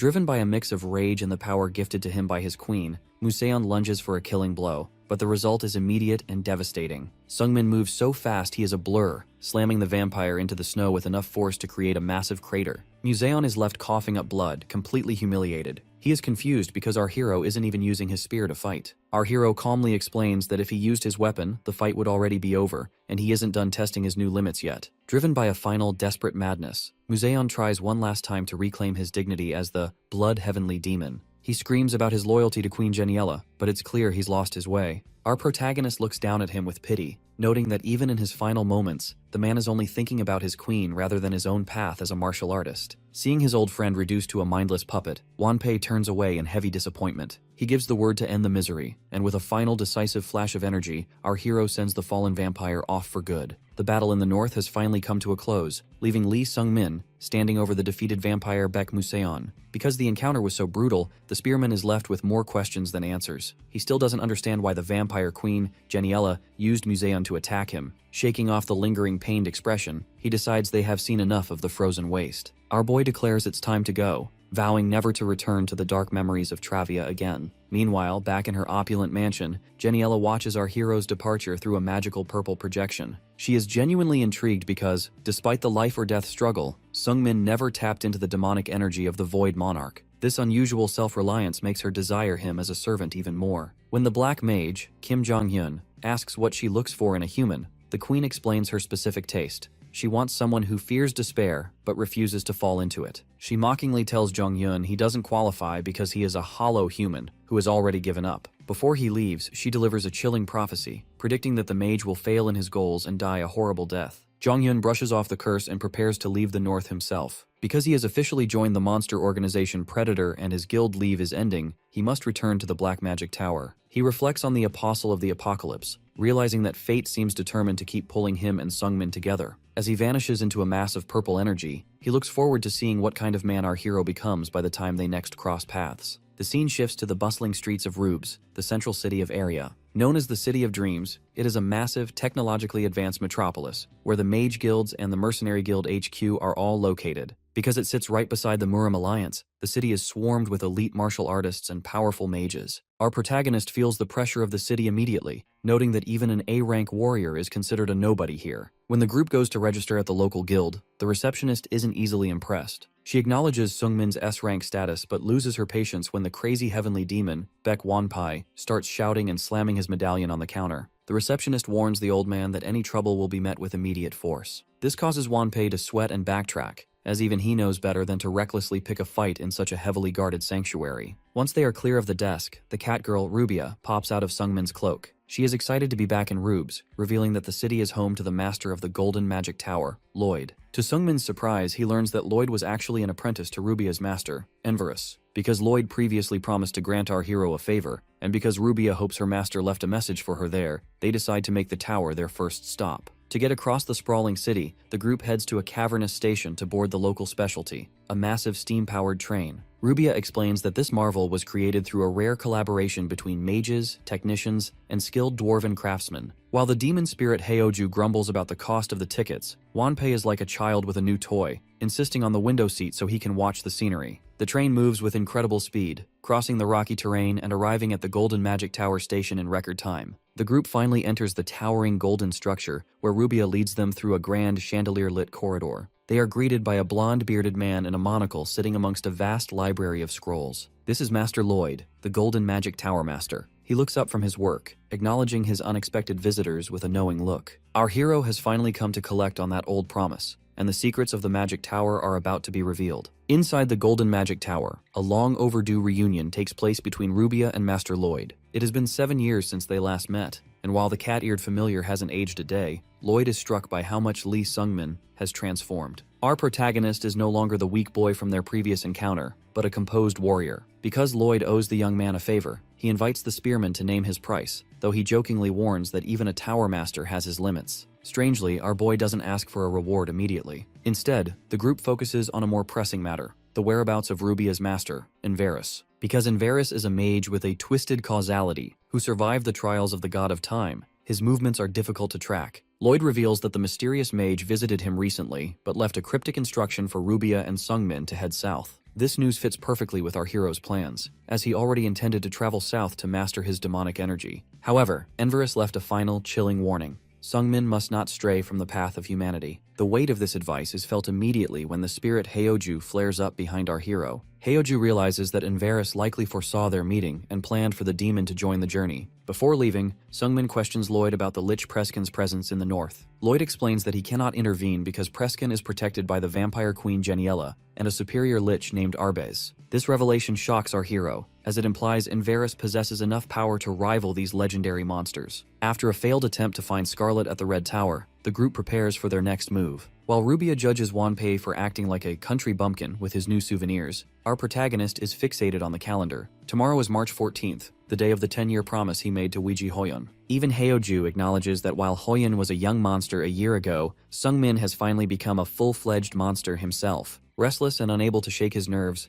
our guy heads into the moonlit streets to train. His precise spear strikes catch the attention of a stranger watching from the shadows, Yu Hojung, also known as the Ironclad Spear. Because Hojung is one of the top-ranked spearmen in the world, he recognizes our hero's skill as something beyond even a martial arts founder. However, the conversation turns tense when Hojung questions why a righteous warrior like the Demon Spear is traveling with a notorious criminal like the crazy Heavenly Demon. He even offers to help Sungmin kill Wanpei, but our hero coldly declines. This prompts Hojung to leave with a veiled threat, warning that the Sword of Justice will find Sungmin if he turns toward evil. Finally, the promised day arrives. While Wanpei runs off to enjoy the city's sights, our hero is a nervous wreck. Heoju relentlessly teases him, claiming his pounding heart is a sign of romantic affection rather than just a friendly reunion. Flustered and fed up with the demon's constant commentary, Sungmin decides he's had enough. Because he wants a moment of peace before meeting Hoyan, he reaches for his bracelet and begins to forcibly remove it. This triggers a violent explosion of light as the connection between our hero and the Void Monarch is abruptly severed. In the center of the city square, Lee Sungmin stands by a stone fountain, the constant flow of water marking the passage of time. Because this is the exact spot and time he promised to meet his friend 10 years ago, his anxiety is through the roof. He realizes he arrived an hour too early, and the wait is forcing him to overthink everything. He briefly wonders if he should have brought flowers, but he immediately flushes red at the thought, reminding himself that this is just a meeting between old companions. As he waits, our hero clenches his fist, wondering if he has truly become worthy of standing beside a genius like Weiji Hoyon. He reflects on his past, remembering how he desperately struggled for her recognition even when she called him talentless or stupid. To him, her praise was the ultimate goal, leaving him to wonder what his life would even look like if she finally acknowledged his hard work. When the noon bell finally rings, our boy scans the crowd with an intense gaze, but the square remains empty. Because he is certain of the date, his confusion turns to worry. He calls out to the empty air, summoning the shadow broker Neville from a black mist. Sungmin demands to know Weiji Hoyon's current location, and the report he receives is a shock to his system. Neville reveals that the little heavenly demon is currently at the city's southern gate, engaged in a violent clash with Yu Hojung, the Ironclad Spear. This news makes no sense to our protagonist. He knows that under normal circumstances, Hoyon should easily overpower someone of Hojung's level. Because he suspects something has gone horribly wrong, he ignores the city's laws against mobility arts and leaps onto the rooftops. He soars across the city in a blur of energy, his mind racing with dread as he wonders what could have possibly weakened his friend enough to put her in danger. At the southern gate, the situation is grim. Yu Hojung, draped in spiked armor, stands triumphantly over a battered and bloodied Weiji Hoyon. He mocks her for not living up to her reputation, pointing out that her black blood proves she is in an abnormal, weakened state. Hoyon, barely able to look up, questions why he is attacking her, but Hojung dismisses her words as the desperate talk of a villain. He admits his methods are dishonorable, but he believes killing her now, while she is vulnerable, is a necessary act of justice before she becomes truly unstoppable. Faced with her end, Hoyon doesn't ask for mercy. Instead, she quietly asks for the time. When she learns it is just past noon, she closes her eyes in heartbreak, realizing she has broken her 10-year promise to Sungmin. As Hojung approaches to deliver the final blow, Hoyon finds herself apologizing in her mind to the boy she wanted to see one last time. But the end doesn't come. In a sudden, explosive blur, a man lands forcefully between the predator and his prey. Yu Hojung is thrown back by the impact, while Hoyon looks up in total disbelief. Hojung is furious, demanding to know why the demon spear would protect a villain. Sungmin ignores the Ironclad Spear's manic screaming about justice and turns back toward the injured girl. Hoyon's voice trembles as she asks if it's really him. With a gentle, confident smile, our hero confirms his identity, standing protectively over her as a living shield. Enraged that he is being ignored, Yu Hojung lunges with a massive drill-tipped spear strike. Our boy remains perfectly still until the last microsecond, parrying the heavy weapon with effortless precision. Before Hojung can even process the shock, Sungmin delivers a crushing retaliatory blow. The battle in the city streets reaches a boiling point as Lee Sungmin stands ready with a heavy aura radiating from his body. Facing him is Yu Hojung, the ironclad spear, who is visibly shaken by the sudden intervention. Because Sungmin is wearing magical armor that heals itself in real time, Hojung realizes he isn't fighting a normal warrior. This forced the ironclad spear to stop holding back. He activates his personal enhancements for strength and speed, lunging forward with a massive energy vortex. Luckily, our protagonist has spent centuries refining his instincts. As the two masters collide in a massive explosion, Sungmin realizes that despite his own growth, this will be a difficult fight. However, the battle ends much faster than expected. Because of his superior speed and refined spear techniques, our hero manages to bypass Hojung's defenses and strike him down. Within moments, the once arrogant ironclad spear is left bloodied and defeated on the cobblestones. As a crowd of spectators begins to gather, Sungmin realizes it is dangerous to stay in the open. He quickly secures the weakened Weiji Hoyeon on his back, ready to retreat. Even in her pained state, Hoyeon is struck by the irony of their situation, admitting she never imagined their 10-year reunion would involve her being a damsel in distress. But the tender moment is cut short by a wave of embarrassment. Because Hoyeon is physically close to him, the normally stoic Sungmin becomes incredibly flustered, sweating and blushing so profusely that Hoyeon jokingly asks if she's too heavy for him. Behind them, Yu Hojung struggles to his knees, screaming that Sungmin is turning his back on justice by protecting the little heavenly demon. He warns that the Murim Alliance will brand him a villain and send an extermination unit to hunt them down. Our hero stops just long enough to deliver a cold, piercing look over his shoulder. He explains that he has zero interest in the game of factions between black and white martial arts. To him, saving a friend is the only thing that matters. He gives the fallen man a final dismissive warning to value his life and stop chasing a fight he can't win. As they leap across the city rooftops to escape, the spirit Haeoju manifests to question their next move. Haeoju suggests leaving the city immediately, but Sungmin refuses. He realizes that escaping an elite pursuit unit while carrying an injured friend is a losing game. Instead, he decides to roll the dice on a dangerous gamble, seeking sanctuary with the unorthodox demonic alliance. While Haeoju mocks this as a naive move, Sungmin knows that in such a dire situation, the enemies of his enemies are his only hope. The situation becomes even more urgent when Haeoju inspects the girl on Sungmin's back. The demon spirit realizes that Hoyeon's weakness isn't just from exhaustion, she is suffering from a curse of submission. This dark magic is twisting her energy and breaking her body down from the core. This revelation fills our hero with a mix of fury and deep regret. He realizes that even with her body in total agony, Hoyeon pushed herself across the continent just to keep their promise. When he asks how to break the spell, Haeoju's answer is simple and brutal. They must find and kill whoever cast it. Finally, the group arrives at a lavish hidden estate. They are met by a mysterious woman in a red kimono named Boye, the chief steward of the unorthodox demonic alliance. She greets the demon spear with an eerie, welcoming smile, acknowledging the legendary reputation of the two young heroes in her presence. Our protagonist has officially stepped into the heart of the underworld, trading the threat of the Murim Alliance for a new, uncertain alliance with the shadows. Upon arriving at the massive estate of the unorthodox demonic alliance, our hero is met by a high-ranking official named Guan Hu. Because Lee Sungmin recently made waves by defeating the Sword Demon and the Blood Heavenly Demon, Guan Hu is naturally curious about the young man's true allegiances. He points out the contradiction in our hero's actions. While he has the track record of a righteous warrior, he is currently traveling with the crazy heavenly demon and has even rescued the little heavenly demon, Weiji Hoyeon. This choice has effectively invited the wrath of the powerful Murim Alliance, forcing Guan Hu to ask where the boy's loyalties really lie. Lee Sungmin remains perfectly calm, explaining that he doesn't belong to any faction. He clarifies that his actions aren't political, he is simply acting as a friend to the girl on his back. This honest answer sends Guan Hu into a fit of laughter, as the idea of the legendary little heavenly demon having a friend is almost too absurd to believe. However, the official realizes the boy is serious, noting that it takes a bold man to stand against the ironclad spear for the sake of a companion. Because the alliance is currently acting as their sanctuary, Guan Hu tries to pressure Sungmin into officially joining their ranks as a comrade. Our hero isn't interested in being used,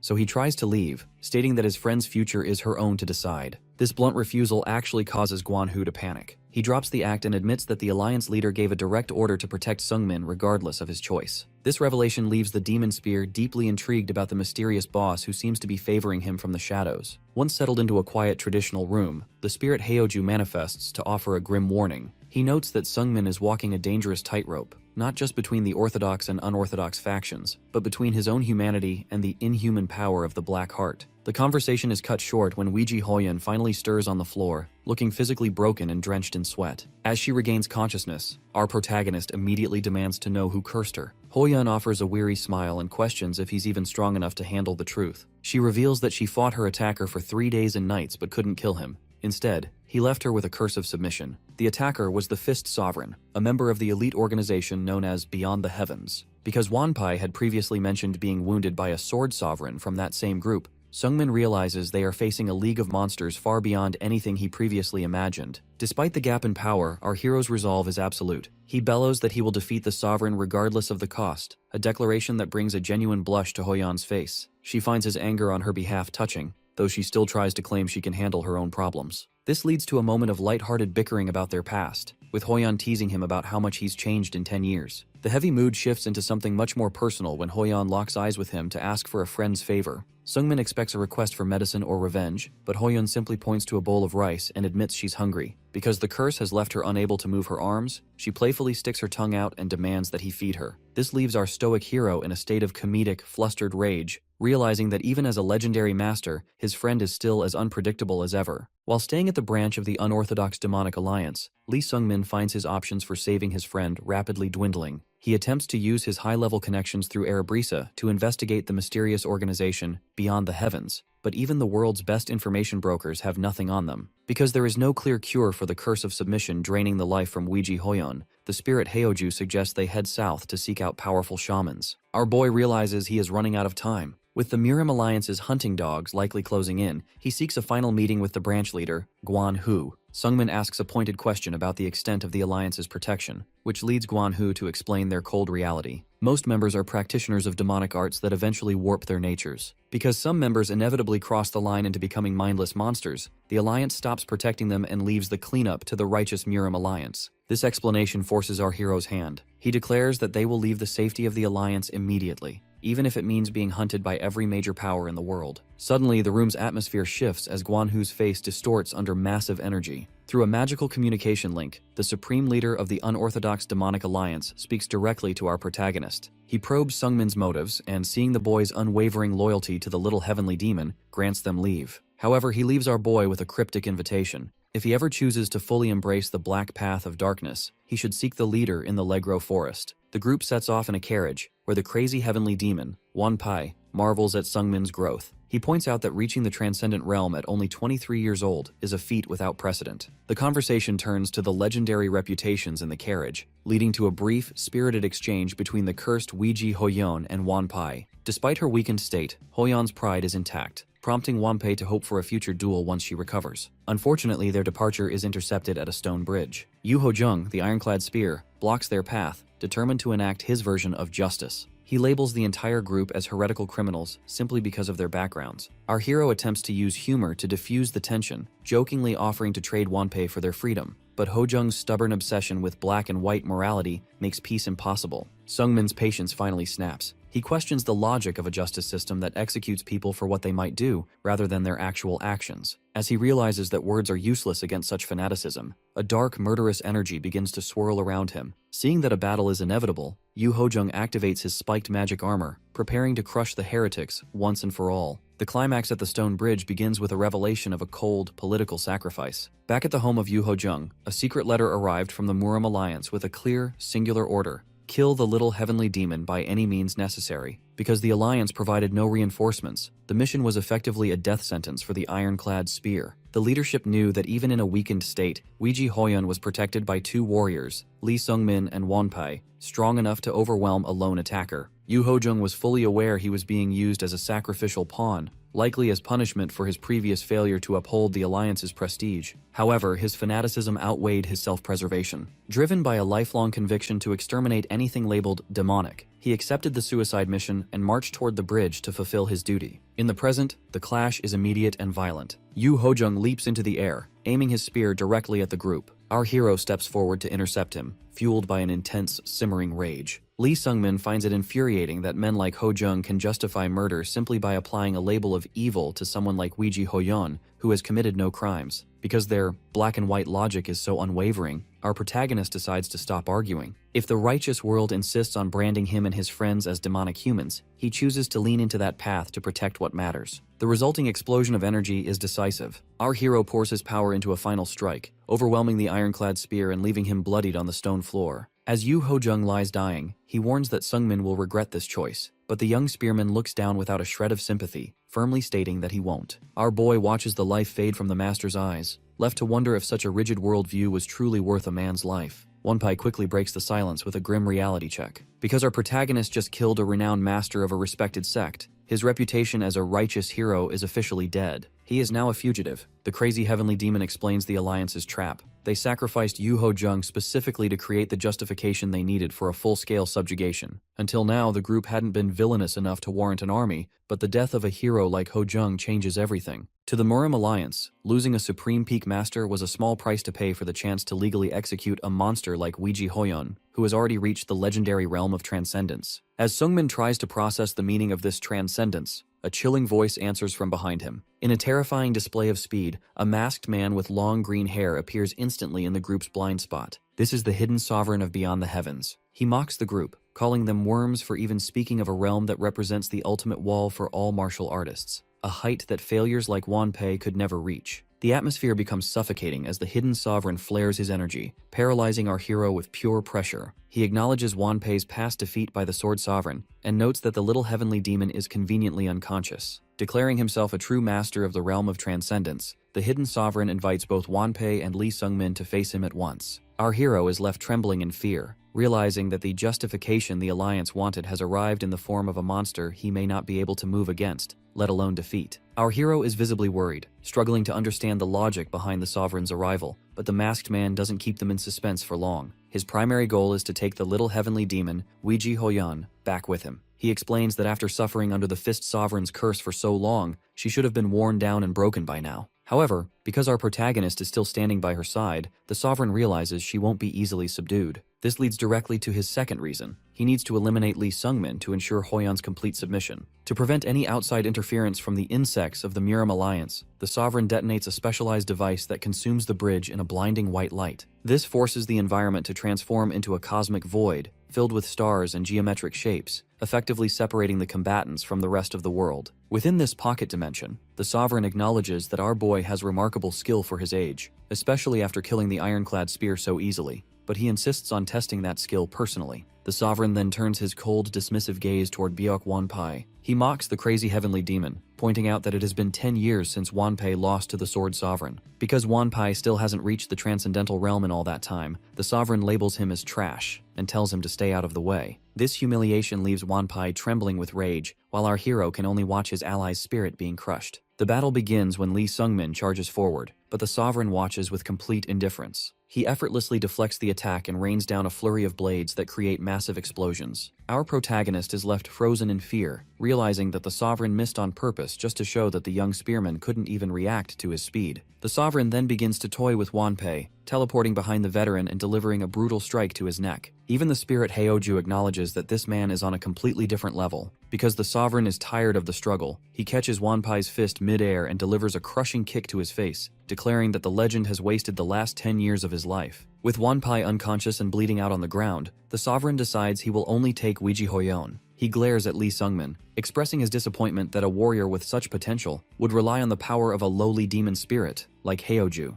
Despite the overwhelming gap in power, our hero remains in his silver armor, standing his ground as energy begins to swirl around him for a final, desperate stand. Because he refuses to let the hidden Sovereign take Weiji Hoyeon, the young spearman ignites his internal energy, causing dark, swirling power to erupt from his feet and spiral around his silver armor. The Void Monarch, Heoju, watches from within the boy's mind, noting that his host's eyes have taken on a predatory red glow fueled by a state of high-tension fury. The hidden Sovereign looks down from the starry backdrop with a mix of amusement and contempt. He mocks our hero for relying on the power of a lowly demon spirit, believing the fight is already over. To the Sovereign, the victory is clear. The veteran Byok Wanpai lies slumped and defeated in the dirt, and our protagonist should be next. However, the sovereign is quickly proven wrong when Wanpei begins to stir. Because the veteran's energy is in perfect resonance with Heoju's demonic power, he lets out a guttural roar and explodes with a massive aura, forcing the sovereign to realize he is facing two berserk opponents at once. Heoju warns Sungmin to stay focused, noting that while the overflowing power feels thrilling,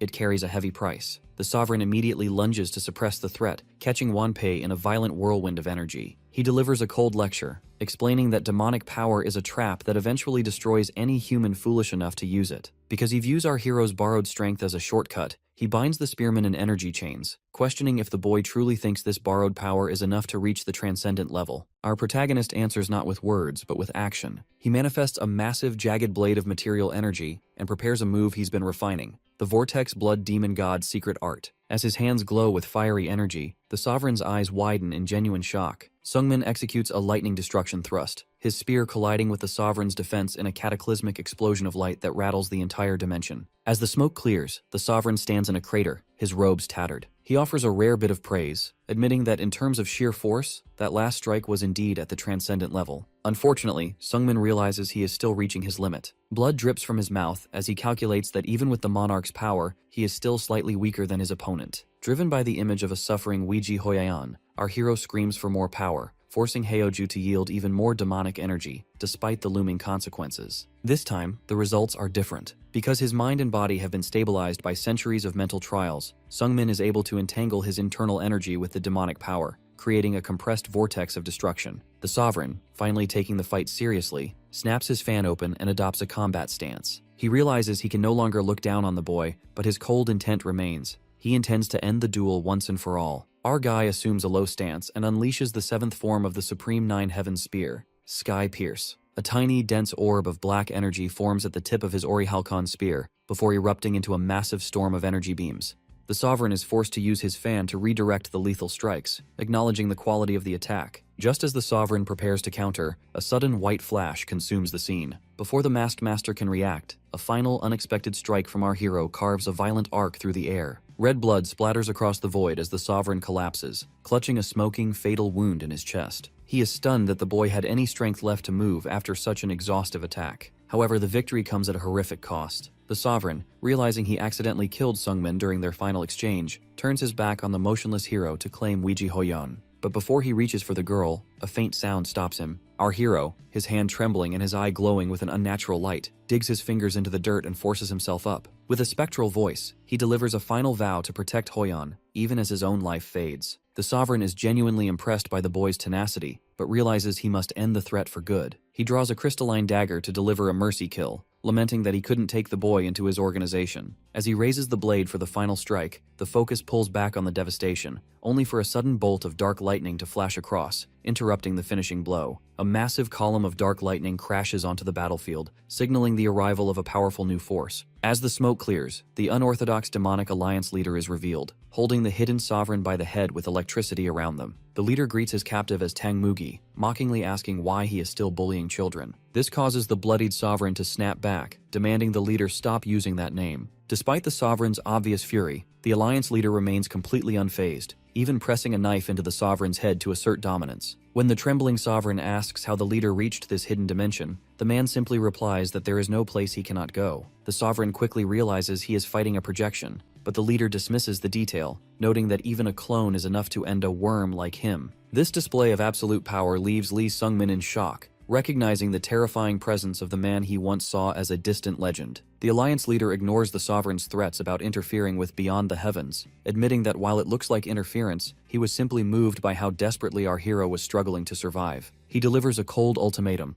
The sovereign is in no state to stop him, and the only person in the sovereign's organization who could threaten the leader is currently acting as a spectator. Because he has finished talking, the leader gives the sovereign 3 seconds to vanish before he is turned into a puddle of blood. Recognizing the lethal intent, the hidden sovereign disappears into smoke with a final vow for revenge. Once the threat is gone, the alliance leader turns to the motionless Lee Sungmin, jokingly telling him not to grow up to be as pathetic as the man who just fled. When our hero rasps that he could have killed the sovereign himself, the leader points out the grim reality. While a kill was possible, it would have prompted Beyond the Heavens to slaughter our hero and seize Weiji Hoyon within a week. By allowing the sovereign to live, the leader has forced the organization into a strategic silence. The leader then addresses Weiji Hoyon directly, warning her that in her cursed and weakened state, she will only be a burden to Sungmin. He offers her sanctuary within the unorthodox demonic alliance and promises to send people for her in a few days. Before dissolving into a starry purple mist, he leaves them with one final ominous warning: to be wary of the Murim Alliance leader. Sungmin eventually wakes up in a nearby cave, his head bandaged and his body broken. Weiji Hoyon is there, explaining that they had to hide because the Murim Alliance is still hunting them. She watches her followers, Rubia and Wanpei, setting up a barrier outside, but her mood is heavy. For the first time, the little heavenly demon admits she feels utterly helpless. She hates that our hero is being torn apart again and again to save her,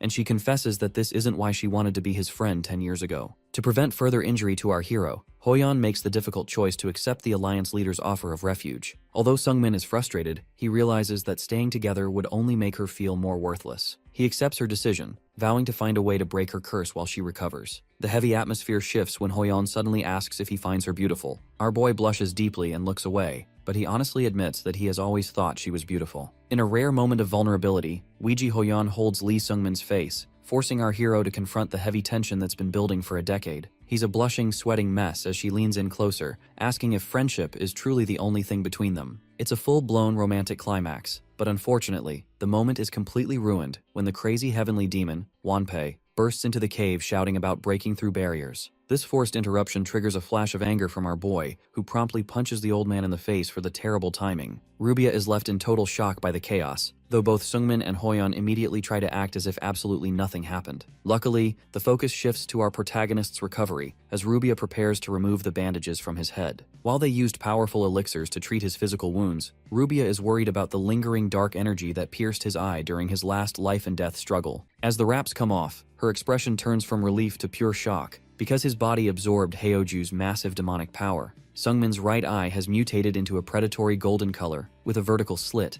while his left remains red. Our hero is confused by his new appearance, even though his vision is perfectly clear. Several days later, it's time for another painful separation, as the unorthodox demonic alliance arrives to escort Hoyon to safety. She admits that her time with Sungmin has been invaluable, and vows to become someone he can be proud of by their next meeting. Sungmin watches her depart with a heavy heart, but he realizes this is the best choice for her recovery. He finds himself clutching a lock of her red hair, a gift the Alliance leader suggested he keep for potential sorcery. Heoju can't resist teasing him about keeping a woman's hair, but our hero snaps back that he isn't going to do anything gross like sniffing it. He's just following instructions. With Hoyon safe, our hero maps out his southern expedition. Because he needs to break Hoyon's curse and learn to control the demonic energy warping his body, he sets 3 goals: find a shaman, locate the southern tribe that trained Wanpei, and hunt down the Fist Sovereign if their paths cross. As they trek through the dark southern forests at night, Sungmin's mutated eye begins to flare. Heoju explains that our boy is finally opening his eyes to the flow of demonic energy, a sight usually forbidden to humans. This forced mutation frustrates our protagonist, who hates the idea of turning less human.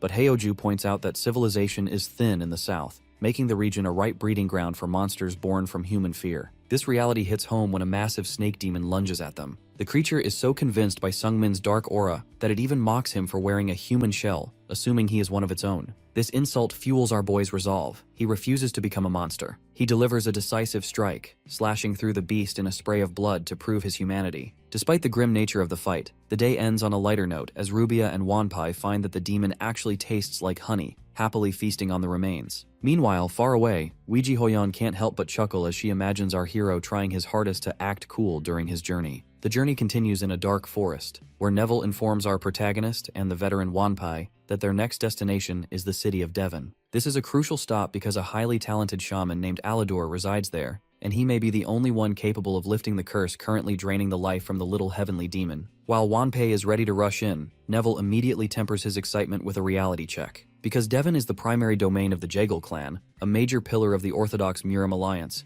entering is a massive risk. The timing is particularly poor because the clan is currently hosting a massive celebration for the first birthday of the child of Jaegel Taeryung and Moyang Seojin. As a result, martial artists from every major Orthodox sect are currently flooding the city. This news hits home for Lee Sungmin, who recalls that Moyang Seojin was the woman his sworn brother, Nam Gung Hee-won, once loved from afar. Because of this connection, our hero suspects that Hee-won is likely in the city as well. Neville strongly advises against entering, reminding our guy that he is officially a wanted man labeled as a demonic human. However, our hero refuses to delay his friend's recovery any longer. To solve this dilemma, Neville offers a solution through the Erebrisa Guild. For a steep price, he provides a special disguise kit. Unfortunately, the quality of the disguise, which transforms Wanpei into a man named Helmut Sebastian Kraus, is so comically ugly and poorly drawn that it leaves our protagonist more annoyed than reassured. Meanwhile, the perspective shifts to a carriage traveling under the protection of the unorthodox demonic alliance. Weiji Hoyan is being visited by a clone of the alliance leader, who continues to linger around her despite her obvious irritation. She questions his motives, as she doesn't believe a man of his status would show such kindness without a hidden agenda. The leader mocks her narrow worldview,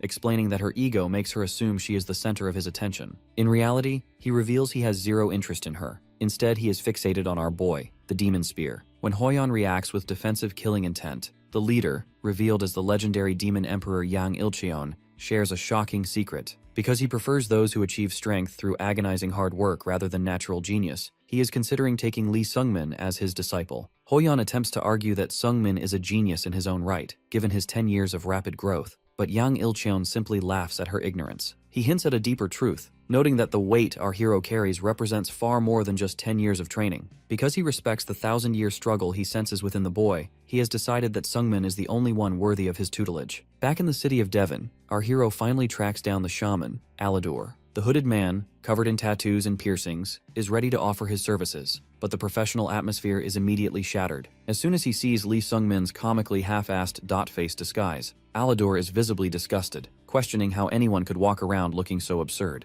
Inside the shaman's workshop, Lee Sungmin holds a lock of red hair tightly within a cloth. Because he is desperate to save Weiji Hoyan, he asks the shaman, Alador, to use the hair to track down the person responsible for her curse. Alador's eyes glow as he channels magical energy, and he quickly identifies a vision of a forest filled with elves. That's why he confidently declares that the caster is currently hiding in the elven forest. However, the news isn't entirely good. As the shaman snaps out of his trance, he explains that the curse is incredibly vicious, meaning the caster likely suffered a massive magical backlash. This forced them to endure pain equal to the curse they inflicted. Because of this weakness, the veteran Wanpai assumes hunting them down will be an easy task. The duo immediately prepares to depart for the forest, though our protagonist is forced to endure Wanpei's constant dramatic immersion in his nobleman persona. While they plan their next move, the political situation in the city of Devon grows tense. Jigal Taryung, a high-ranking master of the local clan, is confronted by the Black Hound squad of the Murim Alliance. Because our hero has been labeled a dangerous demonic practitioner, the Alliance has sent this pursuit division to hunt him down. Taryung reflects on his past encounter with the Demon Spear, realizing the boy has become a fearsome threat. The squad leader explains that they lost track of their target upon entering the city, suspecting that the fugitives are using disguises to slip through the streets. This suspicion leads to a highly awkward encounter. Taryung intercepts Sungmin and Wanpei, but the disguises are so absurd that he is momentarily paralyzed with confusion. Wanpei delivers a grand, theatrical speech about being a fallen heir named Helmut Sebastian Kraus, while our hero stands beside him wearing a comically swollen mask and claiming his name is Gedong. Taryung breaks into a cold sweat. Because the mask looks so unnaturally ugly, he knows it's a fake. However, he senses a terrifying aura radiating from the pair, making him realize that starting a fight right now would be suicide. As a result, he chooses to let them pass. As they walk away, Rubia wonders if their cover was blown, but Sungmin is more concerned with Wanpei's behavior. He wants to smack the old man for being so dedicated to the act, but Wanpei reveals a practical reason for the cheap disguises. The high-quality kits were too expensive. Because they needed to save their gold to pay the shaman, they were forced to buy the lowest-tier, ugly versions. Sungmin realizes that Taryung's presence was no accident, and that the city's elite forces are already closing in.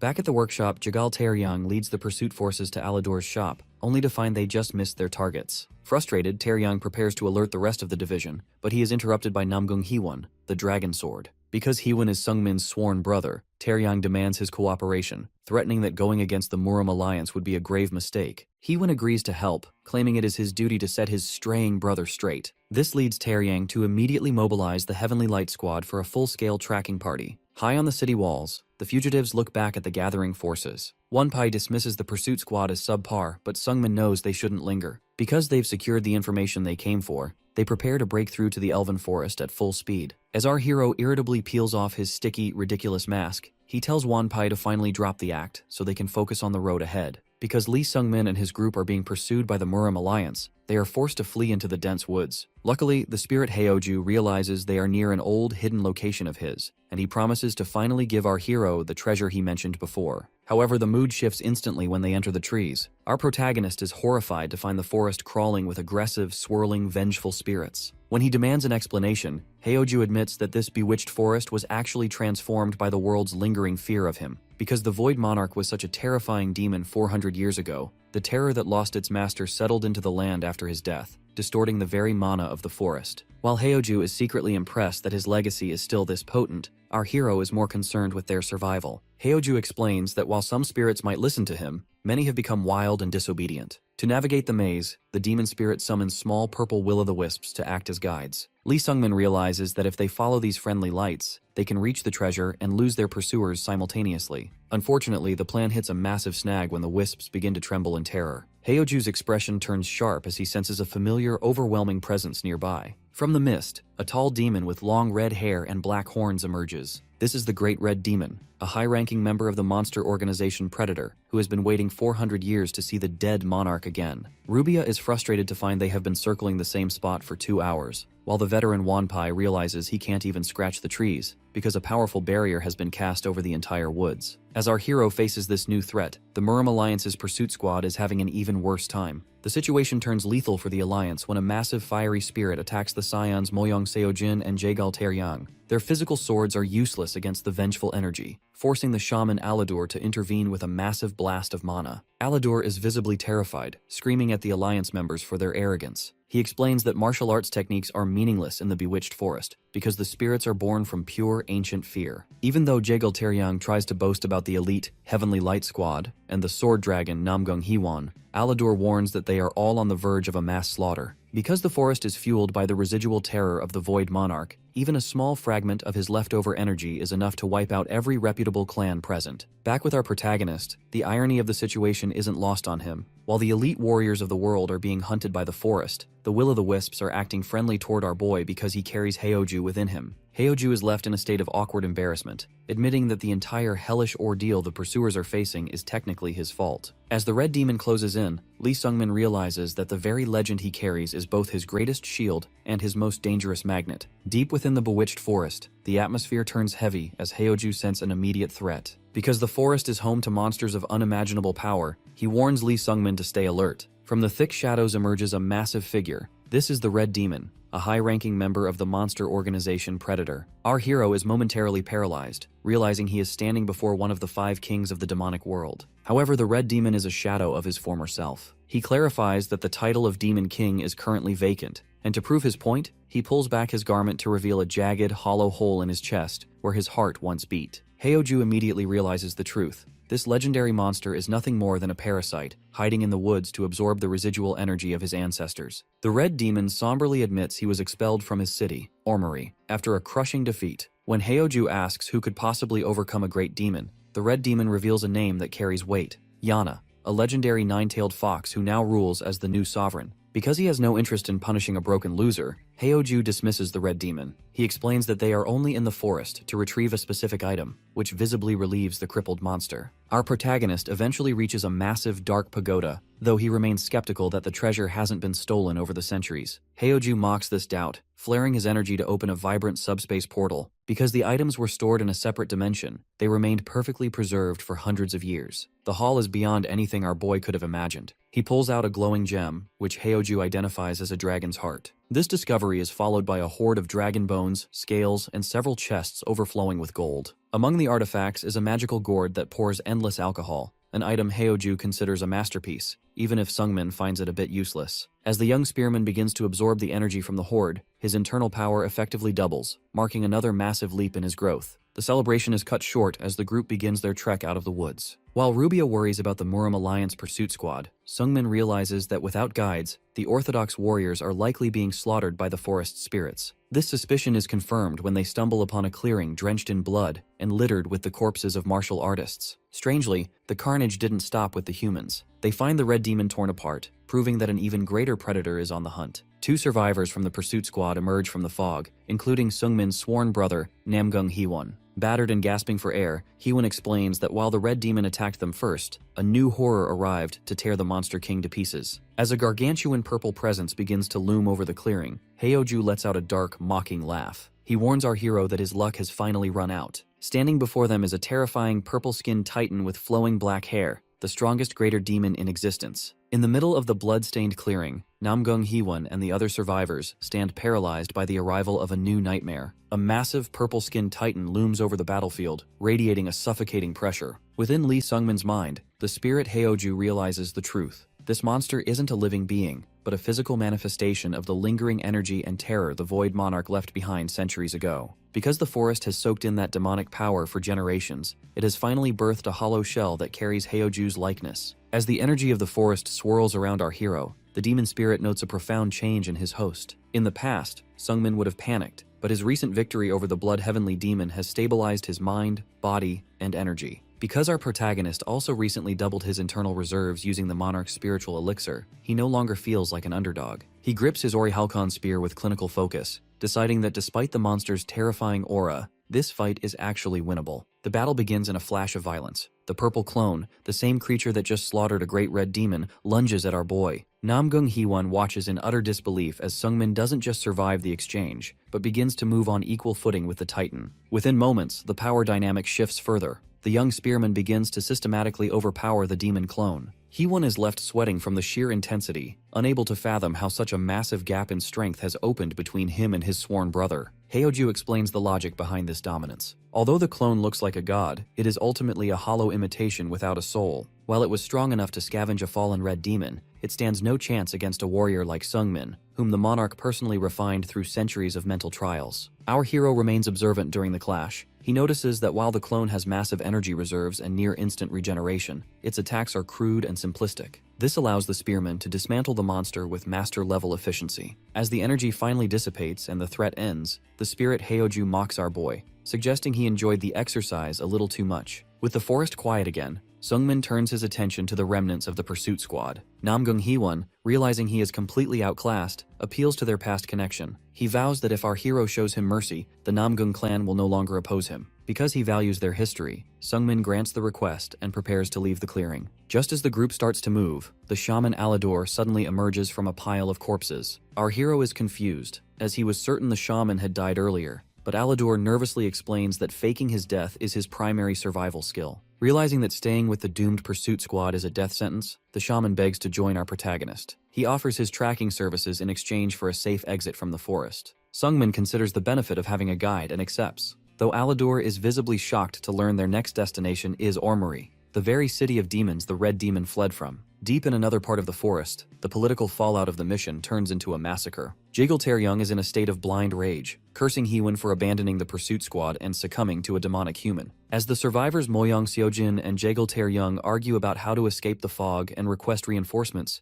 their journey is cut short by a final betrayal. A masked assassin from their own side suddenly appears and stabs Jiggle Taeryung through the back. The assassin reveals a cold, hidden truth. The Murim Alliance never expected the pursuit squad to win. From the very beginning, these scions were nothing more than sacrificial pawns intended to create a political excuse for war. Because the mission failed to produce the desired result, the Alliance's cleanup crew has been ordered to eliminate the witnesses. As the masked captain stands over the fresh corpses, he confirms that the massacre is complete, carrying out the dark will of the Alliance leader. While our hero is busy navigating the dangers of the south, the scene shifts to the vibrant Legro forest. Because the unorthodox demonic alliance leader, Yang Il-cheon, promised sanctuary to Weiji Hoyon, the little heavenly demon has finally arrived to meet the man in person. Yang Il-cheon initially tries to maintain a dignified, legendary presence, but his composure quickly crumbles. This is because he is constantly pestered by small, mischievous spirits known as fairies. He explains to a confused Hoyon that these creatures are drawn to the forest because it is the home of the fairy queen,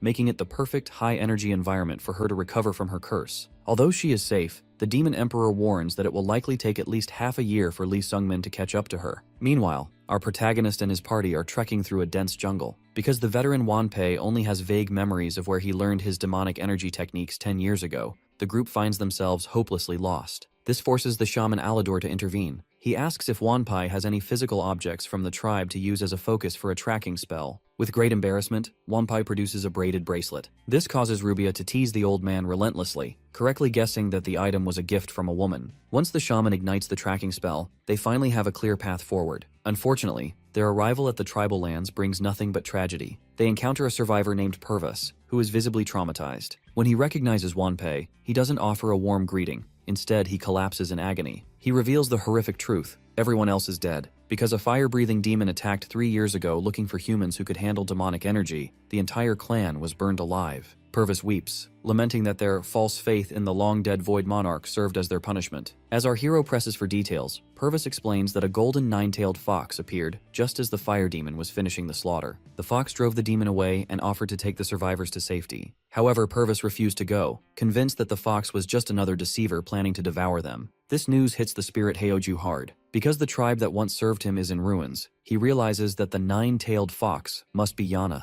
the same being who defeated the Red Demon and now rules the city of Ormuri. This discovery changes everything. Wanpai is devastated, realizing the woman he cared for, Durja, was among those lost. Because Yana is reportedly protecting the remaining tribe members who know the breathing techniques, our boy realizes they must head to Ormuri immediately. The city might also hold clues about the fire-breathing demon that targeted the tribe. While the prospect of entering a demon city terrifies Alador, Lee Sung-min settles the debt by giving the shaman a glowing purple gemstone from the Void Monarch's hoard. This makes the greedy shaman change his tune instantly. He admits his own master lives in Ormuri and offers a referral to help them navigate the city's lawless streets. However, the dignified master Alador described turns out to be a massive shock for our hero. They arrive at the city of Ormuri only to find that the master resides in a bustling brothel. Lee Sung-min is completely shell-shocked and disgusted, sweating as he stares at the red signs and the demons loitering about. Heoju finds the situation hilarious, noting that demon cities are naturally wild and full of life. As they approach the entrance, a beautiful woman in a blue robe welcomes them with a promise of the best service possible.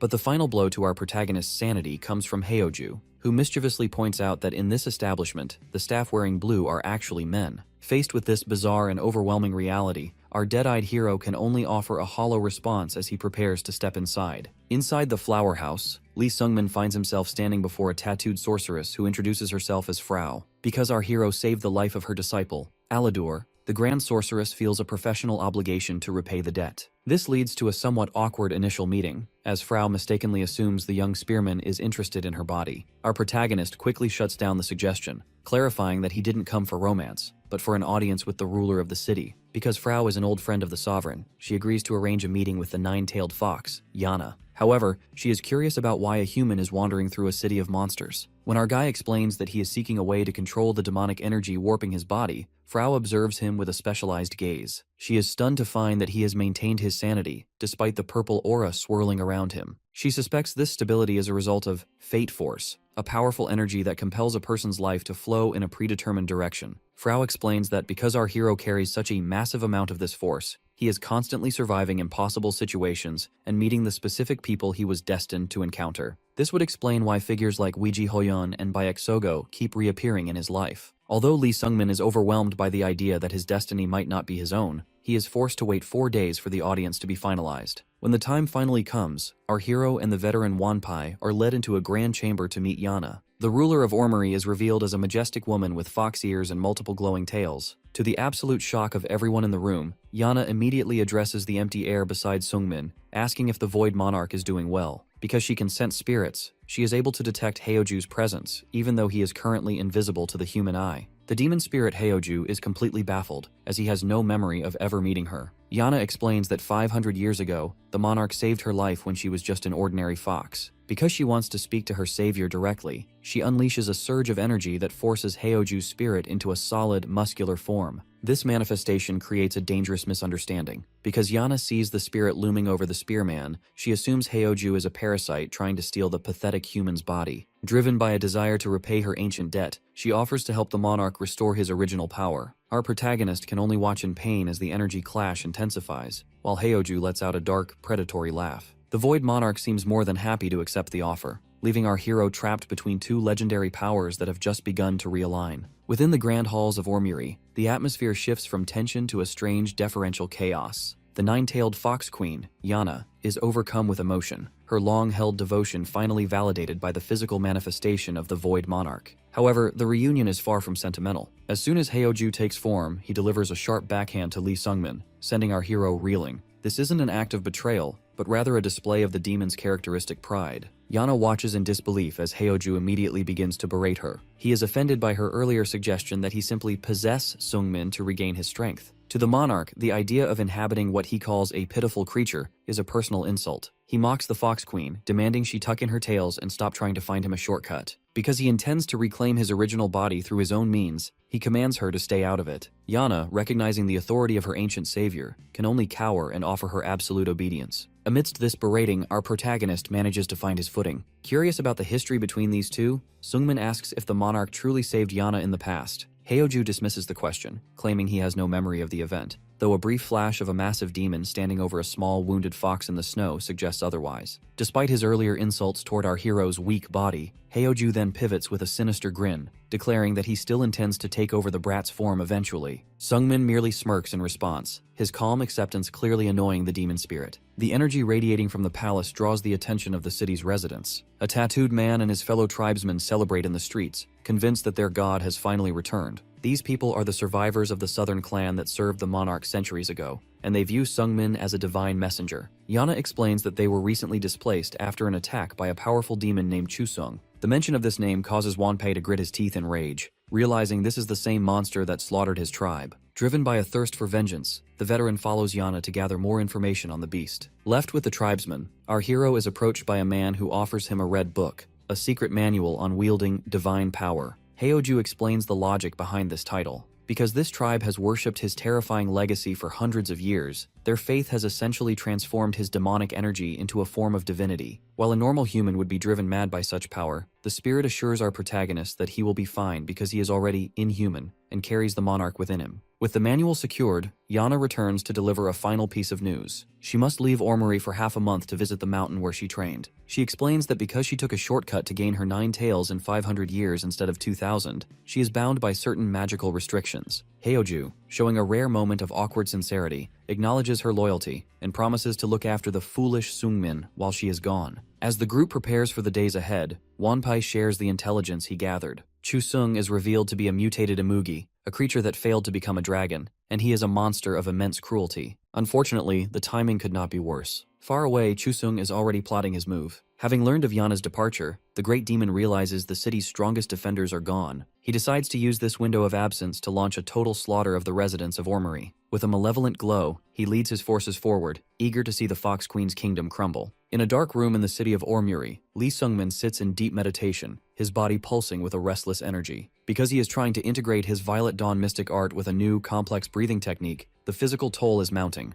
The spirit Haeoju asks if the task is doable, but our hero admits that without the natural genius of someone like Weiji Hoyeon, balancing these conflicting powers is nearly impossible. Just as he resolves to keep pushing, a voice from the shadows commands him to stop. The stranger is Enverus, a high-level mage and the master of the Golden Tower Master, Lloyd. He has finally revealed himself to deliver a stern warning. Our hero must not stray from the path of humanity. Although Sungmin is pleased to finally meet the man whose twisted causality mirrors his own, Enverus is dismissive, claiming he had no intention of ever making contact. The conversation quickly turns to the whereabouts of their companions, with Sungmin explaining that Rubia and Wanpei are enjoying the local night market, while the city's ruler, Yana, remains absent. As the two speak, the mood becomes somber. Enverus laments the futility of defying fate, comparing their struggles to an ant that escapes a trap only to be swept away by a sudden storm. This fatalism angers our hero, but the mage explains the logic behind his despair. Because Sungmin is a regressor, he carries a massive fate force, a power that ensures his actions flow toward a predetermined conclusion.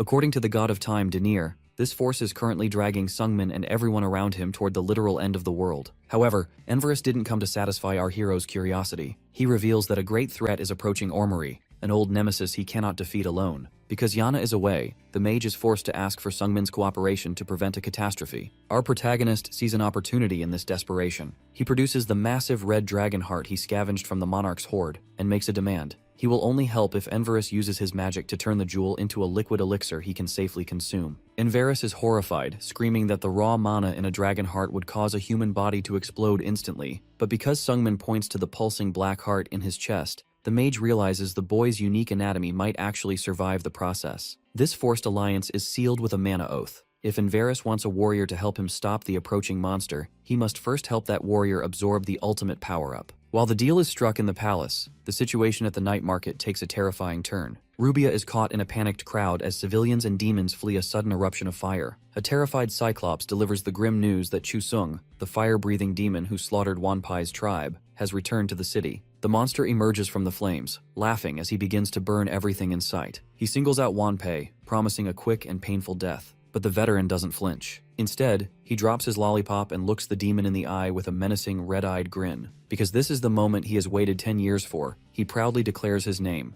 the crazy heavenly demon, Biok Wanpai. He vows that Chusung will remember that name until the moment he is torn apart. The story shifts to a figure of immense dread, Arbes, one of the 5 legendary predators, and the reigning lich among the Black Stars. For centuries, Arbes was a renowned sorcerer, but his re-emergence as an undead lich exposed horrific magical experiments that shocked the world. Despite being hunted by every major power, his continued survival serves as a grim testament to his overwhelming strength. In his inner sanctum, Arbes observes the flaming skull of the lesser lich, Prescan. He offers a chilling backhanded compliment, praising Prescan for creating a masterpiece out of materials he dismissively labels as child's play. This moment of condescension is interrupted when Arbes senses a breach in his territory. He immediately detects 2 rats breaking through his barrier. While Prescan panics, fearing the return of the Fox Queen Yana, Arbes remains composed. He explains that Yana is incapable of being there because she hasn't yet completed her possession ritual. Because he views the intruders as mere nuisances, Arbes commands a reluctant Prescan to go stall them. Back in the courtyard, Lee Sungmin stands calmly under the night sky. When Prescan arrives in a fit of rage, our hero greets him with a casual familiarity that only further infuriates the lich. Prescan is stunned to realize that the Heart Thief is the one who broke into the city. Recalling a flashback of the mage Enverus, Sungmin confirms that his companion has already headed toward the center of the city, leaving the 2 of them to settle their old score. Prescan prepares to reclaim his black heart, but he quickly realizes he is outclassed. In the few months since they last met, our protagonist has undergone a staggering evolution. Because Sungmin moves with a speed and precision the lich can no longer track, Prescan is left reeling from the very first exchange. This pressure forces our hero to seize a rare opportunity. He decides to test the union of his inner energy and the demonic power he has been cultivating. Drawing on the foundation of his Violet Dawn mystic art, our hero activates the 3rd technique of the Vortex Blood Demon God's secret art. He leaps into the air and unleashes a gargantuan red and black energy called Blood Hunt. The resulting explosion is so massive that it consumes Prescan entirely, blowing the lich backward in a fit of agony. Even Sungmin is surprised by the result. Because he only intended to use a fraction of his strength, the sheer destructive force proves that his potential has shifted into a higher realm. Standing over the defeated flames of the lich, our protagonist asks about the Chimera girl, Ain. A grieving Prescan reveals that his daughter was taken by the Great Lich King. At that moment, deep within the palace, Arbes is busy experimenting on Ain, who is trapped within a complex magic circle. Arbes is fascinated by her bottomless capacity for energy. His plan is to funnel all the demonic power of the city into her body and then implant his own soul within her. By hijacking this perfect vessel, Arbes intends to evolve into a legendary massacre devourer. However, his dark ambition is interrupted by Enverus. The mage emerges from the shadows, mocking Arbes for being a beast who still hungers for power he cannot control. While Arbes doesn't recognize the face, Enverus prepares to strike, revealing powerful magic seals on his arms. Because they share a deep historical enmity, the mage vows that the lich will know exactly who he is before the end. Inside the dark sanctum of the lich Arbes, the atmosphere shifts from arrogance to absolute terror. As the lich stares at the glowing tattoos on the mage Enverus's arm, he realizes he is facing someone who should have been dead for a century. Because those specific runes belong to a legendary figure, Arbes begins to panic, eventually stuttering the name Laplace. However, the mage standing before him is far more complex than a simple ghost from the past. Enverus, now revealed as Laplace, is actually a man named Cain, the most powerful mage to ever walk the earth. Cain explains that he once had a fate of certain ruin ordained for him, and to escape it, he cast away his power, his identity, and even his original face. He spent 100 years in hiding, but because of his unexpected meeting with Lee Sungmin, the destiny he fled has snapped back into place. That's why he decided to reclaim his mana and his original form, choosing to stop running and finally face his duty to save the world. As Cain's massive mana erupts, the scene shifts to our protagonist. After dealing with the lesser lich, Prescan, our boy Lee Sungmin runs toward the central plaza, only to find a scene that looks like the end of the world. Because the duel between 2 great mages has reached a peak, the entire city is being torn apart by pillars of light and energy tentacles. Arbes is at his breaking point. He is frustrated to learn that Prescan has fallen, though he knows the Lich can resurrect as long as his soul urn remains intact. Seeing Lee Sungmin join the fray, Arby's realizes his odds of winning have vanished. This desperation forces him to play his final, most cruel card. He activates a magic circle beneath the girl Ain, triggering a mark of subjugation on her forehead that transforms her into a mindless, mutated monster with massive claws and tentacles. Our hero doesn't hesitate to step in. He grins confidently at the transformed Ain, noting that while she has become much stronger than their last meeting, she looks completely devoid of feeling. Because he remembers Preskin's warning about Arbis's control over her, his focus turns into a lethal chill. Lee Sungmin enters a combat stance, his heterochromatic eyes glowing with energy. He unleashes a massive energy blast that knocks Ain back, leaving her defeated amidst the rubble in seconds. The display of power is so overwhelming that even the great mage Cain is left sweating. He realizes he may have sworn his mana oath to Lee Sungmin too hastily. While they were focused on Arbez, Cain begins to fear that our protagonist is actually the most dangerous person in the city. Strangely, the Lich Arbez chooses a path of absolute madness instead of fleeing. Seeing Lee Sungmin's strength, he decides to surrender his own existence to a higher darkness. He offers himself as a lowly servant, calling upon the direct authority of the Demon King. As a massive, fleshy monster with multiple eyes manifests behind the Lich, Cain can only watch in disbelief. Cain explains that any mage who invokes such power is doomed to have their soul seized and eternally tormented after death. This forced transformation leaves the Grand Mage frustrated and questioning Arbiz's sanity, but the Lich remains chillingly rational. He reasons that if the only problem with the contract is what happens after death, he simply has to ensure he never dies. Now reborn as the King of Predators,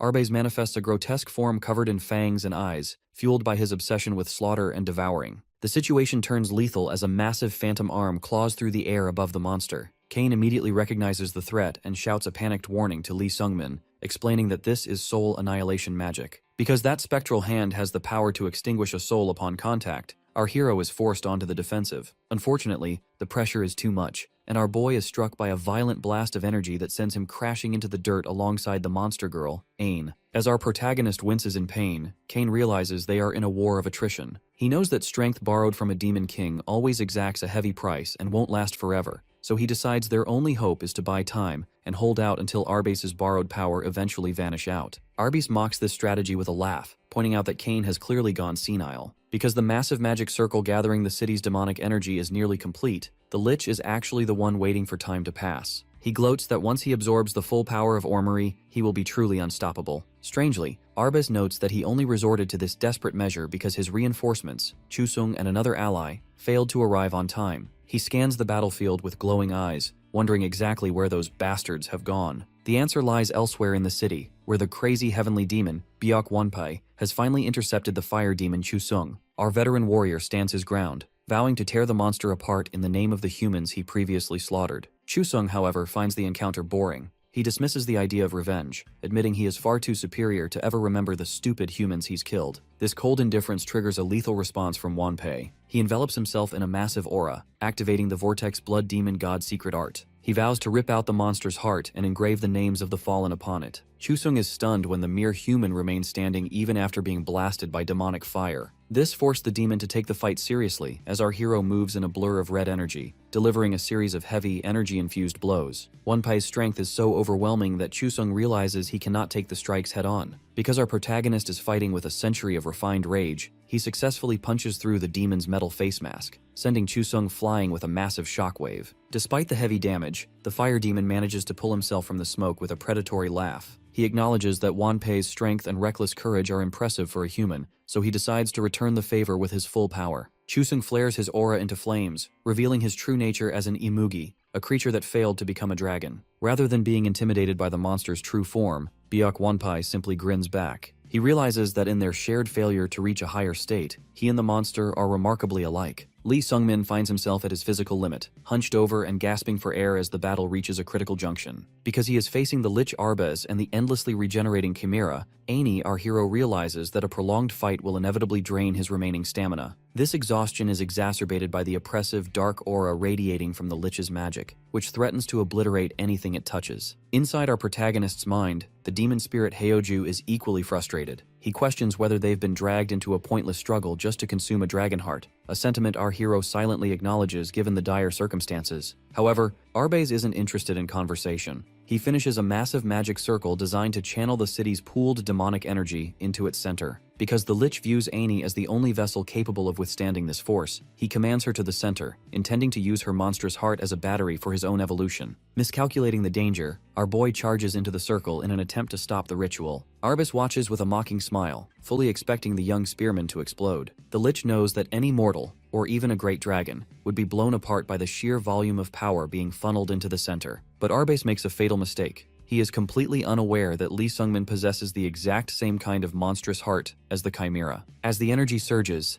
Heoju panics, screaming for our hero to destroy the circle before the human body is overwhelmed. Arbus, however, begins a gloating countdown to what he believes will be Sungmin's death. Luckily, the fireworks don't go as planned. Instead of an execution, the center of the circle detonates with a violent flash of light as our protagonist's heart successfully devours the demonic energy. This forced absorption causes the magic circle to shatter and the gathered energy to disperse, leaving a bloodied but standing Lee Sungmin in the smoke. Faced with the ruin of his lifelong wish, Arbus falls into a state of terrified despair. Because the Demon King is already moving to claim his soul as payment for the failed contract, the Lich attempts a desperate soul exchange, firing a beam of energy toward Ani to hijack her body. Strangely, the ritual is intercepted by a familiar shadow. The black mage Kim Jong-hyun suddenly appears, catching the Lich's soul in his hand. Arbus is stunned, realizing that the ally who had disappeared earlier was actually waiting for this exact moment of weakness. Jong-hyun casually admits that his entire cooperation was a ruse to harvest Arbus's mana and knowledge. The great mage Kane can only watch in silence as the once mighty Lich King crumbles into black dust. Although Arbus is gone, the atmosphere becomes even more sinister. Kane senses intuitively that by draining the Lich's soul, Jong-hyun has facilitated the birth of an even greater evil. As the black mage smiles at our hero, he notes that Lee Sungmin's fate has finally begun to move, even as a much more powerful demonic figure begins to stir in the shadows. The battle for Orrery has taken a terrifying turn, as the demonic energy Lee Sungmin absorbed from the magic circle has completely overwhelmed him. Even though the rampage is brief, the sheer volume of power is transforming our hero into a monstrous entity with glowing eyes and jagged teeth. Kim Jong-hyun can only watch and laugh in manic delight. Because he thrives on chaos, he finds this ominous evolution to be a spectacle beyond his wildest imagination. As the black mage prepares to see how this new fate unfolds, the perspective shifts to the battered and sweating Kane. The great mage is at his absolute limit, realizing with a grim sense of dread that Lee Sungmin has become an entity that should never have been released into the world. Because his mana is mostly depleted and his body is failing from the backlash of his previous spells, Kane knows he is in no condition for a long fight. Arbus is gone, but the threat has only shifted. That's why Kane makes a final, desperate choice. He offers his very life force to the great mana to create a final bastion. Enveloped in a massive surge of starlight energy, he prepares to trade his life to ensure that not a single enemy leaves this place alive. Luckily, Kane's explosive sacrifice buys a moment of stillness, though Kim Jong-hyun remains disturbingly unaffected. The mage mocks the sacrifice, questioning if Kane can actually pull off a victory when the monstrous Lee Sungmin's durability seems to be reaching insane levels. As Kane bleeds out and the world fades to black, the narrative moves inside our hero's mind. Our protagonist finds himself in a purple cosmic void that feels eerily similar to his previous trials. He is confused, remembering that he was just fighting alongside Kane when the demonic energy overflowed. Suddenly, he is confronted by a massive red version of himself looming in the darkness. Before he can process the shock, the Void Monarch appears and delivers a sharp punch to his face to snap him out of his daze. Heoju provides a quick and clear explanation for the chaos. Because this is Sungmin's inner world, the red monster represents his inhuman nature, which is currently piloting his body like a rabid dog in the real world. The Monarch explains that while it's a miracle our boy's human identity is still intact, the only way to regain control is to beat the crap out of his own demonic consciousness. Heoju can't help directly, as this is a wall the young spearman must cross on his own. Instead of falling into despair, our guy gives a confident smile. He reminds the demon spirit that when it comes to fighting by himself, he has centuries of experience. As the spirit of the Void Monarch fades away, Lee Sungmin summons his energy spear to face his inner demon. Meanwhile, in the real world, the stakes grow even more bizarre as a blue energy giant manifests from behind, signaling that the final act of this nightmare is just beginning. Inside the mental realm, the situation has taken a terrifying turn that even the legendary Void Monarch wasn't prepared for. Because he is sharing a subconscious space with Lee Sungmin,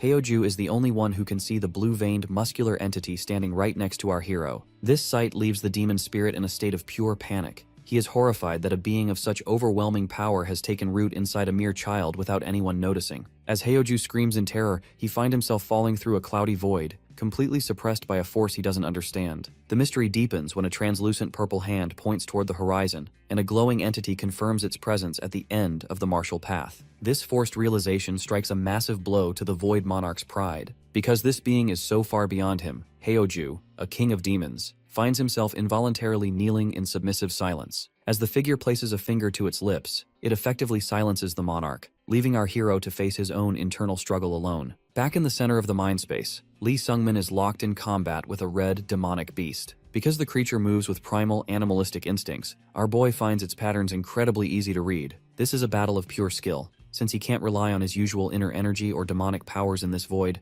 our hero is forced to rely on his foundation. Luckily, the thousands of years he spent pursuing the essence of martial arts haven't vanished. Our protagonist lands a decisive downward strike, proving that he has no reason to lose to a mindless beast, even one born from his own darkness. Once the red silhouette fades, Heoju finally snaps back to reality, though he remains visibly shaken and sweating. When our hero asks how to exit the mental realm, the monarch is unusually quiet, choosing to hide the terrifying encounter he just had. This secrecy leaves Sungmin confused, but the transition back to the physical world is even more jarring. In the real world, the mage Cain is suspended by blue chains, appearing physically and emotionally broken. Because he had to burn through his very life force to subdue the rampaging Sungmin, he is now a shell of his former self. Cain views our hero as a dangerous existence with limitless, terrifying potential. He admits to the bloodied sky that he is glad he managed to stop the boy before he could become a true destroyer of worlds. However, Lee Sungmin shatters the chains and steps forward, offering an apology that Cain immediately rejects. Because the mage previously swore a mana oath to help our boy absorb the dragon heart, Sungmin demands he fulfill that promise. Cain is horrified by the request. He points out that both of Sungmin's eyes have now mutated into demonic eyes, a clear sign that he is losing his grip on humanity. Cain believes that granting the demon spear any more power would be a catastrophe for the world. Our hero refuses to back down, his face set in a look of absolute determination. He reminds Cain that breaking an oath of mana carries a death sentence, but the mage is beyond fear. Because Cain has already burned his life away to stop the rampage, he believes he is already dying anyway. He plans to take his broken body and use his final moments to drag down the evil that Sungmin represents. Just as the battle for Orrery reaches its breaking point, a pillar of energy descends from the sky, crashing into the earth with overwhelming force. Lee Sungmin can only look up in pure shock, paralyzed by the sheer magnitude of the arrival. Because he is physically cracked and exhausted from his previous efforts, the mage Cain stares at the beam in disbelief, sensing that a power he never intended to summon has finally arrived. Kim Jong-un, however, begins laughing maniacally. That's why he stands with his arms outstretched. He realizes he is witnessing the rare descent of a transcendental being,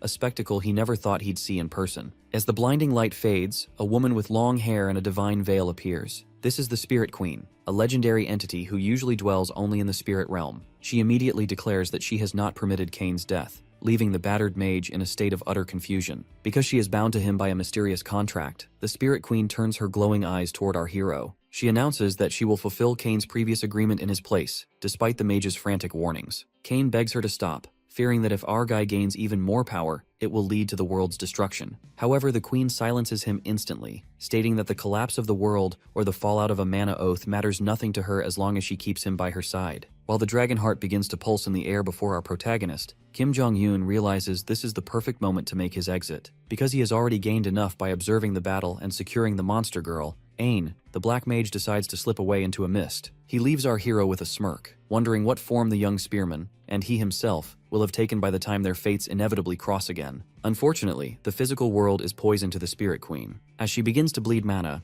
Cain realizes she must return to her own realm immediately to survive. Because she refuses to leave without him, the queen smiles through her pain and pulls the mage into the light. Cain lets out one final roar of desperation as they vanish together, leaving the battlefield in a heavy, silent darkness. Our boy is left face down in the crater, motionless as his heart continues to thump with a rhythmic, heavy pulse. The focus then shifts to the snowy outskirts, where the veteran Wanpai lies bloodied and defeated. He reflects on his past, haunted by the memory of the woman he loved, Derzia. Because Wanpai feared his own recurring madness, he had previously sent her back to her tribe to keep her safe. However, the fire demon Chuseong laughs mockingly, revealing a cruel irony. Derzia died at his hands precisely because Wanpai sent her back to the very village the demon burned down. This revelation should have broken the old man, but instead, it grants him a terrifying clarity. Wanpei admits that his tragic backstory was just an excuse he used to push her away so he could obsess over the wall of martial mastery. Because he is finally ready to cast off that long-held obsession, he ignites his true origin energy. This is a suicidal technique that allows a warrior to shine with the brilliance of a star for one moment before dying without fail. Our guy's ally becomes a pillar of energy, delivering a bone-shattering punch that finally overwhelms the once untouchable Chuseong. Rubia watches in awe as the crazy heavenly demon burns through his very life force to finish the fight.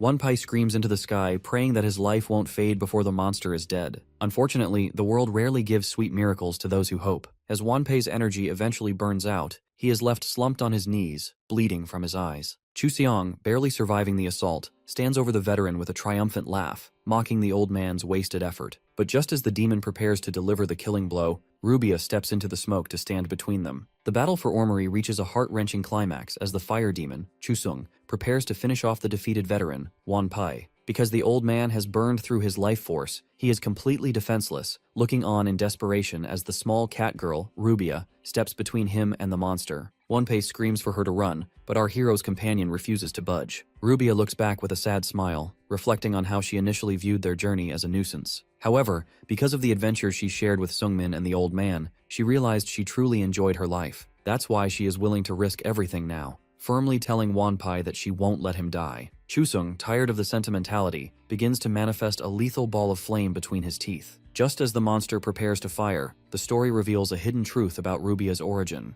Because she is an artificial spirit created by the Grand Mage Enverus with the help of the Spirit Queen, she carries a secret safeguard. Although she was never proficient in magic, the Spirit Queen left her with a powerful contingency meant for a worst-case scenario. Suddenly, a massive fire erupts from Rubia, physically pushing the demon back. She explains to a stunned Wanpei that she is using the Queen's power, a one-time gift originally intended to protect her master. Because the energy won't last long, she begs the veteran to use the distraction to escape. Unfortunately, the world is rarely kind to those at their limit. Wanpei's core energy is so depleted that even if he ran, his body would inevitably collapse. If that happens, Rubia would be left alone to be torn apart by the enraged demon. Refusing to let that tragedy happen, the crazy heavenly demon forces himself to stand one last time. He pleads with his failing body to let him protect the one comrade who risked her life for him. While the world usually ignores such prayers, a miracle finally occurs. From a body that was squeezed dry, Wanpei ignites a final spark of strength. He lunges forward and delivers a massive, energy-infused punch directly into Chusung's snout.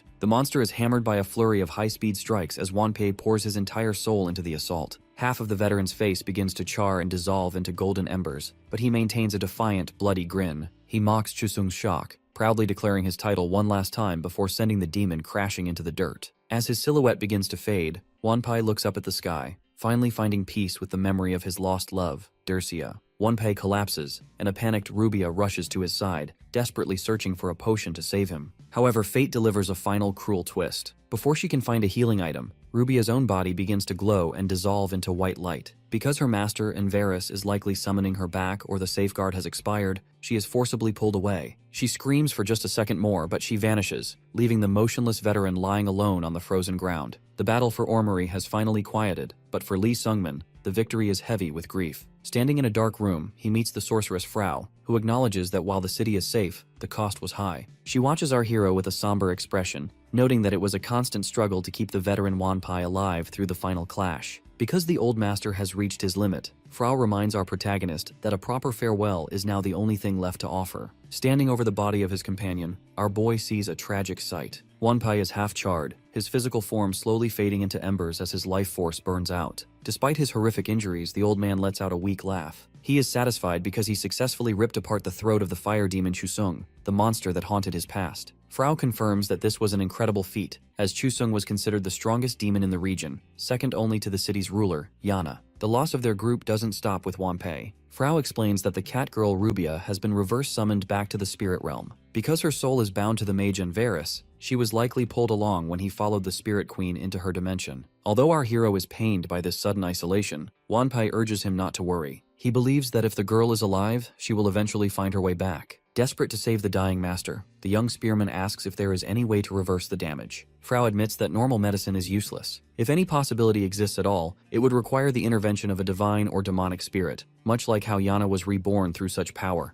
But Wanpei has heard enough. With a calm smile, he tells our boy to let him go. He is grateful for his final years spent with good companions, viewing them as a fortune he didn't deserve after a lifetime of sin. Wanpei's only true regret is the wall he could never climb. He spent his life chasing the Transcendence realm, and even after risking everything by detonating his core energy, he failed to catch a glimpse of what lies beyond. He asks our protagonist for an honest opinion of his legacy, the Vortex Blood Demon God's secret art. When Sungmin acknowledges it as an unrivaled martial art, the old man sheds a final tear of pride. He entrusts his legacy to the boy, commanding our hero to reach the Transcendence realm that he could not. With that final wish, the crazy heavenly demon closes his eyes, his final thoughts drifting to Dercia, the woman he abandoned and whose face still haunts his memory. Left alone in the silence, our hero feels the crushing weight of the road ahead. The purple spirit Heoju manifests behind him, grumbling about how the old man stole his chance for personal revenge. Sungmin is plagued by what-ifs, wondering if his friends would still be here if he had been stronger or returned sooner. Heoju warns him that such thoughts are a dangerous path to madness and asks where they should go next. Driven by a cold, yellow-eyed determination, our hero makes his choice. They are heading to the Elven Forest. He vows to kill the Fist Sovereign, break Ouiji Hoyon's curse, and ensure he never loses another companion again. Meanwhile, deep within the Elven Forest, the political shadows of Beyond the Heavens are moving. The Fist Sovereign, one of the organization's 6 lords, lies slumped on the ground, breathing heavily. He is interrupted by the Hidden Sovereign, a masked man in a fur-lined cloak, who mocks his unsightly state. The Hidden Sovereign reveals that a spirit medium has foretold the Fist Sovereign's death. Because the demon spear is currently marching toward the forest, the Lord's fate seems sealed. The Fist Sovereign is panicked, but the Hidden Sovereign looks down on him with contempt. He points out that the Lord has spent so much energy maintaining the curse on the little heavenly demon that he has become weak enough for a common thug to kill. Furthermore, the Hidden Sovereign remains unaware of Wanpei's death, dismissively labeling the crazy heavenly demon as a failure who never reached transcendence. He plans to clean up both the boy and the old man together. The conversation turns to their ultimate goal, securing Ouiji Hoyon. Because she is currently under the protection of the demon emperor Yang Ilchin, she is temporarily untouchable. However, the Hidden Sovereign commands the Fist Sovereign to maintain the curse at all costs. To Beyond the Heavens, the little heavenly demon is not just a target, she is the essential key to fulfilling their organization's grand wish. As the pieces of the puzzle move into place, the stage is set for a lethal collision between our hero and the Lords of the Heavens.